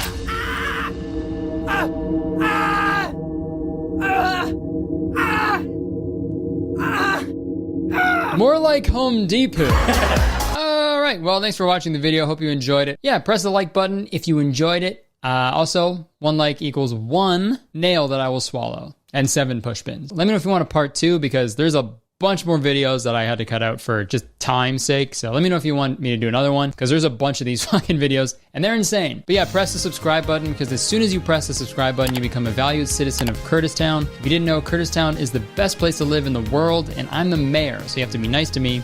It's the law. You can check the description for the other things I do, my Twitter, Instagram, my weekly podcast called Very Really Good. I also got a gaming channel, Kurtis Pogger. I do Twitch streams twice a week. All right, that's it. I would stick around, but I have to go, unfortunately. There's some highway lions that I have to taunt, so peace. Hey, look, it's me on stage doing stand-up. Wouldn't that be so fun to go to? Well, you're in luck. I'm going on tour this summer, and tickets are available right now, so click the description, and I'll see you there. Enjoy the video. Folks, I am wearing hat today because I just shampooed my hair for the first time ever, and it's about that big, so I gotta keep it in here. Welcome back to another installment of, geez, Canada's a little different from America, isn't it?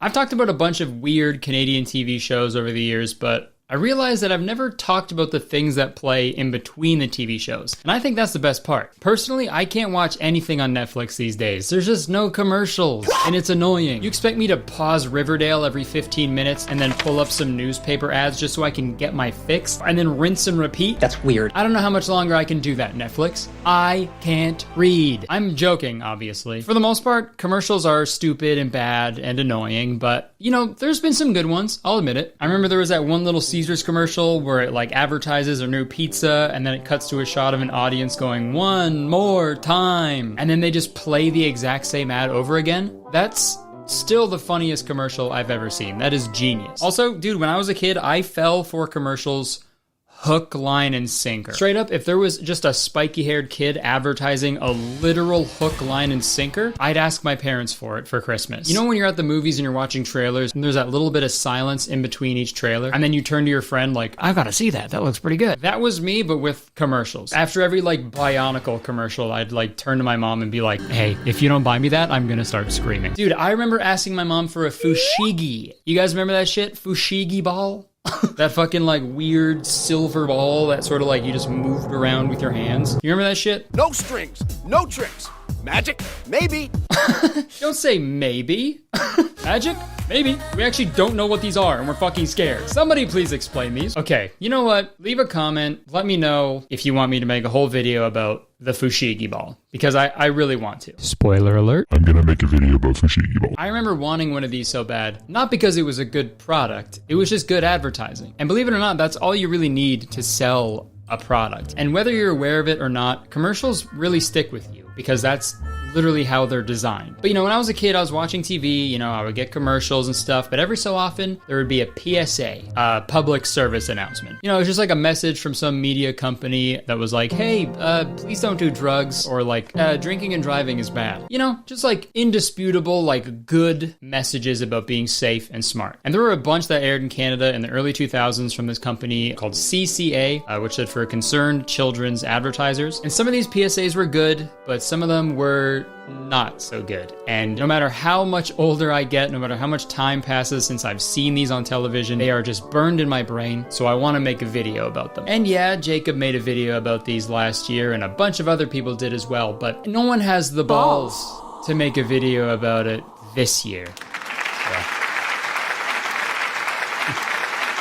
Let's start off with one that really hits home. Yeah. So a few things. Number one, I said this one like hits close to home for me, you know, because this reminds me a lot of my childhood. You know, it was just constantly girls just trying to just kiss me and shit. It was, they were trying to steal a kiss, sort of, you know, Boris Larson style. I just stole a kiss. What are you going to do about it? It was a nightmare, and so was he. Seriously though, this kind of low-key kind of happened. My first kiss was in 3rd grade. One day I was swinging on a swing, obviously, and this one girl, who will remain nameless, she got her friend to run over to me to like ambush me. She like spun me around a bunch of times in the swing, so I was like trapped in like the chains. I couldn't really move. And then the girl who will remain nameless, she fucking ran over to me while I was trapped and she kissed me all over my face and my lips without my consent. I just stole a kiss. What are you going to do about it? And she wasn't even the girl I had a crush on. That's the most fucked up part, dude. Felt like I was cheating, you know? I have bad news. Rebecca kissed me the other day. Okay, I don't know you. Also, we're 10. Why would I care? Yeah, no doubt. So there's a hole in that PSA's logic right there, okay? Stay fit. Doesn't matter how fit you are, okay? Because I was fit as hell, dude. I was jacked. I was in the best shape of my life in 3rd grade. But when it comes down to it, when it comes down to the nitty gritty, if some girl's asshole friend spins you around a bunch of times in a swing, you're gonna get smooched. What are you going to do about it? So let's not body shame kids for not being fit enough, okay? Commercial from 20 years ago. Also, like, seeing this PSA as an ugly kid must have sucked, you know? Also, please ignore the fact that I just said, let's not body shame, and then immediately after I said, hey, wouldn't it suck to have an ugly face? You know what I mean, though, right? Like, watching this PSA, like, does that happen to you guys? Oh, yeah, all the time. Girls just, like, chase you and kiss you? Okay. Yeah, literally, like, every day. And they say how ugly you are while they do it. The fuck? And this is kind of fucked up, too, because it's, like, kind of, like, only geared towards, like, boys, right? Like, young boys. But watching this as a girl must have been wild, too, right? Like, what's the message here? Stay fit so you can have the upper hand on all the boys you want to chase and kiss? That's fucked up. Is that what girls did? I don't know. Just run around like fucking COD zombies after school just trying to kiss boys? Yeah! Yeah! Again, I don't know what girls did in their spare time, aside from spinning boys around in swings and then kissing their helpless little faces. And believe it or not, they used this premise a few more times. There was one that they did where this kid had a sick Pokemon card, and then the wind blew it away, and then he gets all sad. And watching this, hurts even more now, right? The card wasn't even that expensive when this was filmed. But I mean, if we're being realistic, even if he caught up to the card, and he caught up to it when it was on the ground, then he picked it up, it already lost a lot of its value due to the damage, you know what I mean? I wouldn't send that card into PSA. They'd probably just tell you to stay fit. Get it? There's PSA, the card grading company, and PSA, the video we just watched. Yeah, there's a little message to you aspiring comedians out there. Always explain your jokes.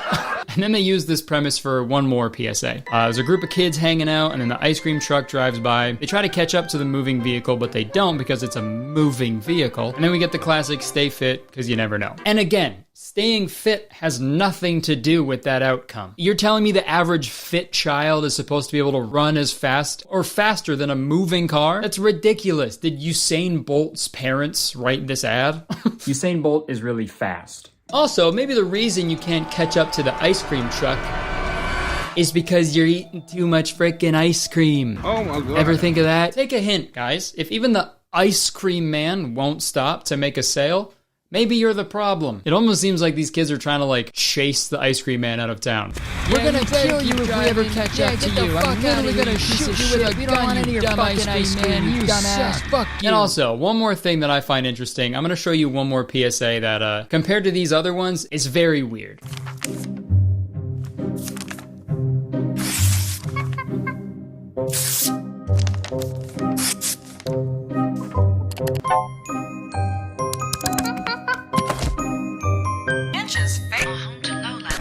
This large male sports a wig trimming black fur. You don't need a media monkey to make healthy choices.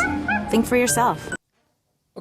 What do you want then? Because in one PSA, you go, you gotta stay fit. This is the type of body you gotta have. You gotta be fit as fuck. And then the next one, you're like, don't listen to these people telling you to gotta have a fit ass body. Don't matter. But like I said before, the overall message of those stay fit PSAs were good. It'd be weird to dispute that. Exercise and staying fit is good for you. And they told kids that in a way that they would understand, right? Pokemon cards, ice cream, cooties. But there were some other ones where their messaging got a little convoluted, for me anyway, which isn't really saying anything because I was a fucking idiot. But let me show you what I mean.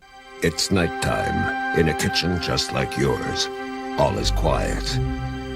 Or is it? The North American house hippo is found throughout Canada and the eastern United States. House hippos are very timid creatures and are rarely seen, but they will defend their territory if provoked.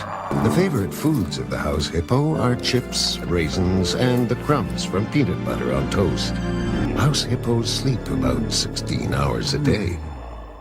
That looked really real, but you knew it couldn't be true, didn't you? That's why it's good to think about what you're watching on TV and ask questions. Okay, so it's about media literacy and, questioning and thinking critically about the media that you're consuming, which is good, it's very, very important, especially nowadays. But I gotta say, when I was a kid, the message of this PSA was completely lost on me. Even though the commercial ends with the narrator being like, hey, these aren't real. Dude, straight up, I thought house hippos were real for years, and I just never saw one, and I was pissed off about it. Straight up, even if I were to ask my parents about house hippos, they'd be like, what? They're not, Kurtis, they're not fucking real. Deep down, I'd be like, well, what do you know? I fucking saw it on TV, How much are they paying you? How much are they paying you to keep quiet about these things, huh? I literally had anti-vaxxer Fox News brain when I was a kid. House hippos aren't real? Explain that commercial I just saw then. Dude, it literally said at the end of the commercial that they're not real. That's fake news. That's fake news and you know that. No, it's not even news. Oh, so you agree. It's not news. It's bullshit. It's blasphemy. Hey, not what I was saying, obviously. It's not news at all. It's a PSA. Yeah, exactly. And what does PSA stand for? Pretty small animal. Obviously, that's not what it stands for. Have you ever even seen a house hippo in real life? They're not real. Oh, really? They're not real. Then what do you call that? Oh! Holy shit, dude, is that a hippo? Yeah, it's a hippo. In my house. Therefore, a house hippo. Okay, man, I don't know where you got that hippo, but it's running away. What? No! Yeah, that House Hippo ad was like a huge whoosh for me. Don't get me wrong, great idea for a commercial. It's very smart. But like, don't be smart when you're trying to gear a commercial towards children. They're fucking stupid. Kids are so dumb. Or at least I was. I was so dumb. Prime example, I used to watch Free Willy like every day on VHS, and for those of you who've seen Free Willy on VHS, before the movie starts, there's like a recording of a live performance of Will You Be There by Michael Jackson, and it's awesome, fucking great song. And I remember one day I was watching it with my sister, and the performance started, and I remember I turned to my sister and I asked, hey, do you think Michael Jackson ever gets tired singing that song for us every day? Idiot. Dumb fucking kid. I straight up thought Michael Jackson was a little man in my TV doing like a private show for us every day. Like one day I just put in the VHS tape and then it would go to an empty stage and some guy would be like, yeah, band didn't show up today. I think we're just gonna play the movie, Kurtis. Fucking dumbass, dude. You think I would understand like irony and nuance in a PSA? No chance. So now that we've covered the ones that didn't work well because I'm not staying fit, and also deep down I think I do still believe in house hippos. You know, maybe the real house hippos were the friends we made along the way. I think now it's time we talk about some PSAs that did work really well.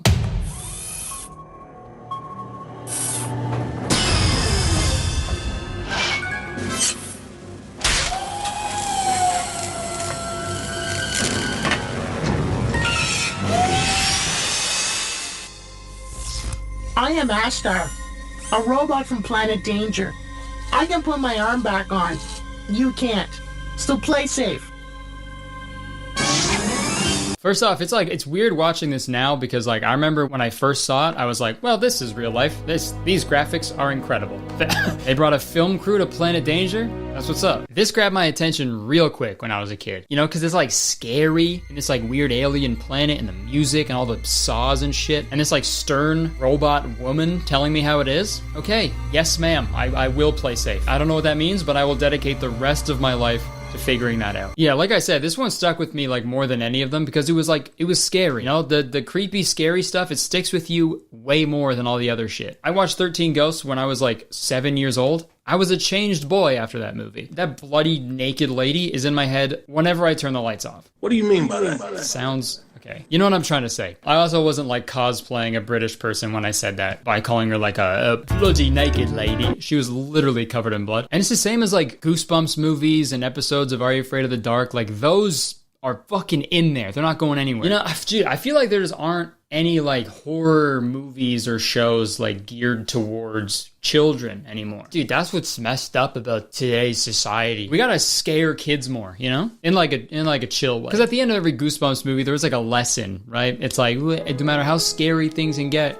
if you have your friends and anything then it's all good. So, you know, next time you're walking down the street, you know, you see a kid, you know, just you're about to walk past a kid, hit him with the quick, or maybe not. That won't really like teach them anything. That'll just like ruin their lives. But maybe you could be like, illiteracy. Or maybe you could be like, play safe, I'm gonna rip your arm off. And yeah, their parents might yell at you, but in the grand scheme of things, that's not my problem. How about we watch another scary one? Ever wonder what a bag of crack looks like?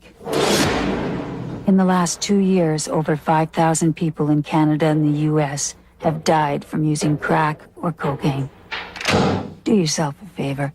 Think about it. Damn. Right to the point, dude. I mean, when you're a kid and you see that, you don't even know what crack is at that point, but you're like, hey, yeah, for sure. I'm not doing that.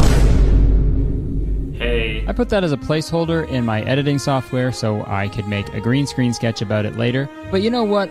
I think we're good. I think we can go our whole lives without seeing a guy's butt that doesn't have a crack. Like, that'd be weird. Why would I ever show you that? No one needs to see that. It's weird. I would never show you that. And I think this is a big moment for me. I think, you know, I finally realized that not every joke and premise needs a green screen sketch to go along with it, even though this is technically a green screen sketch because I'm using my green screen. So don't worry, for the rest of the video, there aren't going to be any green screen sketches. This works, okay? This is what we gotta do. I also think like the tonal shift from like watching a fun, happy cartoon to this is very effective.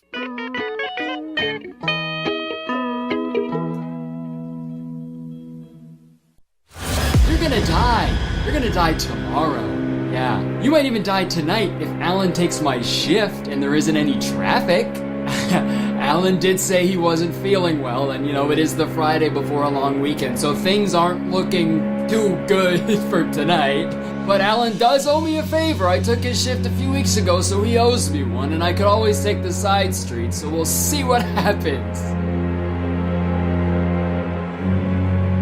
Are you ready, kids? Aye, Captain! Okay, let's watch one more, and I think I've saved the best one for last.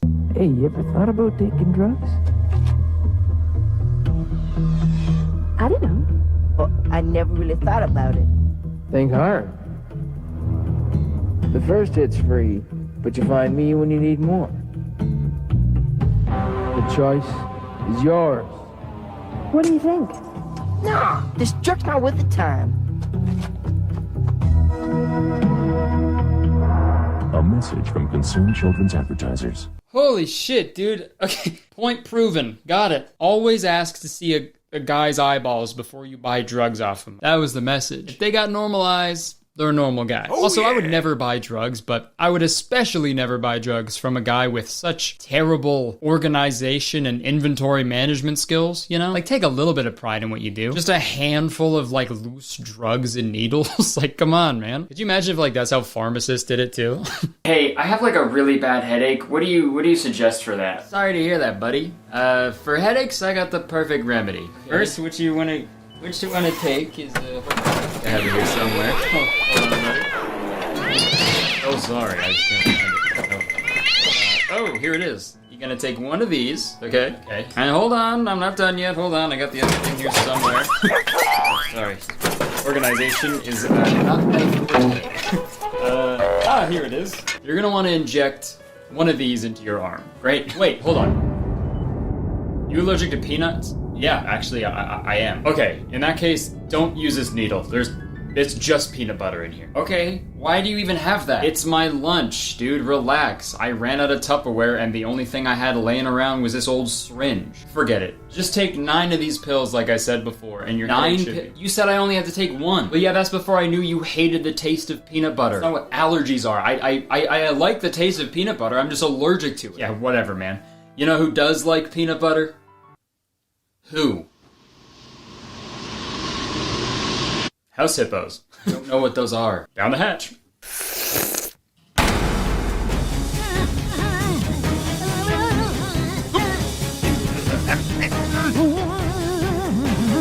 What's that?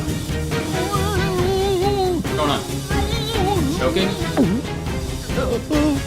Say something. You okay? No, I'm not okay. I'm allergic to peanut. Okay, all in all, I think these PSAs worked well for the time. You know, these aired before YouTube and TikTok existed, so like the only content you really had to be mindful of was like television. And as time went on, I think the need for these types of PSAs increased, but what also increased was the amount of content that young people are consuming. So it's sort of a losing battle for these concerned children's advertisers. Every time I say that, I think of like little kids in suits in like an ad agency just fucking stressed. So concerned. But seriously, there's no way you can make a PSA for every single issue a child is going to face nowadays, and especially get them to see it. So I think the responsibility lies on all of us. We have to be better role models for young people. So if you have a kid in your life that looks up to you and trusts you, you scare the shit out of them. Instill terror into their dumb little heads, because that's the only way it's going to get in there. Put your baby in front of the screen. Do it. Yeah, play safe. Okay, you're welcome. Now let's hear a word from today's sponsor. This video is sponsored by Current. Folks, as technology advances, industries usually evolve and adapt over time. Except banking. They refuse to change, and banking as a whole is dominated by a bunch of old companies who don't care about their customers. But Current was built to change that. They've built everything from the ground up with you in mind, and with the most modern technology and security. I've always been frustrated with how difficult and how long it takes for me to get my own money from my own bank, but Current wants to get you your money faster. And they also want to give you the tools to spend and save your money better than ever. What are those tools, you ask? Good question. Well, with Current, you can get your paycheck up to 2 days faster. There's no overdraft fees up to $200, no minimum balance fees, and their new interest feature where you get 4% APY on savings. And they're not done. They've got a bunch of exciting things coming up this year, so you're definitely going to want to sign up for Current right now. And as usual, Current wants to help me give back to you guys today. Current and I have given away thousands of dollars to my audience, and we're about to do it again, okay? 5 lucky people who sign up for Current using my code CurtisC are gonna get $500 each. So go download Current right now by clicking the link in the description and use my code CurtisC for your chance to win. Hey, it's just common courtesy. Okay, thank you so much, Current, for sponsoring this video and so many others in the past. Hope you check them out because it helps me out a bunch when you guys check out the sponsors, so everybody wins, man. All right, back to me. All right, thank you so much for watching. If you enjoyed the video, please press that like button because believe it or not, 1 like equals 1 helpless child that I will rescue from the swing set. So you better press the fucking button. Leave a comment, let me know what you thought of the video. Let me know if you're Canadian, if you remember these or any other ones. And also let me know if you want a video about the fushigi ball, even though I'm gonna make a video about the fushigi ball. You can press the subscribe button because as soon as you do, you become a valued citizen of Kurtistown. And if you didn't know, Kurtistown is the best place to live in the world, and I'm the mayor, so you have to be nice to me. It's the law. Also, check the description for the other shit I do, my Twitter, Instagram, podcast. And come see me on tour, man. I'm doing a big tour this summer, and I want people to see it. Thank you for watching. I appreciate the support. I would stick around, but I have to go. I think I heard a little house hippo. Goodbye.